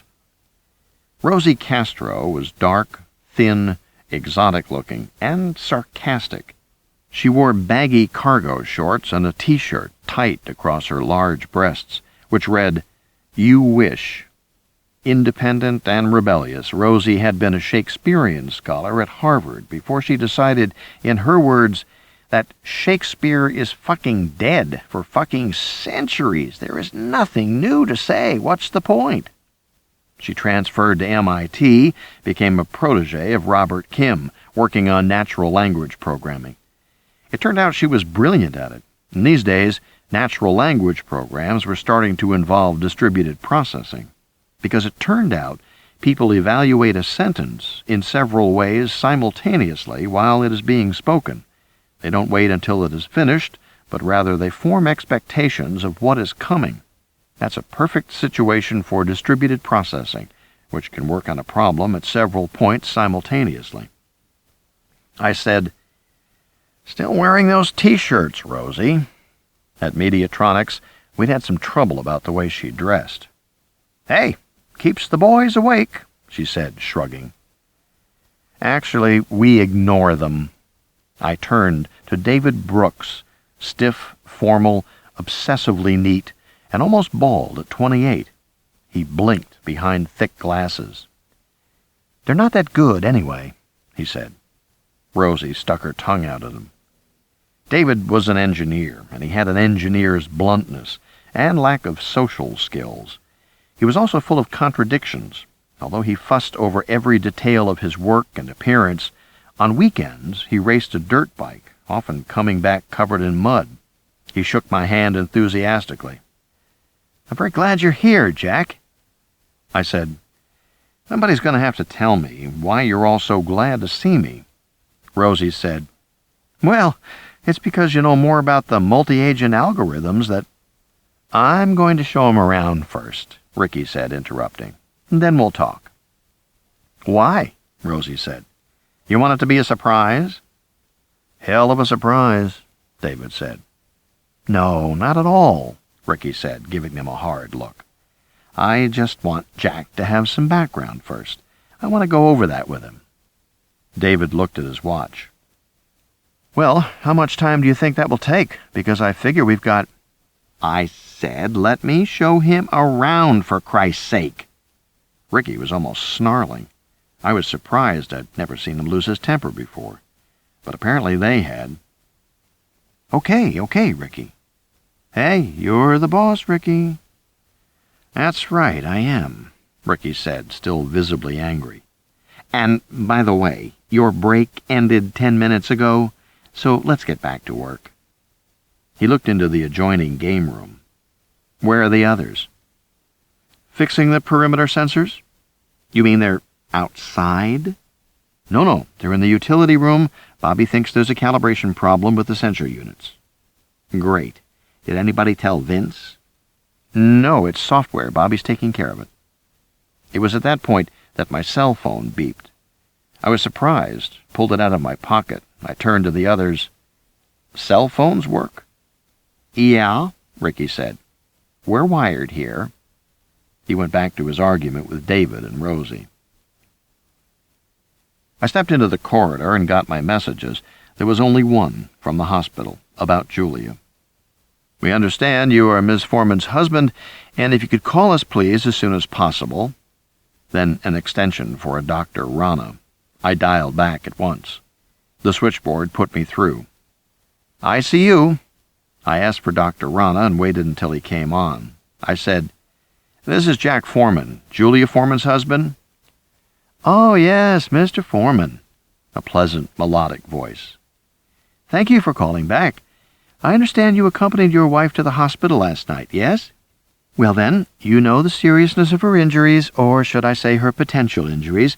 We really do feel she needs to have a thorough workup for cervical fracture and for subdural hematoma, and she needs a pelvic fracture workup as well. Yes, I said.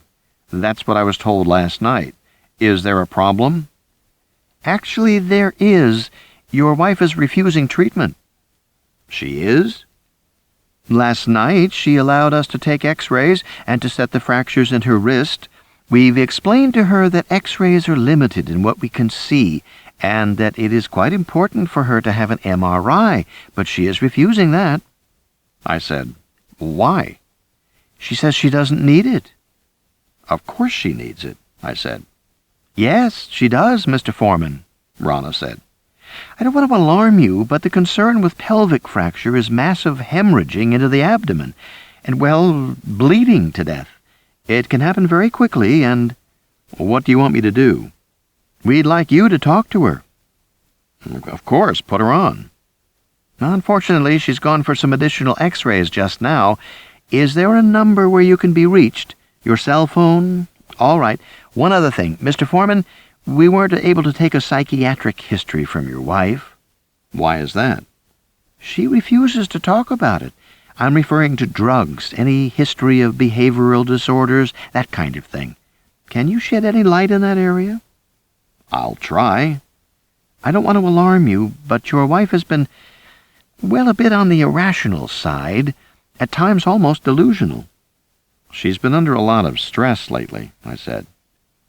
Yes, I am sure that contributes, Dr. Rana said smoothly. And she has suffered a severe head injury, which we need to investigate further. I don't want to alarm you, but frankly, it was the opinion of the psychiatric consult that your wife was suffering from a bipolar disorder, or a drug disorder, or both. I see. And, of course, such questions naturally arise in the context of a single-car automobile accident. He meant that the accident might be a suicide attempt. I didn't think that was likely. I have no knowledge of my wife taking drugs, I said, but I have been concerned about her behavior for, a few weeks now. Ricky came over and stood by me impatiently. I put my hand over the phone. It's about Julia. He nodded and glanced at his watch, raised his eyebrows. I thought it was pretty odd that he would push me when I was talking to the hospital about my wife and his immediate superior. The doctor rambled on for a while, and I did my best to answer his questions, but the fact was I didn't have any information that could help him. He said he would have Julia call when she got back, and I said I would wait for the call. I flipped the phone closed. Ricky said, "Okay, fine. Sorry to rush you, Jack, but, you know, I've got a lot to show you." "Is there a time problem?" I said. "I don't know, maybe." I started to ask what he meant by that, but he was already leading me forward, walking quickly. We left the residential area, passing through another glass door and down another passageway. This passage, I noticed, was tightly sealed. We walked along a glass walkway suspended above the floor. The glass had little perforations, and beneath was a series of vacuum ducts for suction. By now, I was growing accustomed to the constant hiss of the air handlers. Midway down the corridor was another pair of glass doors. We had to go through them one at a time. They parted as we went through and closed behind us. Continuing on, I again had the distinct feeling of being in a prison, of going through a succession of barred gates, going deeper and deeper into something. It might be all high-tech and shiny glass walls, but it was still a prison. Day 6, 8:12 a.m. We came into a large room marked Utility, and beneath it, Mole Stock, Fab Stock, Feed Stock. The walls and ceiling were covered with the familiar smooth plastic laminate. Large laminated containers were stacked on the floor. Off to the right, I saw a row of big stainless steel kettles, sunk below ground with lots of piping and valves surrounding them, and coming up to the first floor level. It looked exactly like a microbrewery, and I was about to ask Ricky about it when he said, "So there you are." Working at a junction box beneath a monitor screen were 3 more members of my old team. They looked slightly guilty as we came up, like kids caught with their hands in the cookie jar. Of course, Bobby Lembeck was their leader. At 35, Bobby now supervised more code than he wrote, but he could still write when he wanted to. As always, he was wearing faded jeans and a Ghost in the Shell t-shirt, his ubiquitous Walkman clamped to his waist. Then there was May Chang, beautiful and delicate, about as different from Rosie Castro as any woman could be. May had worked as a field biologist in Sichuan, studying the golden snub-nosed monkey, before turning to programming in her mid-20s. Her time in the field, as well as her natural inclination, led her to be almost silent. May said very little, moved almost soundlessly, and never raised her voice, but she never lost an argument either. Like many field biologists, she had developed the uncanny ability to slip into the background, to become unnoticed, almost to vanish. And finally, Charlie Davenport, grumpy, rumpled, and already overweight at 30. Slow and lumbering, he looked as if he had slept in his clothes, and in fact he often did after a marathon programming session. Charlie had worked under John Holland in Chicago and Doyne Farmer at Los Alamos. He was an expert in genetic algorithms, the kind of programming that mimicked natural selection to hone answers. But he was an irritating personality. He hummed, he snorted, talked to himself, and farted with noisy abandon. The group only tolerated him because he was so talented. "Does it really take 3 people to do this?" Ricky said after I'd shaken hands all around. "Yes," Bobby said. "It does take 3 people El Ruto because it's complicated." "Why? And don't call me El Ruto." "I obey, Mr. Root." "Just get on with it." "Well," Bobby said, "I started to check the sensors after this morning's episode, and it looks to me like they're miscalibrated." But since nobody is going outside, the question is whether we're reading them wrong or whether the sensors themselves are faulty, or just scaled wrong on the equipment in here. May knows these sensors. She's used them in China. I'm making code revisions now, and Charlie is here because he won't go away and leave us alone. Shit. I have better things to do, Charlie said. But I wrote the algorithm that controls the sensors, and we need to optimize the sensor code after they're done. I'm just waiting until they stop screwing around. Then I'll optimize. He looked pointedly at Bobby. None of these guys can optimize worth a damn. May said, Bobby can. Yeah, if you give him 6 months, maybe. Children, Ricky said. Let's not make a scene in front of our guest. I smiled blandly. The truth was, I hadn't been paying attention to what they were saying. I was just watching them. These were 3 of my best programmers, and when they had worked for me, they had been self-assured to the point of arrogance. But now I was struck by how nervous the group was. They were all on edge, bickering, jumpy. And thinking back, I realized that Rosie and David had been on edge too. Charlie started humming in that irritating way of his. Oh, Christ, Bobby Lembeck said. Would you tell him to shut up? Ricky said. Charlie, you know we've talked about the humming. Charlie continued to hum. Charlie? Charlie gave a long theatrical sigh. He stopped humming. Thank you, Bobby said. Charlie rolled his eyes and looked at the ceiling. All right, Ricky said. Finish up quickly and get back to your stations. Okay, fine. I want everybody in place as soon as possible.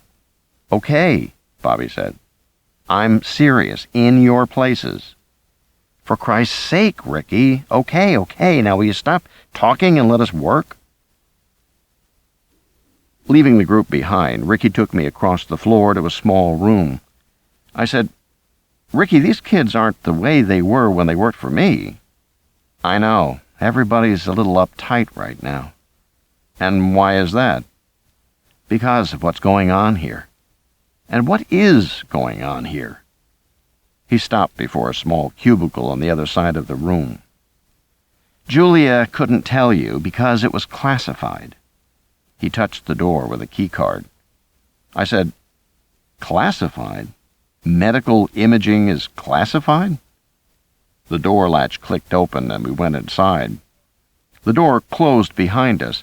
I saw a table, 2 chairs, a computer monitor, and a keyboard. Ricky sat down and immediately started typing. The medical imaging project was just an afterthought, he said. A minor commercial application of the technology we are already developing. Which is? Military. Xymos is doing military work? Yes, under contract.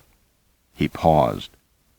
2 years ago, the Department of Defense realized from their experience in Bosnia that there was enormous value to robot aircraft that could fly overhead and transmit battlefield images in real time. The Pentagon knew that there would be more and more sophisticated uses for these flying cameras in future wars. You could use them to spot the locations of enemy troops, even when they were hidden in jungle or in buildings. You could use them to control laser-guided rocket fire, or to identify the location of friendly troops, and so on. But commanders on the ground could call up the images they wanted, in the spectra they wanted, visible, infrared, UV, whatever. Real-time imaging was going to be a very powerful tool in future warfare. Okay. But obviously, Ricky said, these robot cameras were vulnerable. You could shoot them down like pigeons. The Pentagon wanted a camera that couldn't be shot down. They imagined something very small, maybe the size of a dragonfly, a target too small to hit. But there were problems with power supply, with small control surfaces, and with resolution using such a small lens. They needed a bigger lens. I nodded. And so you thought of a swarm of nano components? That's right. Ricky pointed to the screen, where a cluster of black spots wheeled and turned in the air like birds. A cloud of components would allow you to make a camera with as large a lens as you wanted, and it couldn't be shot down because a bullet would just pass through the cloud. Furthermore, you could disperse the cloud the way a flock of birds disperses with a gunshot. Then the camera would be invisible until it reformed again. So it seemed an ideal solution. The Pentagon gave us 3 years of DARPA funding. And we set out to make the camera. It was, of course, immediately obvious that we had a problem with distributed intelligence. I was familiar with the problem. The nanoparticles in the cloud had to be endowed with a rudimentary intelligence so that they could interact with each other to form a flock that wheeled in the air. Such coordinated activity might look pretty intelligent, but it occurred even when the individuals making up the flock were rather stupid. After all, birds and fish could do it, and they weren't the brightest creatures on the planet. Most people watching a flock of birds or a school of fish assumed there was a leader, and that all the other animals followed the leader. That was because human beings, like most social mammals, had group leaders. But birds and fish had no leaders. Their groups weren't organized that way. Careful study of flocking behavior, frame-by-frame video analysis, showed that, in fact, there was no leader. Birds and fish responded to a few simple stimuli among themselves, and the result was coordinated behavior. But nobody was controlling it, nobody was leading it, nobody was directing it. Nor were individual birds genetically programmed for flocking behavior. Flocking was not hardwired. There was nothing in the bird brain that said, "When thus and such happens, start flocking." On the contrary, flocking simply emerged within the group as a result of much simpler, low-level rules. Rules like, stay close to the birds nearest you, but don't bump into them. And from those rules, the entire group flocked in smooth coordination. Because flocking arose from low-level rules, it was called emergent behavior. The technical definition of emergent behavior was behavior that occurred in a group but was not programmed into any member of the group. Emergent behavior could occur in any population, including a computer population, or a robot population, or a nanoswarm. I said to Ricky, "Your problem was emergent behavior in the swarm?" "Exactly. It was unpredictable, to put it mildly." In recent decades, this notion of emergent group behavior had caused a minor revolution in computer science. What that meant for programmers was that you could lay down rules of behavior for individual agents, but not for the agents acting together. Individual agents, whether programming modules or processors, or, as in this case, actual micro-robots, could be programmed to cooperate under certain circumstances and to compete under other circumstances. They could be given goals. They could be instructed to pursue their goals with single-minded intensity, or to be available to help other agents.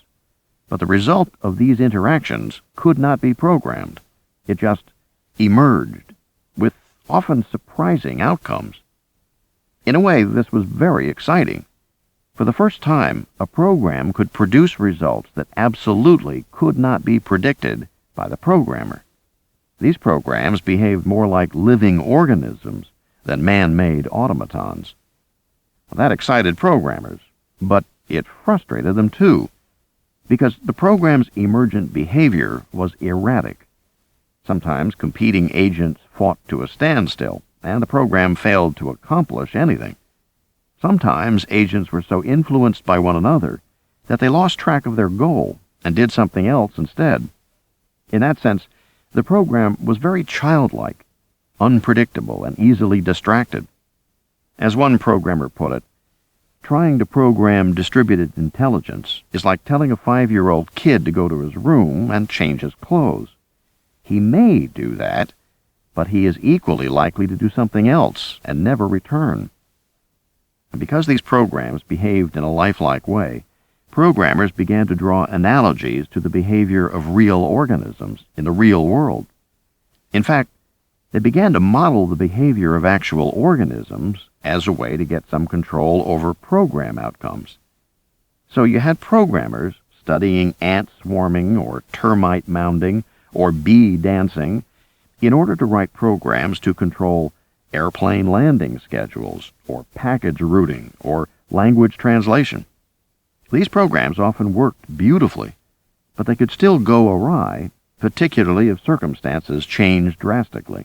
Then they would lose their goals. That was why I began 5 years ago to model predator-prey relationships as a way to keep goals fixed, because hungry predators weren't distracted.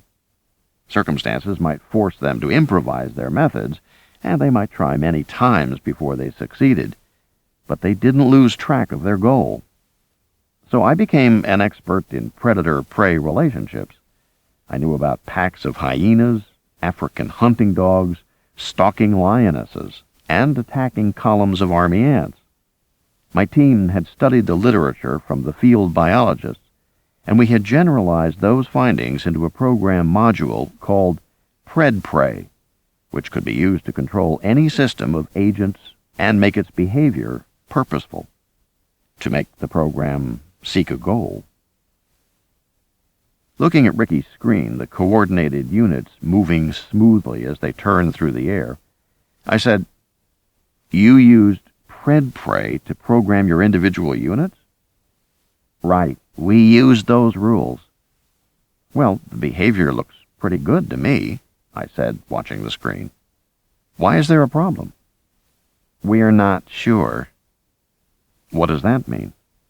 "It means we know there's a problem, but we're not sure what's causing it. Whether the problem is programming or something else." "Something else? Like what?" I frowned. "I don't get it, Ricky. This is just a cluster of microbots. You can make it do what you want. If the programming is not right, you adjust it." "What don't I understand?" Ricky looked at me uneasily. He pushed his chair away from the table and stood. "Let me show you how we manufacture these agents," he said. "Then you'll understand the situation better." Having watched Julia's demo tape, I was immediately curious to see what he showed me next, because many people I respected thought molecular manufacturing was impossible. One of the major theoretical objections was the time it would take to build a working molecule. To work at all, the nanoassembly line would have to be far more efficient than anything previously known in human manufacturing. Basically, all man-made assembly lines ran at roughly the same speed. They could add 1 part per second. An automobile, for example, had a few thousand parts. You could build a car in a matter of hours. A commercial aircraft had 6 million parts, and it took several months to build. But a typical manufactured molecule consisted of 10 to the 25th parts. That was 10, with 25 zeros behind it. As a practical matter, this number was unimaginably large. The human brain couldn't comprehend it. But calculations showed that even if you could assemble at the rate of 1 million parts per second, the time to complete 1 molecule would still be 3,000 trillion years, longer than the known age of the universe. And that was a problem. It was known as the build time problem. I said to Ricky, "If you're doing industrial manufacturing," "We are," "then you must have solved the build time problem." "We have." "How?" "Just wait."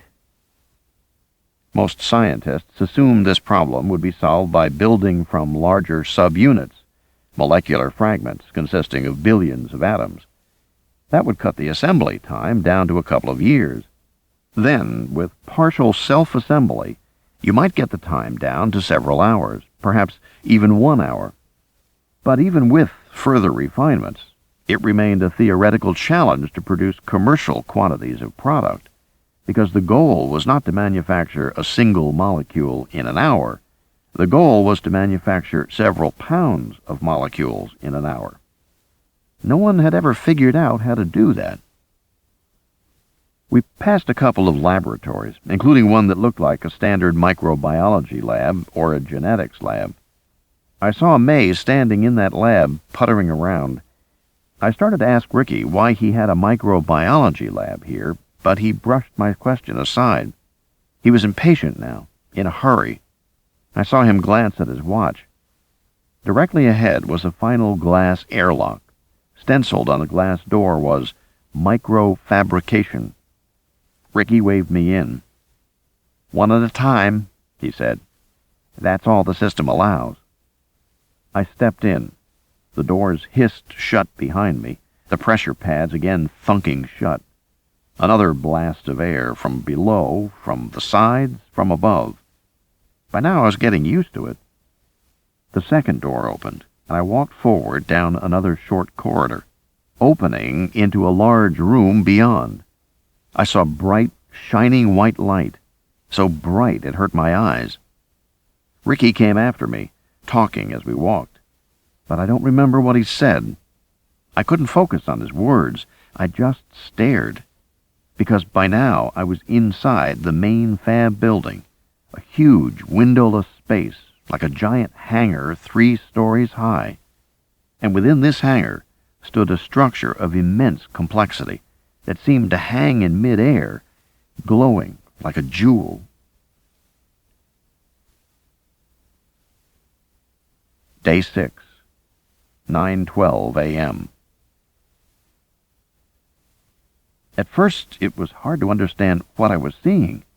It looked like an enormous glowing octopus rising above me, with glinting, faceted arms extending outward in all directions, throwing complex reflections and bands of color onto the outer walls. Except this octopus had multiple layers of arms. One layer was low, just a foot above the floor. A second was at chest level. The third and fourth layers were higher above my head, and they all glowed, sparkled brilliantly. I blinked, dazzled. I began to make out the details. The octopus was contained within an irregular 3-story framework built entirely of modular glass cubes. Floors, walls, ceilings, staircases, everything was cubes. But the arrangement was haphazard, as if someone had dumped a mound of giant transparent sugar cubes in the center of the room. Within this cluster of cubes, the arms of the octopus snaked off in all directions. The whole thing was held up by a web of black anodized struts and connectors, but they were obscured by the reflections, which is why the octopus seemed to hang in mid-air. Ricky grinned. "Convergent assembly. The architecture is fractal. Neat, huh?" I nodded slowly. I was seeing more details. What I had seen as an octopus was actually a branching tree structure. A central square conduit ran vertically through the center of the room, with smaller pipes branching off on all sides. From these branches, even smaller pipes branched off in turn, and smaller ones still. The smallest of the pipes were pencil-thin. Everything gleamed as if it were mirrored. "Why is it so bright?" "The glass has diamondoid coating," he said. "At the molecular level, glass is like Swiss cheese, full of holes. And of course it's a liquid, so atoms just pass right through it." "So you coat the glass?" "Right. Have to." Within this shining forest of branching glass, David and Rosie moved, making notes, adjusting valves, consulting handheld computers. I understood that I was looking at a massively parallel assembly line. Small fragments of molecules were introduced into the smallest pipes, and atoms were added to them. When that was finished, they moved into the next largest pipes, where more atoms were added. In this way, molecules moved progressively toward the center of the structure, until assembly was completed, and they were discharged into the central pipe.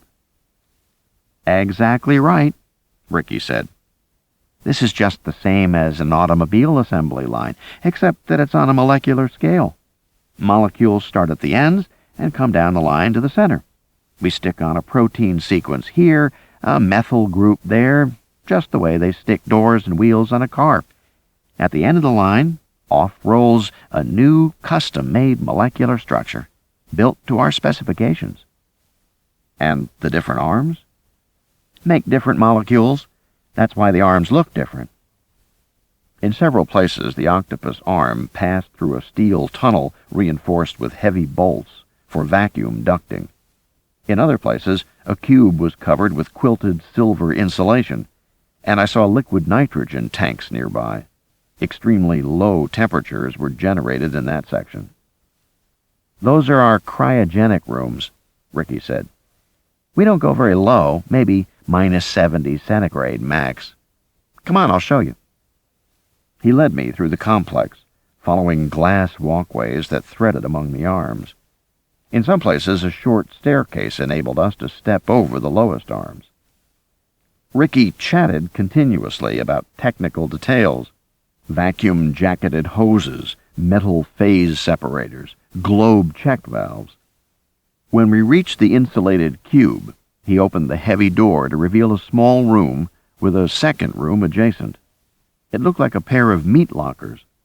Small glass windows were set in each door. At the moment, everything was at room temperature. "You can have 2 different temps here," he said. "Run one from the other, if you want, but it's usually automated." Ricky led me back outside, glancing at his watch as he did so. I said, "Are we late for an appointment?" "What? No, nothing like that." Nearby 2 cubes were actually solid metal rooms with thick electrical cables running inside. I said, "Those your magnet rooms?" "That's right," Ricky said. "We've got pulsed field magnets generating 60 Tesla in the core. That's something like 1,000,000 times the magnetic field of the Earth." With a grunt, he pushed open the steel door to the nearest magnet room. I saw a large donut-shaped object about 6 feet in diameter, with a hole in the center about 1 inch wide. The donut was completely encased in tubing and plastic insulation. Heavy steel bolts, running from top to bottom, held the jacketing in place. "Lots of cooling for this puppy, I can tell you. And a lot of power, 15 kilowatts. Takes a full minute load time for the capacitors. And, of course, we can only pulse it. If we turned it on continuously, it'd explode, ripped apart by the field it generates." He pointed to the base of the magnet, where there was a round push button at knee level. "That's the safety cutoff there," he said. "Just in case. Hit it with your knee if your hands are full." I said, "So you use high magnetic fields to do part of your assembly?" But Ricky had already turned and headed out the door, again glancing at his watch. I hurried after him. "Ricky, I have more to show you," he said. "We're getting to the end." "Ricky, this is all very impressive," I said, gesturing to the glowing arms. "But most of your assembly line is running at room temperature. No vacuum, no cryo, no mag field." "Right. No special conditions." "How is that possible?" He shrugged. "The assemblers don't need it." "The assemblers?" I said. "Are you telling me you've got molecular assemblers on this line?" "Yes, of course." "Assemblers are doing your fabrication for you?" "Of course, I thought you understood that." "No, Ricky," I said. "I didn't understand that at all. And I don't like being lied to." He got a wounded look on his face. "I'm not lying." But I was certain that he was. One of the first things scientists learned about molecular manufacturing was how phenomenally difficult it was to carry out. In 1990, some IBM researchers pushed xenon atoms around on a nickel plate until they formed the letters IBM in the shape of the company logo. The entire logo was 1/10 billionth of an inch long. and could only be seen through an electron microscope. But it made a striking visual, and it got a lot of publicity. IBM allowed people to think it was a proof of concept, the opening of a door to molecular manufacturing. But it was more of a stunt than anything else, because pushing individual atoms into a specific arrangement was slow, painstaking, and expensive work. It took the IBM researchers a whole day to move 35 atoms. Nobody believed you could create a whole new technology in this way. Instead, most people believed that nano-engineers would eventually find a way to build assemblers, miniature molecular machines that could turn out specific molecules, the way a ball bearing machine turned out ball bearings. The new technology would rely on molecular machines to make molecular products. It was a nice concept, but the practical problems were daunting, because assemblers were vastly more complicated than the molecules they made. Attempts to design and build them had been difficult from the outset. To my knowledge, no laboratory anywhere in the world had actually done it. But now Ricky was telling me, quite casually, that Xymos could build molecular assemblers that were now turning out molecules for the company. And I didn't believe him. I had worked all my life in technology, and I had developed a feel for what was possible. This kind of giant leap forward just didn't happen. It never did. Technologies were a form of knowledge, and like all knowledge, technologies grew, evolved, matured. To believe otherwise was to believe that the Wright brothers could build a rocket and fly to the moon instead of flying 300 feet over sand dunes at Kitty Hawk. Nanotechnology was still at the Kitty Hawk stage. "Come on, Ricky," I said. "How are you really doing this?"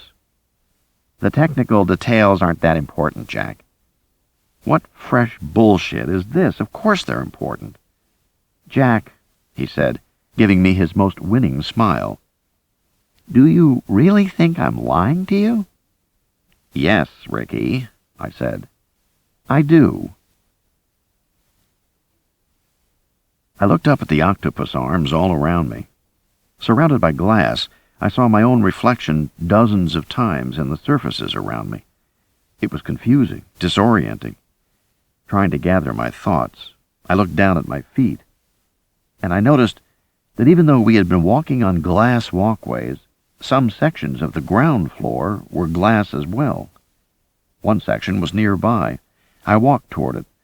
Through the glass I could see steel ducting and pipes below ground level.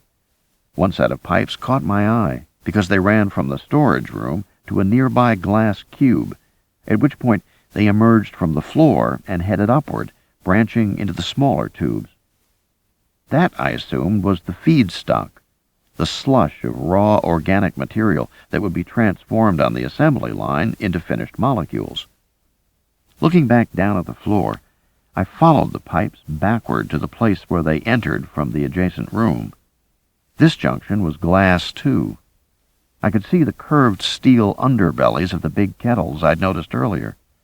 The tanks that I had thought were a microbrewery, because that's certainly what it had looked like, a small brewery, machinery for controlled fermentation, for controlled microbial growth.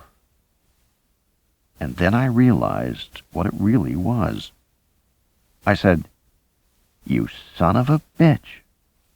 Ricky smiled again and shrugged. "Hey," he said, "it gets the job done." Those kettles in the next room were indeed tanks for controlled microbial growth. But Ricky wasn't making beer. He was making microbes. And I had no doubt about the reason why. Unable to construct genuine nano-assemblers, Xymos was using bacteria to crank out their molecules. This was genetic engineering, not nanotechnology. "Well, not exactly," Ricky said when I told him what I thought. "But I admit we're using a hybrid technology. Not much of a surprise in any case, is it?" And that was true. For at least 10 years, observers had been predicting that genetic engineering, computer programming, and nanotechnology would eventually merge. They were all involved with similar and interconnected activities. There wasn't that much difference between using a computer to decode part of a bacterial genome and using a computer to help you insert new genes into the bacteria to make new proteins. And there wasn't much difference between creating a new bacteria to spit out, say, insulin molecules, and creating a man-made micromechanical assembler to spit out new molecules. It was all happening at the molecular level. It was all the same challenge of imposing human design on extremely complex systems, and molecular design was nothing if not complicated. You could think of a molecule as a series of atoms snapped together like Lego blocks, one after another. But the image was misleading, because unlike a Lego set, atoms couldn't be snapped together in any arrangement you liked. An inserted atom was subject to powerful local forces, magnetic and chemical, with frequently undesirable results. The atom might be kicked out of its position. It might remain, but at an awkward angle.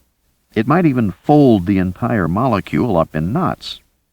As a result, molecular manufacturing was an exercise in the art of the possible, of substituting atoms and groups of atoms to make equivalent structures that would work in the desired way. In the face of all this difficulty, it was impossible to ignore the fact that there already existed proven molecular factories capable of turning out large numbers of molecules. They were called cells. Unfortunately, cellular manufacturing can take us only so far, Ricky said. We harvest the substrate molecules, the raw materials, and then we build on them with nano-engineering procedures. So we do a little of both. I pointed down at the tanks. What cells are you growing? Theta D 5972, he said. Which is? A strain of E. coli. E. coli was a common bacterium found pretty much everywhere in the natural environment, even in the human intestine.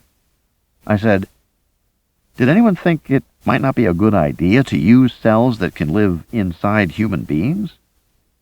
Not really, he said. Frankly, that wasn't a consideration. We just wanted a well-studied cell that was fully documented in the literature. We chose an industry standard. Uh-huh. Anyway, Ricky continued, I don't think it's a problem, Jack. It won't thrive in the human gut. Theta D is optimized for a variety of nutrient sources to make it cheap to grow in the laboratory. In fact, I think it can even grow on garbage. So that's how you get your molecules. Bacteria make them for you. Yes, he said. That's how we get the primary molecules. We harvest 27 primary molecules. They fit together in relatively high temperature settings where the atoms are more active and mix quickly. That's why it's hot in here. Yes, reaction efficiency has a maxima at 147 degrees Fahrenheit, so we work there. That's where we get the fastest combination rate. But these molecules will combine at much lower temperatures. Even around 35, 40 degrees Fahrenheit, you'll get a certain amount of molecular combination. And you don't need other conditions? I said. Vacuum, pressure, high magnetic fields? Ricky shook his head. No, Jack, we maintain those conditions to speed up assembly, but it's not strictly necessary. The design is really elegant. The component molecules go together quite easily. And these component molecules combine to form your final assembler? Which then assembles the molecules we want, yes. It was a clever solution, creating his assemblers with bacteria. But Ricky was telling me the components assembled themselves almost automatically, with nothing required but high temperature. What, then, was this complex glass building used for? Efficiency and process separation, Ricky said. We can build as many as 9 assemblers simultaneously in the different arms. And where do the assemblers make their final molecules? In this same structure, but first we reapply them. I shook my head. I wasn't familiar with the term. Reapply? It's a little refinement we developed here. We're patenting it. You see, our system worked perfectly right from the start, but our yields were extremely low. We were harvesting 0.5 gram of finished molecules an hour. At that rate, it would take several days to make a single camera. We couldn't figure out what the problem was. The late assembly in the arms is done in gas phase. It turned out that the molecular assemblers were heavy and tended to sink to the bottom. The bacteria settled on a layer above them, releasing component molecules that were lighter still and floated higher. So the assemblers were making very little contact with the molecules they were meant to assemble. We tried mixing technologies, but they didn't help. So you did what? We modified the assembler design to provide a lipotrophic base that would attach to the surface of the bacteria. That brought the assemblers into better contact with the component molecules. And immediately, our yields jumped 5 orders of magnitude. And now your assemblers sit on the bacteria? Correct. They attach to the outer cell membrane. At a nearby workstation, Ricky punched up the assembler design on the flat panel display. The assembler looked like a sort of pinwheel, a series of spiral arms going off in different directions, and a dense knot of atoms in the center. It's fractal, as I said, he said. So it looks sort of the same at smaller orders of magnitude. He laughed. Like the old joke, turtles all the way down. He pressed more keys. Anyway, here's the attached configuration. The screen now showed the assembler adhering to a much larger pill-shaped object, like a pinwheel attached to a submarine. That's the Theta D bacterium, Ricky said, with the assembler on it. As I watched, several more pinwheels attached themselves. And these assemblers make the actual camera units? Correct. He typed again. I saw a new image. This is our target micro-machine, the final camera. You've seen the bloodstream version. This is the Pentagon version, quite a bit larger and designed to be airborne. What you're looking at is a molecular helicopter. Where's the propeller? I said. Hasn't got one. The machine uses those little round protrusions you see there, stuck in at angles. Those are motors. The machines actually maneuver by climbing the viscosity of the air. Climbing the what? Viscosity of the air. He smiled. Micro-machine level, remember? It's a whole new world, Jack. However innovative the design, Ricky was still bound by the Pentagon's engineering specs for the product, and the product wasn't performing. Yes, they had built a camera that couldn't be shot down, and it transmitted images very well. Ricky explained it worked perfectly during tests indoors, but outside, even a modest breeze tended to blow it away like the cloud of dust it was. The engineering team at Xymos was attempting to modify the units to increase mobility, but so far without success. Meanwhile, the Department of Defense decided the design constraints were unbeatable and had backed away from the whole nano concept. The Xymos contract had been canceled. DOD was going to pull funding in another 6 weeks. I said, "That's why Julia was so desperate for venture capital these last few weeks." "Right," Ricky said. "Frankly, this whole company could go belly up before Christmas." "Unless you fix the units so they can work in wind."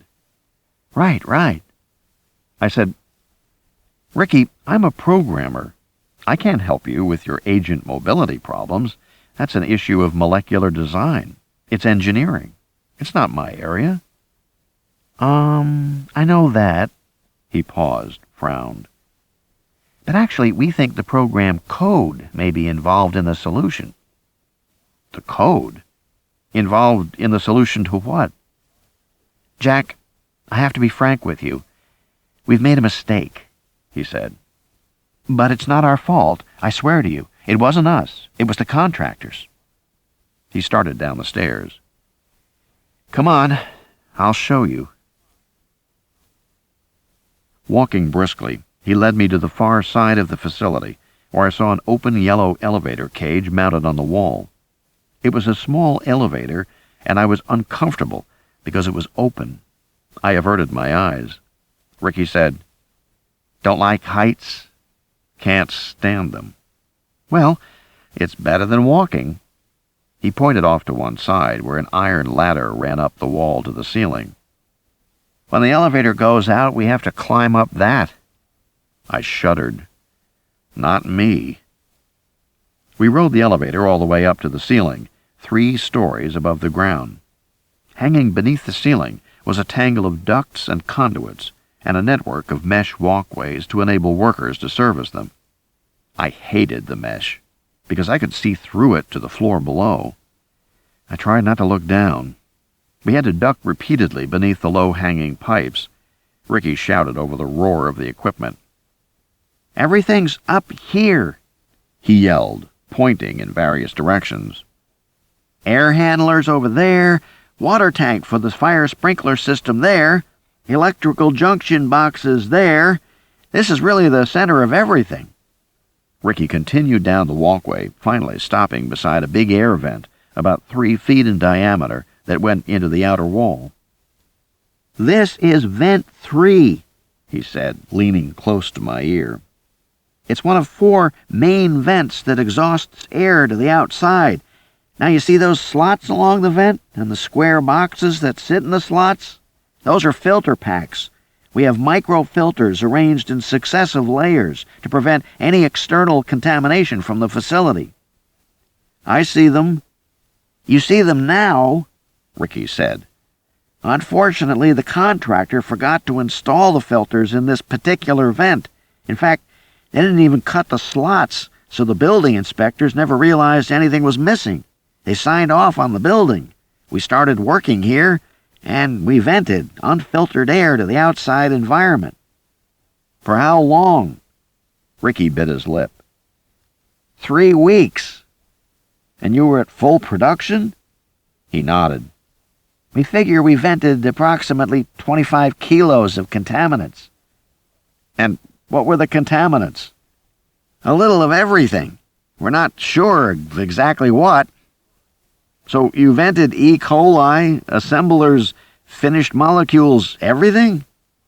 "Correct, but we don't know what proportions." "Do the proportions matter?" "They might, yes." Ricky was increasingly edgy as he told me all this, biting his lip, scratching his head, avoiding my eyes. I didn't get it. In the annals of industrial pollution, 50 pounds of contamination was trivial. 50 pounds of material would fit comfortably in a gym bag, unless it was highly toxic or radioactive, and it wasn't. Such a small quantity simply didn't matter. I said, "Ricky, so what? Those particles were scattered by the wind across hundreds of miles of desert. They'll decay from sunlight and cosmic radiation. They'll break up, decompose. In a few hours or days, they're gone, right?" Ricky shrugged. "Actually, Jack, that's not what—" It was at that moment that the alarm went off. It was a quiet alarm, just a soft, insistent pinging, but it made Ricky jump. He ran down the walkway, feet clanging on the metal, toward a computer workstation mounted on the wall. There was a status window in the corner of the monitor. It was flashing red. PV 90 entry. I said, "What does that mean?" "Something set off the perimeter alarms." He unclipped his radio and said, "Vince, lock us down." The radio crackled. "We're locked down, Ricky." "Raise positive pressure." "It's up 5 pounds above baseline. Do you want more?" "No, leave it there. Do we have visualization?" "Not yet." "Shit." Ricky stuck the radio back in his belt, began typing quickly. The workstation screen divided into a half-dozen small images from security cameras mounted all around the facility. Some showed the surrounding desert from high views, looking down from rooftops. Others were ground views. The cameras panned slowly. I saw nothing, just desert scrub and occasional clumps of cactus. "False alarm?" I said. Ricky shook his head. "I wish," I said. "I don't see anything." "It'll take a minute to find it." "Find what?" "That." He pointed to the monitor and bit his lip. I saw what appeared to be a small, swirling cloud of dark particles. It looked like a dust devil, one of those tiny tornado-like clusters that moved over the ground, spun by convection currents rising from the hot desert floor. Except that this cloud was black, and it had some definition. It seemed to be pinched in the middle, making it look a bit like an old-fashioned Coke bottle. But it didn't hold that shape consistently. The appearance kept shifting, transforming. "Ricky," I said, "what are we looking at?" "I was hoping you'd tell me." "It looks like an agent swarm. Is that your camera swarm?" "No, it's something else." "How do you know?" "Because we can't control it. It doesn't respond to our radio signals." "You've tried?" "Yes, we've tried to make contact with it for almost 2 weeks," he said. "It's generating an electrical field that we can measure, but for some reason, we can't interact with it." "So you have a runaway swarm?" "Yes." "Acting autonomously?" "Yes." "And this has been going on for—" "Days, about 10 days. 10 days? I frowned. "How is that possible, Ricky? The swarm's a collection of micro-robotic machines. Why haven't they decayed or run out of power? And why exactly can't you control them? Because if they have the ability to swarm, then there's some electrically mediated interaction among them. So you should be able to take control of the swarm, or at least disrupt it." "All true," Ricky said. "Except we can't, and we've tried everything we could think of." He was focused on the screen, watching intently. "That cloud is independent of us, period." "And so you brought me out here to help us get the fucking thing back," Ricky said. Day 6, 9:32 a.m. It was, I thought, a problem no one had ever imagined before. In all the years that I had been programming agents, the focus had been on getting them to interact in a way that produced useful results. It never occurred to us that there might be a larger control issue or a question of independence, because it simply couldn't happen. Individual agents were too small to be self-powered. They had to get their energy from some external source, such as a supplied electrical or microwave field. All you had to do was turn off the field, and the agents died. The swarm was no more difficult to control than a household appliance, like a kitchen blender. Flip the power off, and it went dead. But Ricky was telling me this cloud had been self-sustaining for days. That just didn't make sense. Where is it getting power? He sighed. "We built the units with a small piezo wafer to generate current from photons. It's only supplementary. We added it as an afterthought. But they seem to be managing with it alone." "So the units are solar-powered?" I said. "Right." "Whose idea was that?" "The Pentagon asked for it." "And you built in capacitance?" "Yeah, they can store charge for 3 hours." "Okay, fine," I said. Now we were getting somewhere. "So they have enough power for 3 hours. What happens at night?" "At night, they presumably lose power after 3 hours of darkness." "And then the cloud falls apart?" "Yes." "And the individual units drop to the ground?" "Presumably, yes." "Can't you take control of them then?"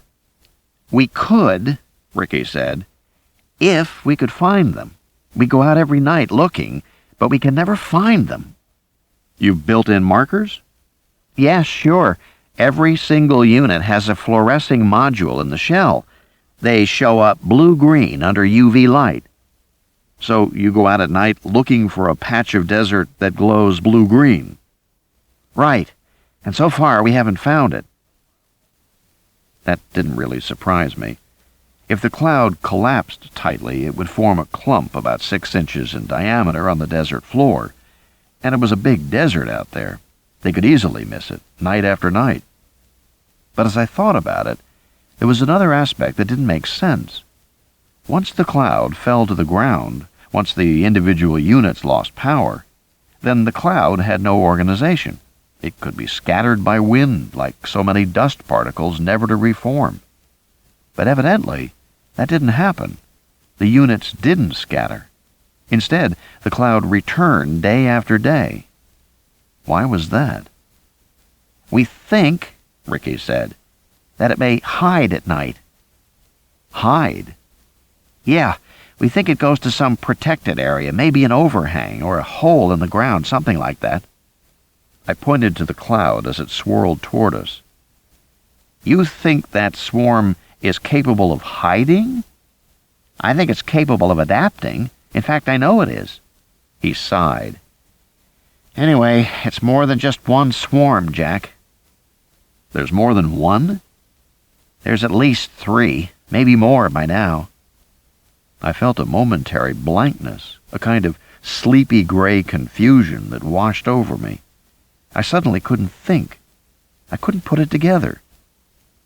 "What are you saying?"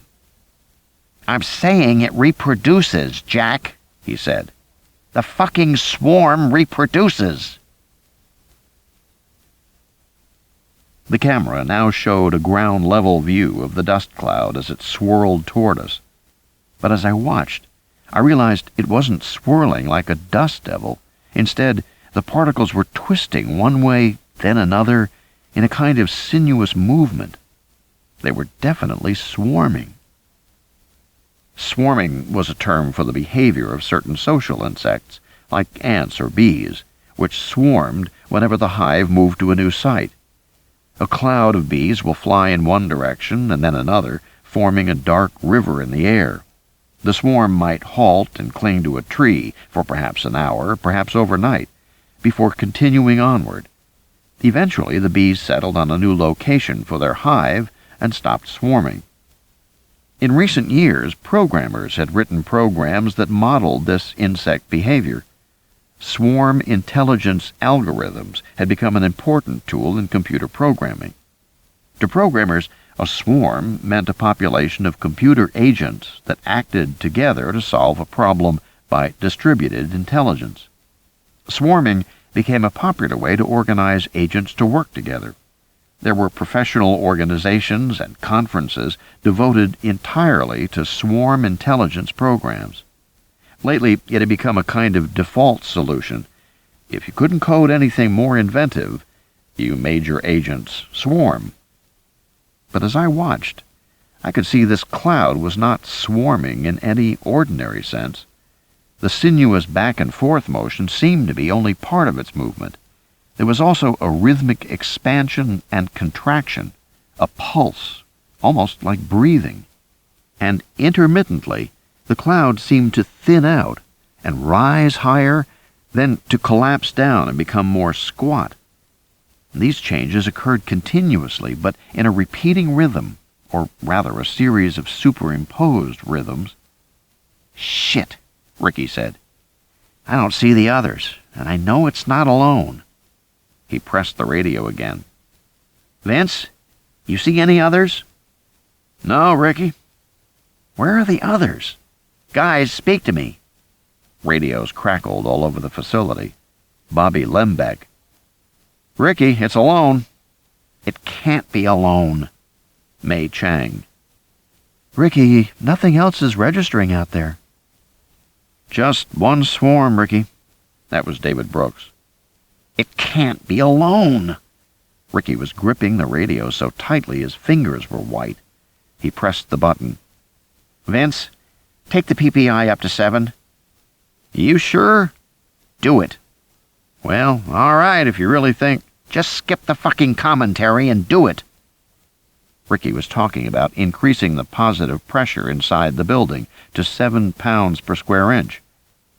All clean facilities maintained a positive pressure, so that outside dust particles could not enter from any leak.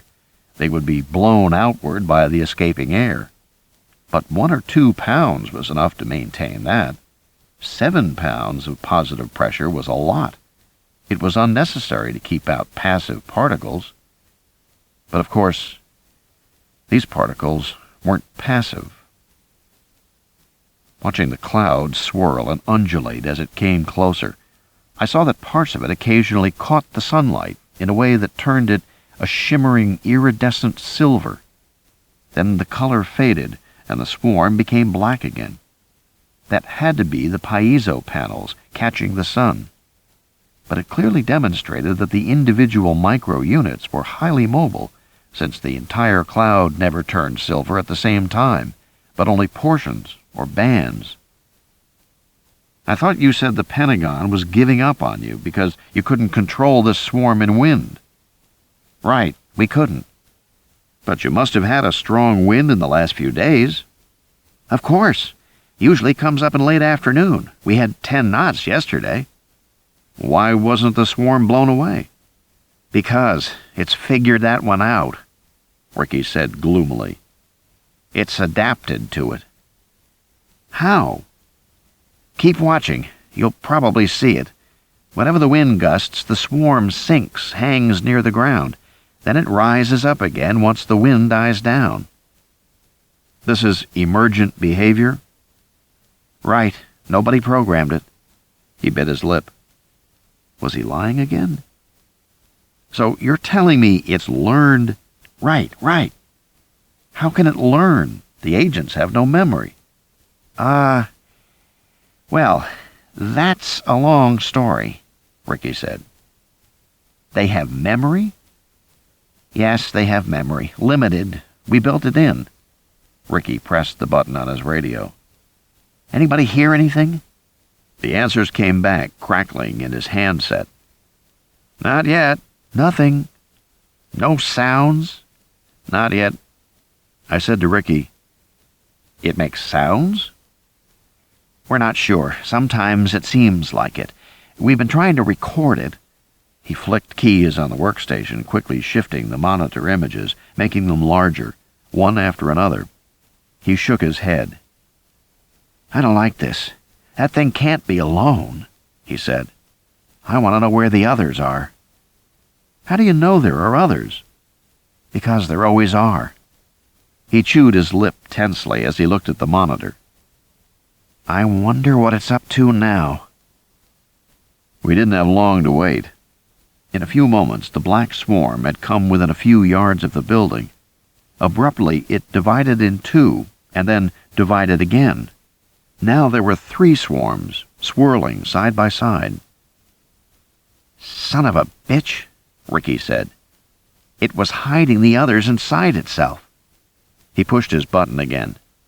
Guys, we got all 3, and they're close. They were, in fact, too close to be seen by the ground view camera. Ricky switched to the overhead views. I saw 3 black clouds, all moving laterally along the side of the building. The behavior seemed distinctly purposeful. What are they trying to do? I said. Get inside, Ricky said. Why? You'd have to ask them. But yesterday, one of them... Suddenly, from a clump of cactus near the building, a cottontail rabbit sprinted away across the desert floor. Immediately, the 3 swarms turned and pursued it. Ricky switched the monitor view. We now watched at ground level. The 3 clouds converged on the terrified bunny, which was moving fast, a whitish blur on the screen. The clouds swirled after it with surprising speed. The behavior was clear. They were hunting. I felt a moment of irrational pride. Pred prey was working perfectly. Those swarms might as well be lionesses chasing a gazelle, so purposeful was their behavior. The swarms turned sharply, then split up, cutting off the rabbit's escape to the left and right. The behavior of the 3 clouds clearly appeared coordinated. Now they were closing in. And suddenly, one of the swarms sank down, engulfing the rabbit. The other 2 swarms fell on it moments later. The resulting particle cloud was so dense it was hard to see the rabbit anymore. Apparently it had flipped onto its back because I saw its hind legs kicking spasmodically in the air above the cloud itself. I said, "They're killing it." "Yeah," Ricky said, nodding. "That's right." I thought this was a camera swarm. "Yeah, well, how are they killing it?" "We don't know, Jack, but it's fast." I frowned. "So you've seen this before?" Ricky hesitated, bit his lip, didn't answer me, just stared at the screen. I said, "Ricky, you've seen this before?" He gave a long sigh. "Yeah, well, the first time was yesterday. They killed a rattlesnake yesterday." I thought, they killed a rattlesnake yesterday. I said, "Jesus, Ricky." I thought of the men in the helicopter talking about all the dead animals. I wondered if Ricky was telling me all he knew. "Yeah." The rabbit no longer kicked. A single protruding foot trembled with small convulsions, and then was still. The cloud swirled low to the ground around the animal, rising and falling slightly. This continued for almost a minute. I said, "What are they doing now?" Ricky shook his head. "I'm not sure, but they did this before, too." "It almost looks like they're eating it." "I know," Ricky said. Of course, that was absurd. Pred-prey was just a biological analogy. As I watched the pulsing cloud, it occurred to me that this behavior might actually represent a program hang. I couldn't remember exactly what rules we had written for individual units after the goal was attained. Real predators, of course, would eat their prey, but there was no analogous behavior for these micro-robots. So perhaps the cloud was just swirling in confusion. If so, it should start moving again soon. Usually, when a distributed intelligence program stalled, it was a temporary phenomenon. Sooner or later, random environmental influences would cause enough units to act that they induced all the others to act too. Then the program would start up again. The units would resume goal-seeking. This behavior was roughly what you saw in a lecture hall after the lecture was over. The audience milled around for a while, stretching, talking to people close to them, or greeting friends, collecting coats and belongings. Only a few people left at once, and the main crowd ignored them. But after a certain percentage of the audience had gone, the remaining people would stop milling and begin to leave quickly. It was a kind of focus change. If I was right, then I should see something similar in the behavior of the cloud. The swirls should lose their coordinated appearance. There should be ragged wisps of particles rising into the air. Only then would the main cloud move. I glanced at the time clock in the corner of the monitor. "How long has it been now?" "About 2 minutes." That wasn't particularly long for a stall, I thought. At one point, when we were writing Pred-Prey, we used the computer to simulate coordinated agent behavior. We always restarted after a hang, but finally we decided to wait and see if the program was really permanently stalled. We found that the program might hang for as long as 12 hours before suddenly kicking off and coming back to life again. In fact, that behavior interested the neuroscientists because, "They're starting," Ricky said. And they were. The swarms were beginning to rise up from the dead rabbit. I saw at once that my theory was wrong. There was no raggedness, no rising wisps. The three clouds rose up together, smoothly. The behavior seemed entirely non-random and controlled. The clouds swirled separately for a moment, then merged into one. Sunlight flashed on shimmering silver. The rabbit lay motionless on its side. And then the swarm moved swiftly away, whooshing off into the desert. It shrank toward the horizon. In moments, it was gone. Ricky was watching me. "What do you think?" "You've got a breakaway robotic nanoswarm that some idiot made self-powered and self-sustaining." You think we can get it back?" "No," I said. "From what I've seen, there's not a chance in hell." Ricky sighed, then shook his head. "But you can certainly get rid of it," I said. "You can kill it." "We can?" "Absolutely." "Really?" His face brightened. "Absolutely." And I meant it. I was convinced that Ricky was overstating the problem he faced. He hadn't thought it through. He hadn't done all he could do. I was confident that I could destroy the runaway swarm quickly. I expected that I'd be done with the whole business by dawn tomorrow, at the very latest. That was how little I understood my adversary. Day 6, 10:11 a.m. In retrospect, I was right about one thing. It was vitally important to know how the rabbit had died. Of course, I know the reason now. I also know why the rabbit was attacked. But that first day at the laboratory, I didn't have the faintest notion of what had happened, and I could never have guessed the truth. None of us could have at that point. Not even Ricky. Not even Julia.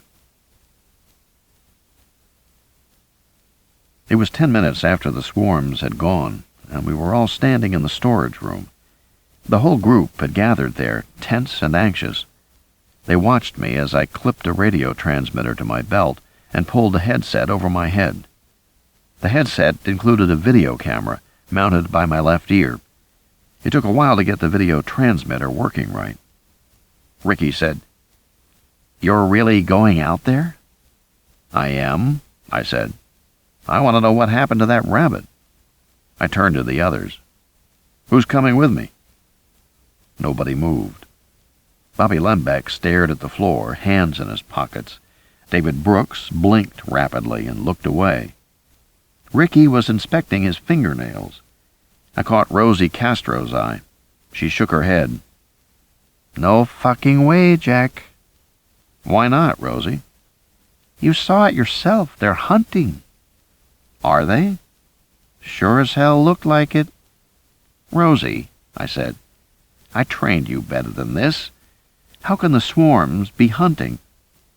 "We all saw it." She stuck her chin out stubbornly. "All 3 of the swarms, hunting, coordinated."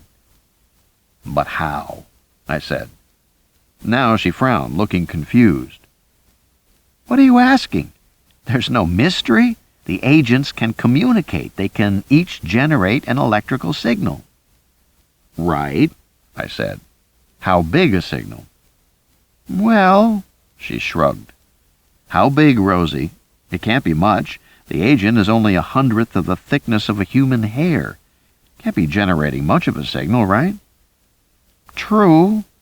"And the electromagnetic radiation decays according to the square of the radius, right?" Every school kid learned that fact in high school physics. As you moved away from the electromagnetic source, the strength faded fast, very fast. And what that meant was the individual agents could only communicate with their immediate neighbors, with agents very close to them, not to other swarms 20 or 30 yards away.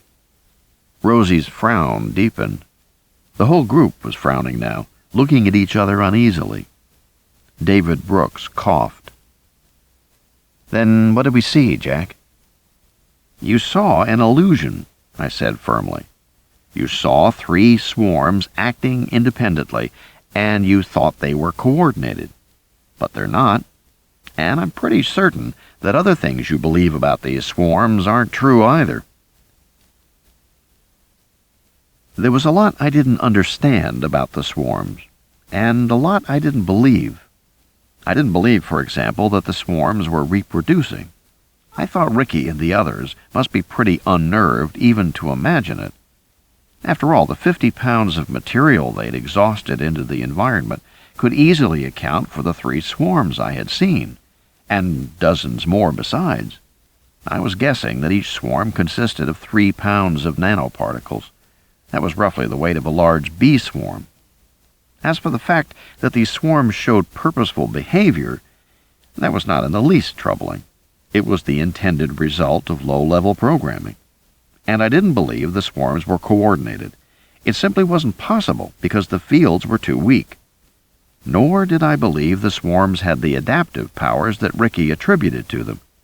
I'd seen too many demos of robots carrying out some task, like cooperating to push a box around the room, which was interpreted by observers as intelligent behavior, when in fact the robots were stupid, minimally programmed, and cooperating by accident. A lot of behavior looked smarter than it was. As Charlie Davenport used to say, "Ricky should thank God for that." And finally, I didn't really believe that the swarms were dangerous.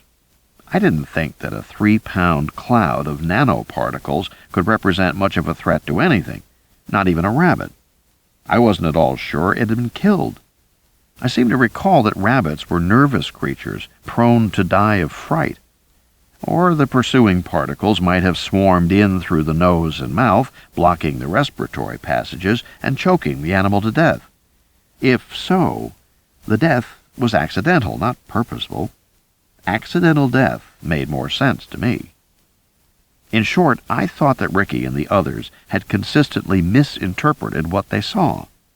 They'd spooked themselves. On the other hand, I had to admit that several unanswered questions nagged at me.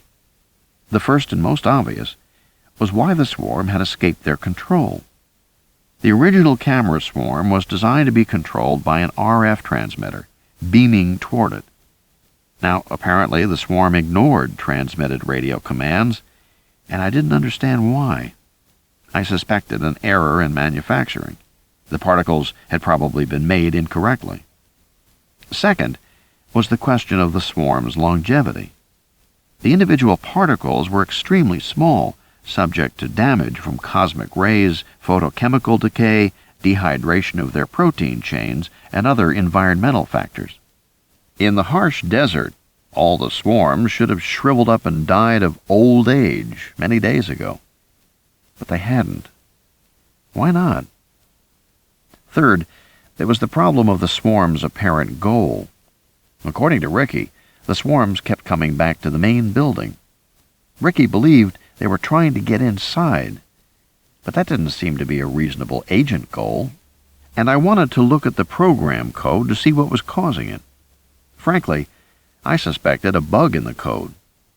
And finally, I wanted to know why they had pursued the rabbit. Because PredPrey didn't program units to become literal predators.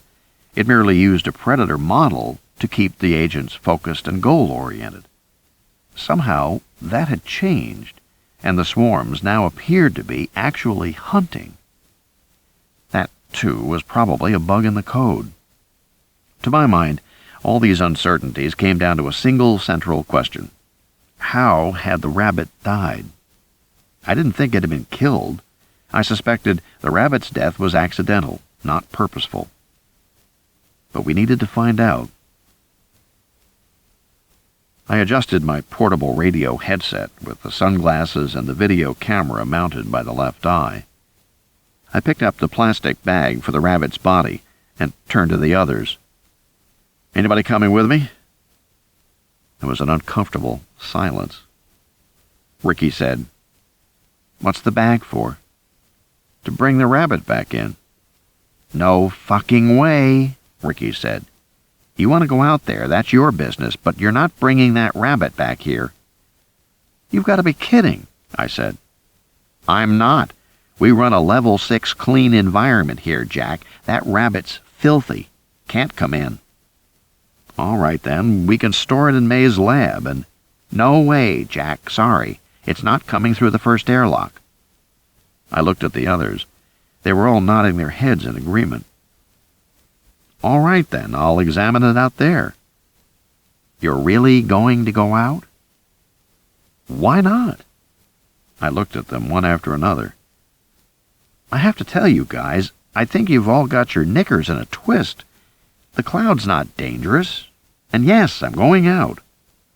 I turned to May. "Do you have a dissection kit of some kind that—" "I'll come with you," she said quietly. "Okay, thanks." I was surprised that May was the first to come around to my way of seeing things. But as a field biologist, she was probably better than the others at assessing real-world risk. In any case, her decision seemed to break some tension in the room. The others visibly relaxed.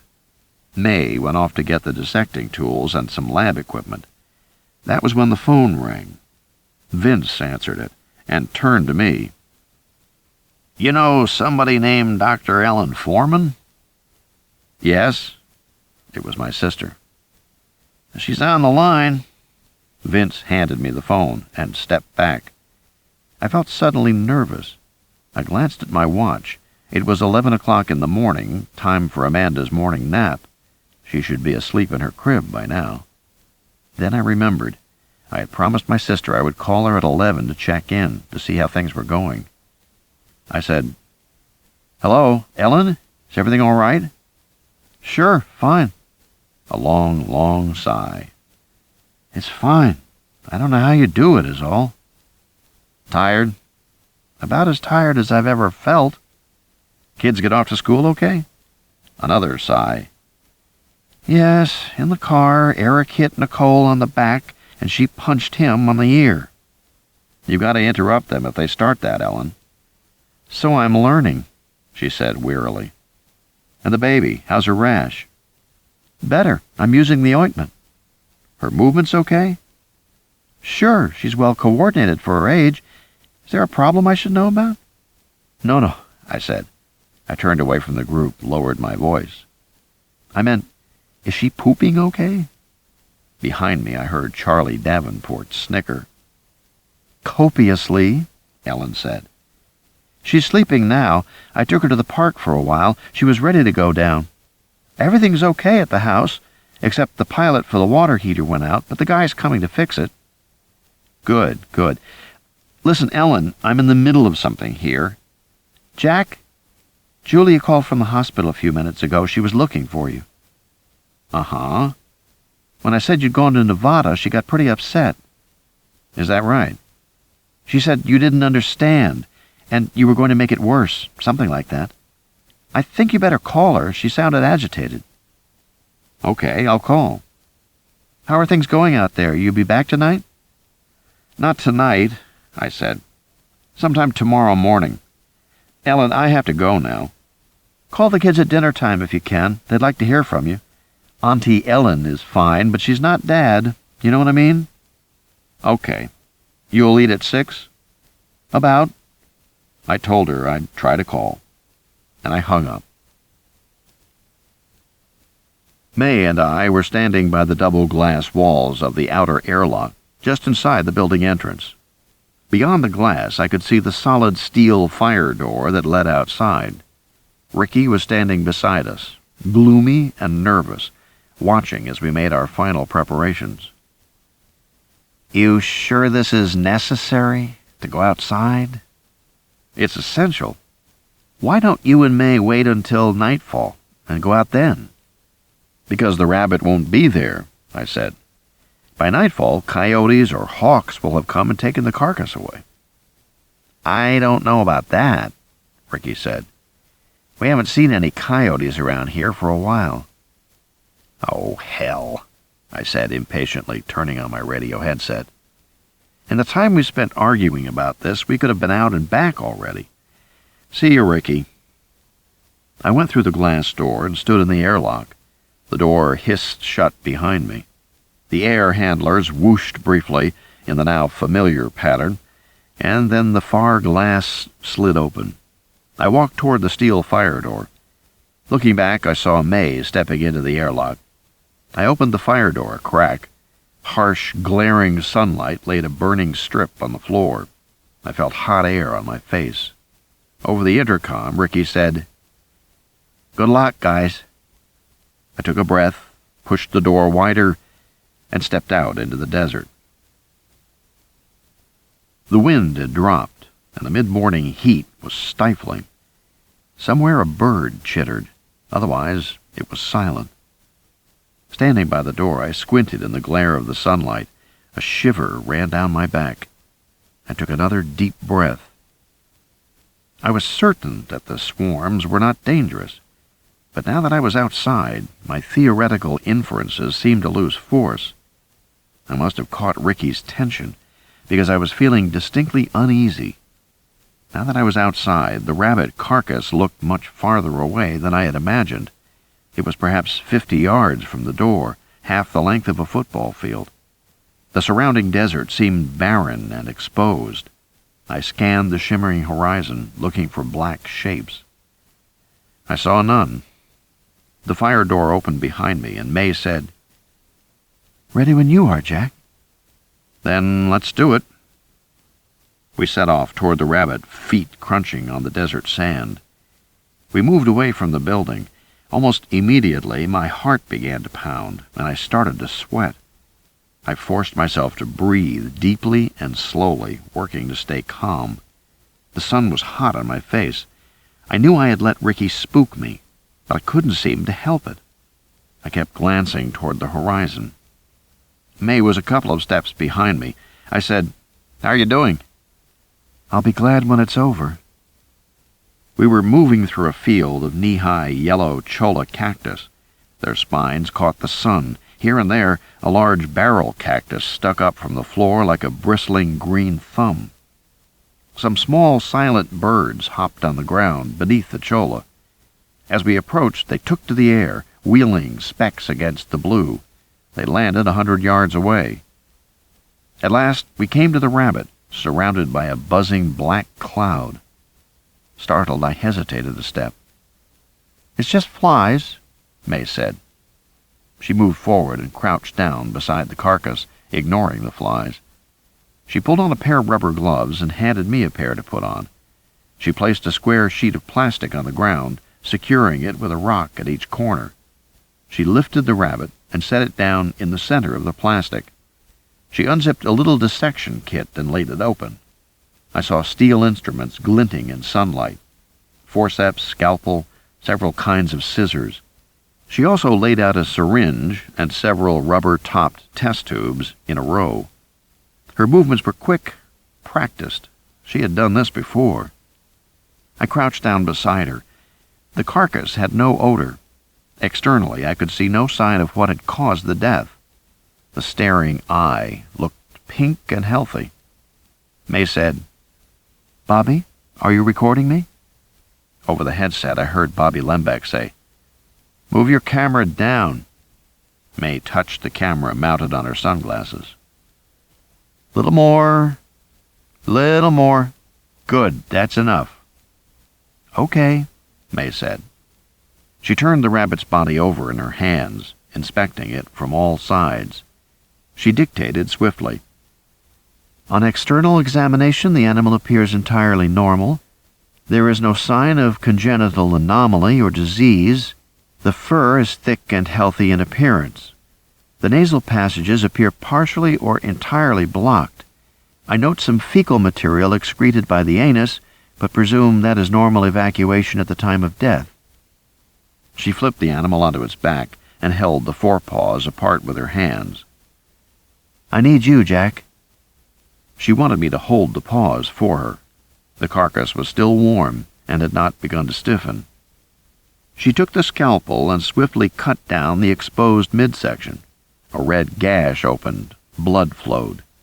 I saw bones of the rib cage and pinkish coils of intestine. May spoke continuously as she cut, noting the tissue color and texture. She said to me, "Hold here," and I moved my one hand down to hold aside the slick intestine. With a single stroke of the scalpel, she sliced open the stomach. Muddy green liquid spilled out, and some pulpy material that seemed to be undigested fiber. The inner wall of the stomach appeared roughened, but May said that was normal. She ran her finger expertly around the stomach wall, then paused. Look there," she said. "What?" "There." She pointed. In several places the stomach was reddish, bleeding slightly, as if it had been rubbed raw. I saw black patches in the midst of the bleeding. "That's not normal," May said. "That's pathology." She took a magnifying glass and peered closer, then dictated, I observed dark areas approximately 4 to 8 millimeters in diameter, which I presume to be clusters of nanoparticles present in the stomach lining," she said. "These clusters are found in association with mild bleeding of the villus wall." "There are nanoparticles in the stomach?" I said. "How did they get there? Did the rabbit eat them, swallow them involuntarily?" "I doubt it. I would assume they entered actively." I frowned. "You mean they crawled down the—" "Esophagus, yes. At least I think so." "Why would they do that?" "I don't know." She never paused in her swift dissection. She took scissors and cut upward through the breastbone, then pushed the rib cage open with her fingers. "Hold here." I moved my hands to hold the ribs open as she had done. The edges of bone were sharp. With my other hand, I held the hind legs open. May worked between my hands. "The lungs are bright pink and firm, normal appearance." She cut one lobe with the scalpel, then again and again. Finally, she exposed the bronchial tube and cut it open. It was dark black on the inside. "Bronchi show heavy infestation with nanoparticles consistent with inhalation of swarm elements," she said, dictating. "You getting this, Bobby?" "Getting it all. Video resolution is good." She continued to cut upward. "Following the bronchial tree toward the throat," and she continued cutting into the throat, and then from the nose back across the cheek, then opening the mouth. I had to turn away for a moment, but she continued calmly to dictate. "I am observing heavy infiltration of all the nasal passages and pharynx. This is suggestive of partial or full airway obstruction, which in turn may indicate the cause of death." I looked back. "What?" The rabbit's head was hardly recognizable any longer. She had cut the jaw free and was now peering down the throat. "Have a look for yourself," she said. "There seems to be dense particles closing the pharynx, and a response that looks something like an allergic reaction or—" Then Ricky. "Say, are you guys going to stay out much longer?" "As long as it takes," I said. I turned to May. "What kind of allergic reaction?" "Well," she said, "you can see this area of tissue and how swollen it is, and you see how it's turned gray, which is suggestive—" "You realize," Ricky said, "that you've been out there 4 minutes already?" "We're only out here because we can't bring the rabbit back," I said. "That's right, you can't." May was shaking her head as she listened to this. "Ricky, you're not helping here," Bobby said. "Don't shake your head, May. You're moving the camera back and forth." "Sorry." But I saw her raise her head as if she was looking toward the horizon, and while she did so, she uncorked the test tube and slipped a slice of stomach lining into the glass. She put it in her pocket, then looked back down. No one watching the video would have seen what she did. She said, "All right, we'll take blood samples now." "Blood's all you're bringing in here, guys," Ricky said. "Yes, Ricky, we know." May reached for the syringe, stuck the needle into an artery, drew a blood sample, expelled it into a plastic tube, popped the needle off one-handed, put on another, and drew a second sample from a vein. Her pace never slowed. I said, "I have the feeling you've done this before." "This is nothing. In Sichuan, we were always working in heavy snowstorms. You can't see what you're doing. Your hands are freezing, the animal's frozen solid, can't get a needle in." She set the tubes of blood aside. "Now we will take a few cultures, and we're done." She flipped over her case, looked. "Oh, bad luck." "What's that?" I said.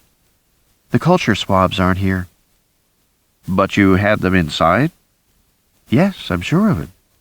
I said, "Ricky, you see the swabs anywhere?" "Yes, they're right here by the airlock."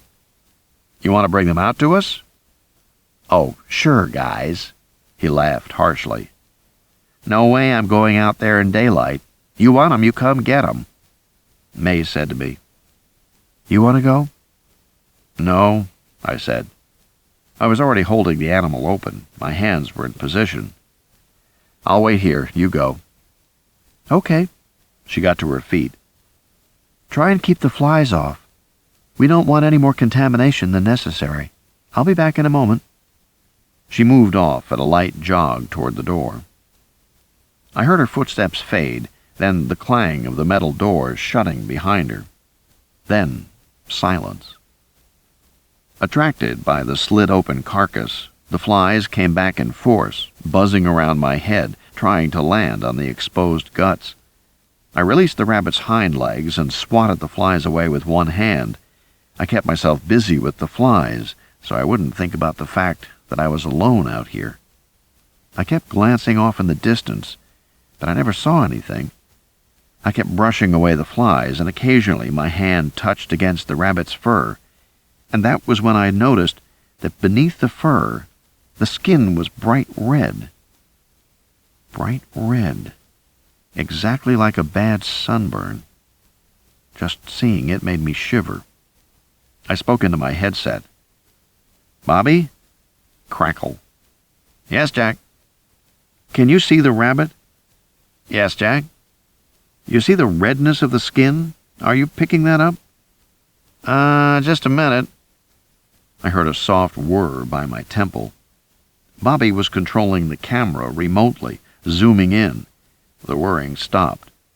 I said, Can you see this through my camera? There was no answer. Bobby? I heard murmurs, whispers, or maybe it was static. Bobby, are you there? Silence. I heard breathing. Jack? Now it was the voice of David Brooks. You better go in. May hasn't come back yet. Where is she? May is inside. Well, I have to wait. She's going to do cultures. No, come in now, Jack. I let go of the rabbit and got to my feet. I looked around, scanned the horizon. I don't see anything. They're on the other side of the building, Jack. His voice was calm, but I felt a chill. They are? Come inside now, Jack. I bent over, picked up May's samples, her dissection kit lying beside the rabbit carcass. The black leather of the kit was hot from the sun. Jack? Just a minute. Jack, stop fucking around. I started toward the steel door, my feet crunching on the desert floor. I didn't see anything at all. But I heard something. It was a peculiar, low, thrumming sound. At first, I thought I was hearing machinery, but the sound rose and fell, pulsing like a heartbeat. Other beats were superimposed, along with some kind of hissing, creating a strange, unworldly quality, like nothing I'd ever heard. When I look back on it now, I think that more than anything else, it was the sound that made me afraid. I walked faster. I said, Where are they? Coming. Where? Jack, you better run. What? Run! I still couldn't see anything, but the sound was building in intensity. I broke into a jog. The frequency of the sound was so low, I felt it as a vibration in my body, but I could hear it, too, the thumping, irregular pulse. Run, Jack. I thought, fuck it. And I ran. Swirling and glinting silver, the first swarm came around the corner of the building. The hissing vibration was coming from the cloud. Sliding along the side of the building, it moved toward me. It would reach the door long before I could. I looked back to see a second swarm as it came around the far end of the building. It, too, moved toward me. The headset crackled. I heard David Brooks. Jack, you can't make it. I see that, I said. The first swarm had already reached the door and was standing in front of it, blocking my way. I stopped, uncertain what to do.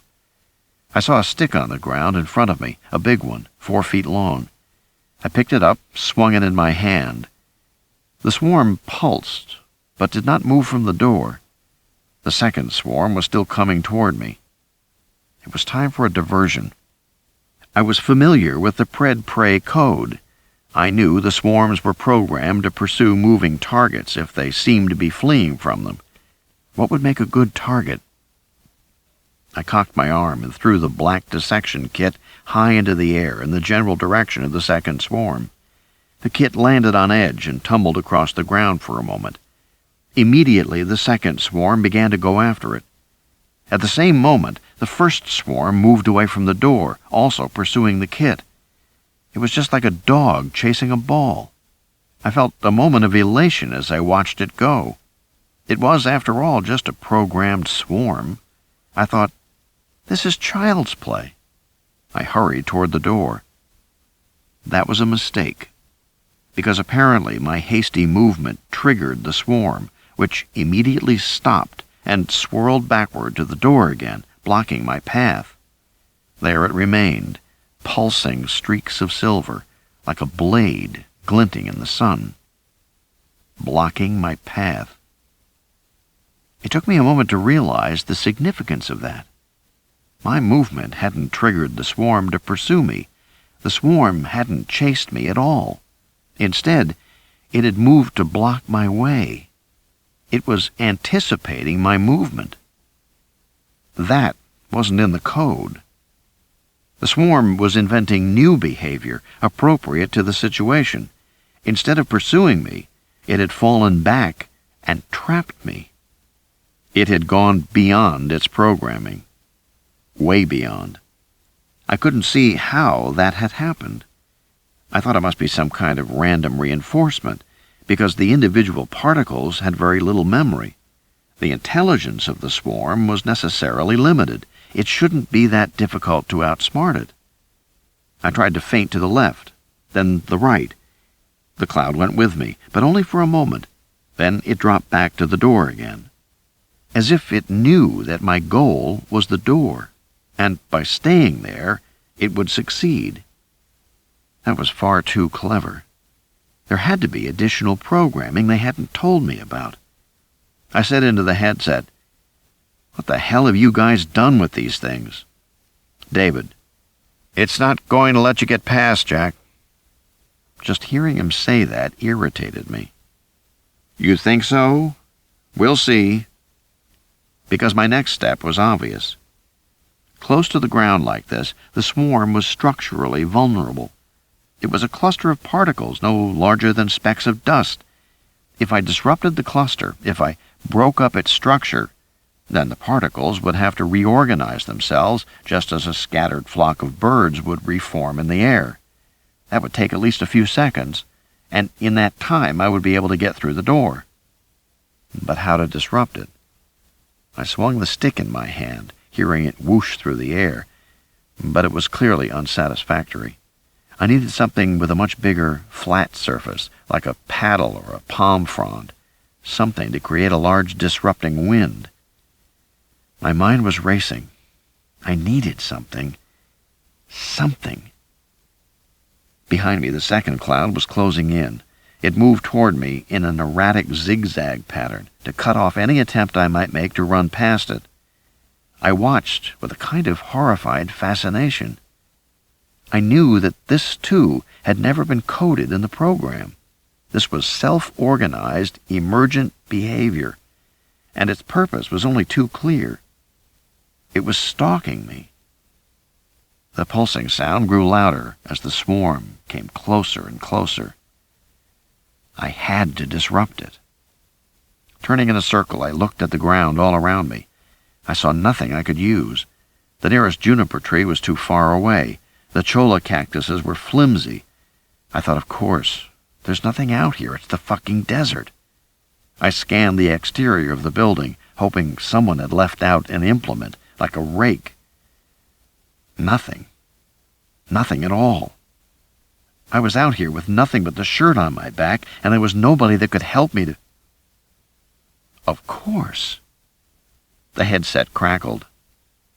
"Jack, listen." But I didn't hear any more after that.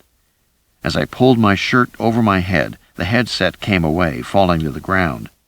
And then, holding the shirt in my hand, I swung it in broad, whooshing arcs through the air, and screaming like a banshee, I charged the swarm by the door.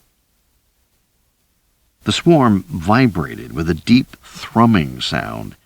It flattened slightly as I ran toward it, and then I was in the midst of the particles and plunged into an odd semi-darkness, like being in a dust storm. I couldn't see anything. I couldn't see the door. I groped blindly for the doorknob, and my eyes stung from the particles, but I kept swinging my shirt in broad, whooshing arcs, and in a moment the darkness began to fade. I was dispersing the cloud, sending particles spinning off in all directions. My vision was clearing, and my breathing was still okay, though my throat felt dry and painful. I began to feel thousands of tiny pinpricks all over my body, but they hardly hurt. Now I could see the door in front of me. The doorknob was just to my left. I kept swinging my shirt, and suddenly the cloud seemed to clear entirely away, almost as if it was moving out of range of my disruption. In that instant, I slipped through the door and slammed it shut behind me. I blinked in sudden darkness. I could hardly see. I thought my eyes would adjust from the glare of sunlight, and I waited a moment, but my vision did not improve. Instead, it seemed to be getting worse. I could just make out the glass doors of the airlock directly ahead. I still felt the stinging pinpricks all over my skin.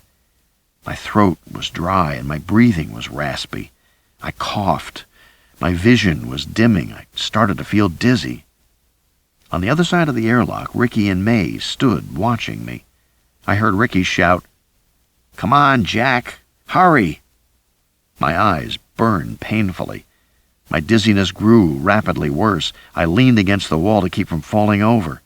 My throat felt thick. I was having difficulty breathing. Gasping, I waited for the glass doors to open, but they remained closed. I stared stupidly at the airlock.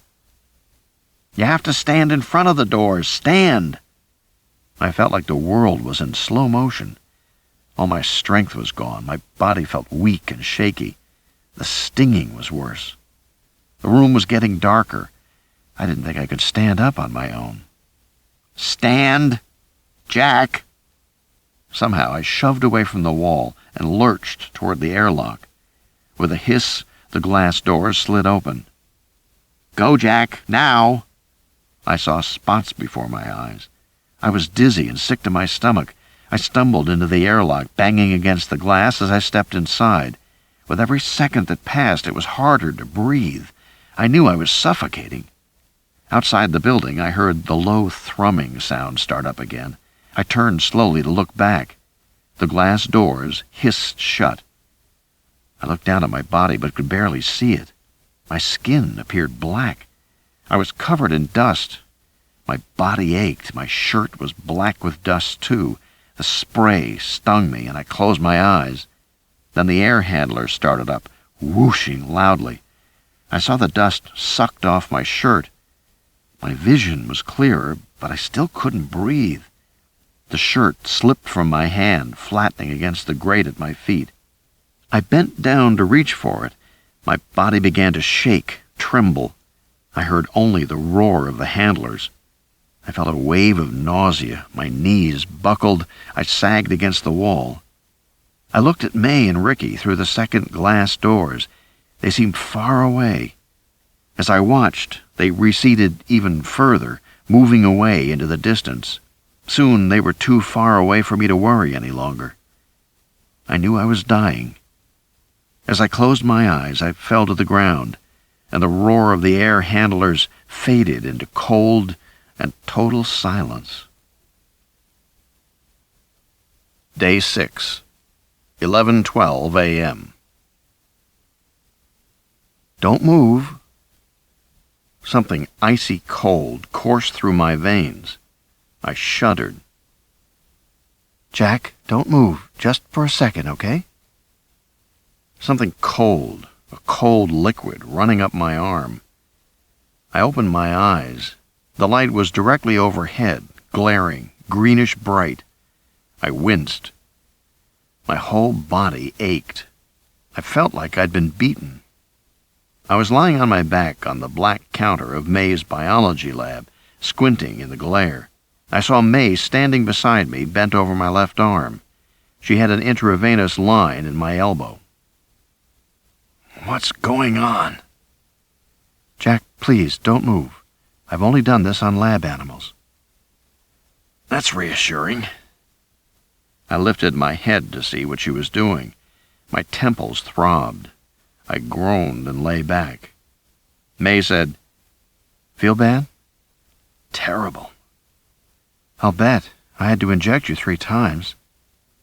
"With what?" "You were in anaphylactic shock, Jack. You had a severe allergic reaction. Your throat almost closed up." "Allergic reaction," I said. "That's what it was?" "Severe one." "It was from the swarm?" She hesitated for a moment. Then, "Of course." "Would nano-sized particles cause an allergic reaction like that?" "They certainly could." I said, "But you don't think so?" "No, I don't. I think the nanoparticles are antigenically inert. I think you reacted to a coliform toxin." A coliform toxin. My throbbing headache came in waves. I took a breath, let it out slowly. I tried to figure out what she was saying. My mind was slow. My head hurt. A coliform toxin. "Right." "A toxin from E. coli bacteria? Is that what you mean?" "Right. Proteolytic toxin, probably." "And where would a toxin like that come from?" "From the swarm," she said. That made no sense at all. According to Ricky, the E. coli bacteria were only used to manufacture precursor molecules. "But bacteria wouldn't be present in the swarm itself," I said. "I don't know, Jack. I think they could be." Why was she so diffident? I wondered. It wasn't like her. Ordinarily, May was precise, sharp. "Well," I said, "somebody knows. The swarm's been designed. Bacteria's either been designed in or not." I heard her sigh, as if I just wasn't getting it. But what wasn't I getting? I said, "Did you salvage the particles that were blown off in the airlock? Did you keep the stuff from the airlock?" "No. All the airlock particles were incinerated." "Was that a smart—" "It's built into the system, Jack, as a safety feature. We can't override it." "Okay." Now it was my turn to sigh. So we didn't have any examples of swarm agents to study. I started to sit up, but she put a gentle hand on my chest, restraining me. "Take it slowly, Jack." She was right, because sitting up made my headache much worse. I swung my feet over the side of the table. "How long was I out?" 12 minutes. I feel like I was beaten up. My ribs ached with every breath. "You had a lot of trouble breathing." "I still do." I reached for a Kleenex and blew my nose. A lot of black stuff came out, mixed with blood and dust from the desert. I had to blow my nose 4 or 5 times to clear it. I crumpled the Kleenex and started to throw it away. May held out her hand. "I'll take that." "No, it's okay." "Give it to me, Jack." She took the Kleenex and slipped it into a little plastic bag and sealed it. That was when I realized how stupidly my mind was working. Of course, that Kleenex would contain exactly the particles I wanted to study. I closed my eyes, breathed deeply, and waited for the throbbing in my head to ease up a little. When I opened my eyes again, the glare in the room was less bright. It almost looked normal. "By the way," May said, "Julia just called. She said you can't call her back, something about some tests, but she wanted to talk to you." "Uh-huh." I watched May take the Kleenex bag and put it inside a sealed jar. She screwed down the lid tightly. "May," I said, "if there's E. coli in the swarm, We can find out by looking at that right now. Shouldn't we do that? I can't right now. I will as soon as I can.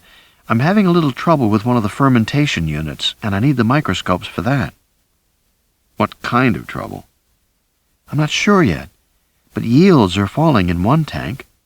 She shook her head. It's probably nothing serious. These things happen all the time. This whole manufacturing process is incredibly delicate, Jack. Keeping it going is like juggling 100 balls at once. I have my hands full. I nodded, but I was starting to think that the real reason she wasn't looking at the Kleenex was that she already knew the swarm contained bacteria. She just didn't think it was her place to tell me that. And if that's what was going on, then she never would tell me. "May," I said, "somebody has to tell me what's going on here. Not Ricky. I want somebody to really tell me." "Good," she said. "I think that's a very good idea." That was how I found myself sitting in front of a computer workstation in one of those small rooms. The project engineer, David Brooks, sat beside me. As he talked, David continuously straightened his clothes. He smoothed his tie, shot his cuffs, snugged his collar, pulled up the creases in his trousers from his thighs. Then he'd cross one ankle over his knee, pull up his sock, cross the other ankle, run his hands over his shoulders, brushing away imaginary dust, and then start over again. It was all unconscious, of course, and with my headache I might have found it irritating, but I didn't focus on it, because with every piece of new information David gave me, my headache got worse and worse. Unlike Ricky, David had a very organized mind, and he told me everything, starting from the beginning. Xymos had contracted to make a micro-robotic swarm that would function as an aerial camera. The particles were successfully manufactured and worked indoors, but when they were tested outside, they lacked mobility in wind. The test swarm was blown away in a strong breeze. That was 6 weeks ago. "You tested more swarms after that?" I said. "Yes, many, over the next 4 weeks or so." "None worked?" "Right, none worked." "So those original swarms are all gone, blown away by the wind?" "Yes. Which means the runaway swarms that we see now have nothing to do with your original test swarms." "Correct. They are a result of contamination." David blinked rapidly. "What do you mean, contamination?" "The 25 kilos of material that was blown by the exhaust fan into the environment because of a missing filter." "Who said it was 25 kilos? "Ricky did." "Oh no, Jack," David said. "We vented stuff for days. We must have vented 500 or 600 kilos of contaminants, bacteria, molecules, assemblers." So Ricky had been understating the situation again. But I didn't understand why he bothered to lie about this. After all, it was just a mistake. And as Ricky had said, it was the contractor's mistake. "Okay," I said. "And you saw the first of these desert swarms when?" 2 weeks ago, David said, nodding and smoothing his tie. He explained that at first the swarm was so disorganized that when it first appeared, they thought it was a cloud of desert insects, gnats or something. It showed up for a while, going here and there around the laboratory building, and then it was gone. It seemed like a random event. A swarm appeared again a couple of days later, he said, and by then it was much better organized. It displayed distinctive swarming behavior, that sort of swirling in the cloud that you've seen, so it was clear that it was our stuff." "And what happened then?" "The swarm swirled around the desert near the installation like before. It came and went. For the next few days we tried to gain control of it by radio, but we never could. And eventually, about a week after that, we found that none of the cars would start." He paused.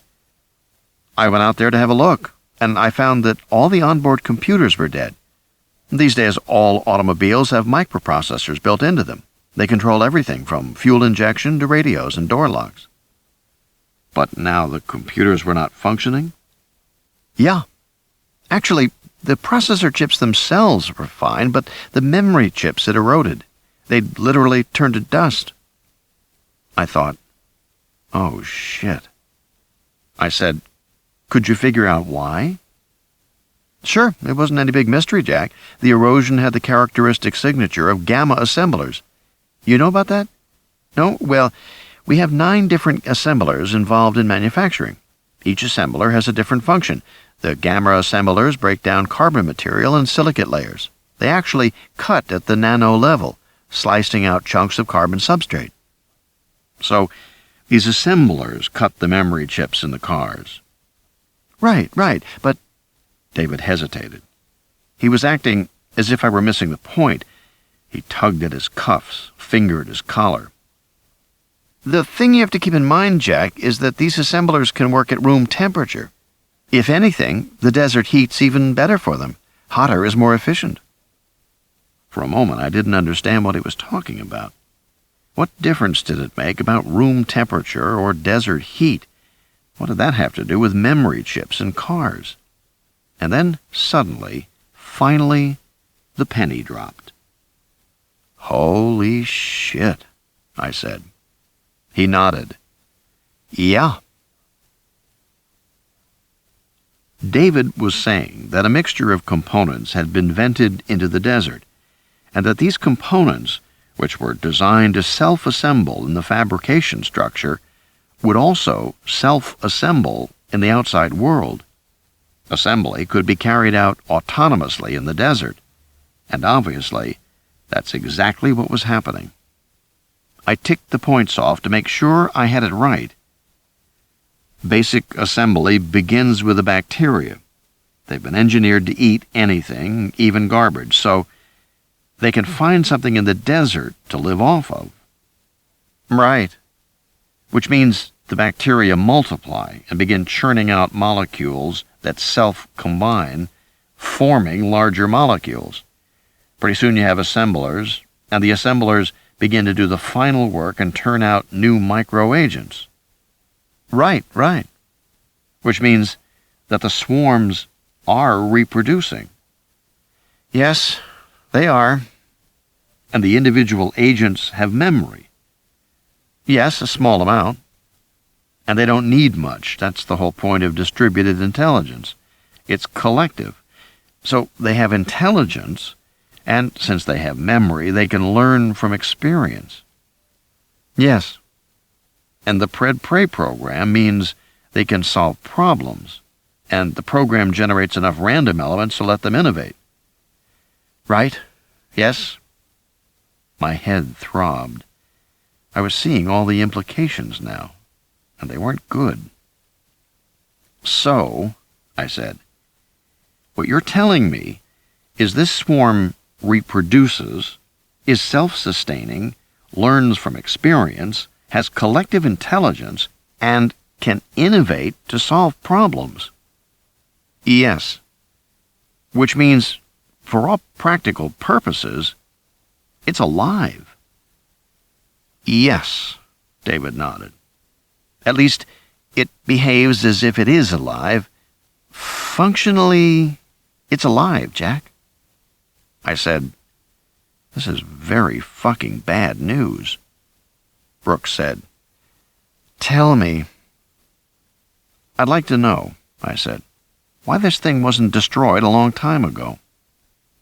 David said nothing. He just smoothed his tie and looked uncomfortable. Because you realize, I said, that you're talking about a mechanical plague. That's what you got here. It's just like a bacterial plague or a viral plague, except it's mechanical organisms. You've got a fucking man-made plague. He nodded. Yes. That's evolving. Yes. And it's not limited by biological rates of evolution. It's probably evolving much faster.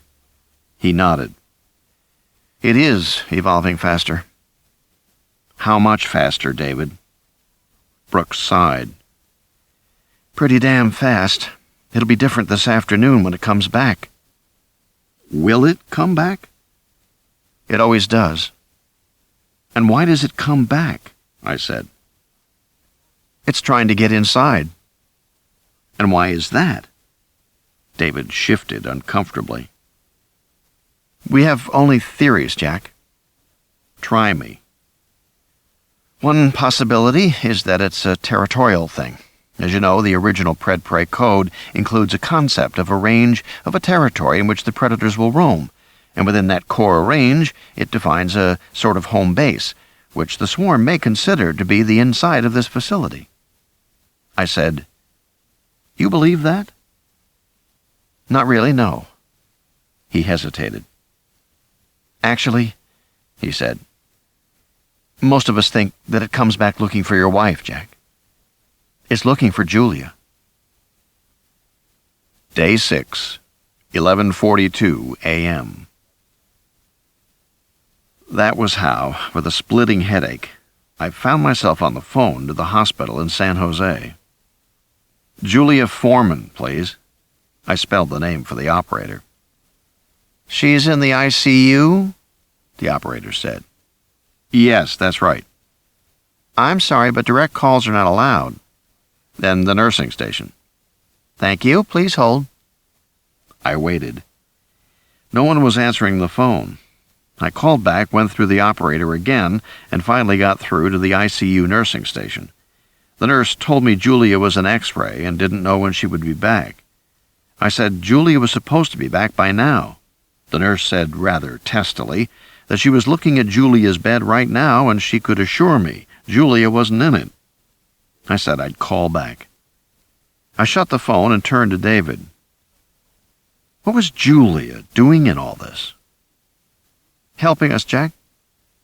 Yeah, I'm sure, but how exactly? In the beginning, she was trying to coax it back, he said. We needed the swarm close to the building to take control again by radio, so Julia helped us keep it close. How? Well, she entertained it. She what? I guess you'd call it that. It was very quickly obvious that the swarm had rudimentary intelligence. It was Julia's idea to treat it like a child. She went outside with bright blocks, toys, things a kid would like, and the swarm seemed to be responding to her. She was very excited about it. The swarm was safe to be around at that time? Yes, completely safe. It was just a particle cloud.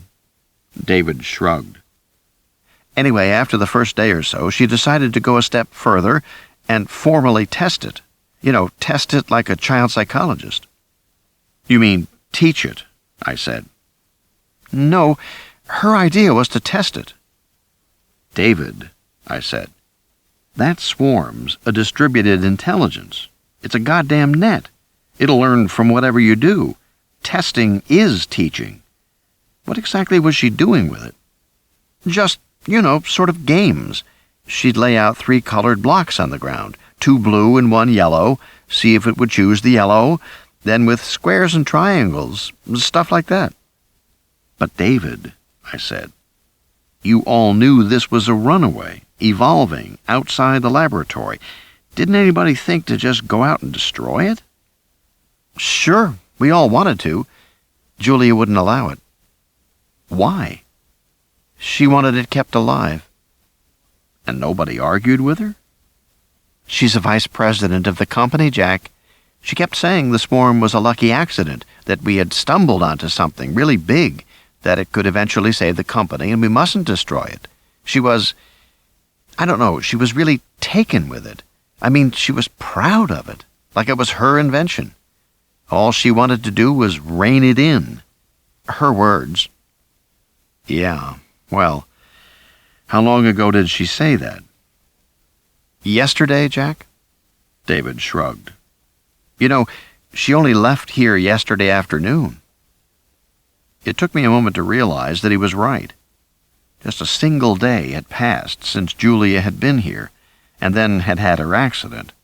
And in that time, the swarms had already advanced enormously. How many swarms were there yesterday? 3, but we only saw 2. I guess one was hiding." He shook his head. "You know, one of the swarms had become like a pet to her. It was smaller than the others. It'd wait for her to come outside, and it always stuck close to her. Sometimes, when she came out, it swirled around her like it was excited to see her. She talked to it, too, like it was a dog or something." I pressed my throbbing temples. "She talked to it," I repeated. Jesus Christ. "Don't tell me the swarms have auditory sensors, too." "No, they don't." "So talking was a waste of time?" Well, we think the cloud was close enough that her breath deflected some of the particles in a rhythmic pattern." "So the whole cloud was one giant eardrum?" "In a way, yeah." "And it's a net. So it learned." "Yeah." I sighed.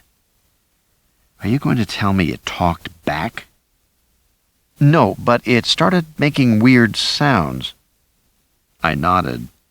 I'd heard those weird sounds. "How does it do that?" "We're not sure. Bobby thinks it's the reverse of the auditory deflection that allows it to hear. The particles pulse in a coordinated front and generate a sound wave, sort of like an audio speaker." It would have to be something like that, I thought. Even though it seemed unlikely that it could do it. The swarm was basically a dust cloud of miniature particles. The particles didn't have either the mass or the energy to generate a sound wave. A thought occurred to me. "David," I said, "was Julia out there yesterday with the swarms?" "Yes, in the morning. No problem. It was a few hours later after she left that they killed the snake." "And was anything killed before that?" Possibly a coyote a few days ago. I'm not sure." "So maybe the snake wasn't the first." "Maybe." "And today they killed a rabbit." "Yeah. So it's progressing fast now." "Thank you, Julia," I said. I was pretty sure the accelerated behavior of the swarms that we were seeing was a function of past learning. This was a characteristic of distributed systems, and, for that matter, a characteristic of evolution, which could be considered a kind of learning if you wanted to think of it in those terms. In either case, it meant that systems experienced a long, slow starting period, followed by ever-increasing speed. You could see that exact speed-up in the evolution of life on Earth. The first life shows up 4 billion years ago as single-cell creatures. Nothing changes for the next 2 billion years. Then nuclei appear in the cells. Things start to pick up. Only a few 100 million years later, multicellular organisms. A few 100 million years after that, explosive diversity of life, and more diversity. By a couple of 100 million years ago, there are large plants and animals, complex creatures, dinosaurs. In all this, man's a latecomer. 4 million years ago, upright apes. 2 million years ago, early human ancestors. 35,000 years ago, cave paintings. The acceleration was dramatic. If you compressed the history of life on Earth into 24 hours, then multicellular organisms appeared in the last 12 hours, dinosaurs in the last hour, the earliest men in the last 40 seconds, and modern men less than 1 second ago.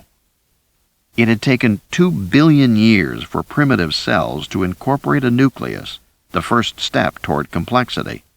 But it had taken only 200 million years, 1/10 of the time, to evolve multicellular animals, and it took only 4 million years to go from small-brained apes with crude bone tools to modern man and genetic engineering. That was how fast the pace had increased. This same pattern showed up in the behavior of agent-based systems. It took a long time for agents to lay the groundwork and to accomplish the early stuff, but once that was completed, subsequent progress could be swift. There was no way to skip the groundwork, just as there was no way for a human being to skip childhood. You had to do the preliminary work. But at the same time, there was no way to avoid the subsequent acceleration. It was, so to speak, built into the system. Teaching made the progression more efficient, and I was sure Julia's teaching had been an important factor in the behavior of the swarm now. Simply by interacting with it, she had introduced a selection pressure in an organism with emergent behavior that couldn't be predicted. It was a very foolish thing to do. So the swarm, already developing rapidly, would develop even more rapidly in the future. And since it was a man-made organism, evolution was not taking place on a biological timescale. Instead, it was happening in a matter of hours. Destroying the swarms would be more difficult with each passing hour. "Okay," I said to David. "If the swarms are coming back, then we better get ready for them." I got to my feet, wincing at the headache, and headed for the door. "What do you have in mind?" David said. "What do you think I have in mind?" I said. "We've got to kill these things. Cold, stone, dead. We have to wipe them off the face of the planet, and we have to do it right now." David shifted in his chair. "Fine with me," he said. "But I don't think Ricky's going to like it." "Why not?" David shrugged. "He's just not." I waited and said nothing. David fidgeted in his chair, more and more uncomfortable. "The thing is, he and Julia are, in agreement on this." "They're in agreement?" "Yes, they see eye to eye. I mean on this." I said, "What are you trying to say to me, David?" "Nothing, just what I said. They agree the swarm should be kept alive. I think Ricky's going to oppose you, that's all."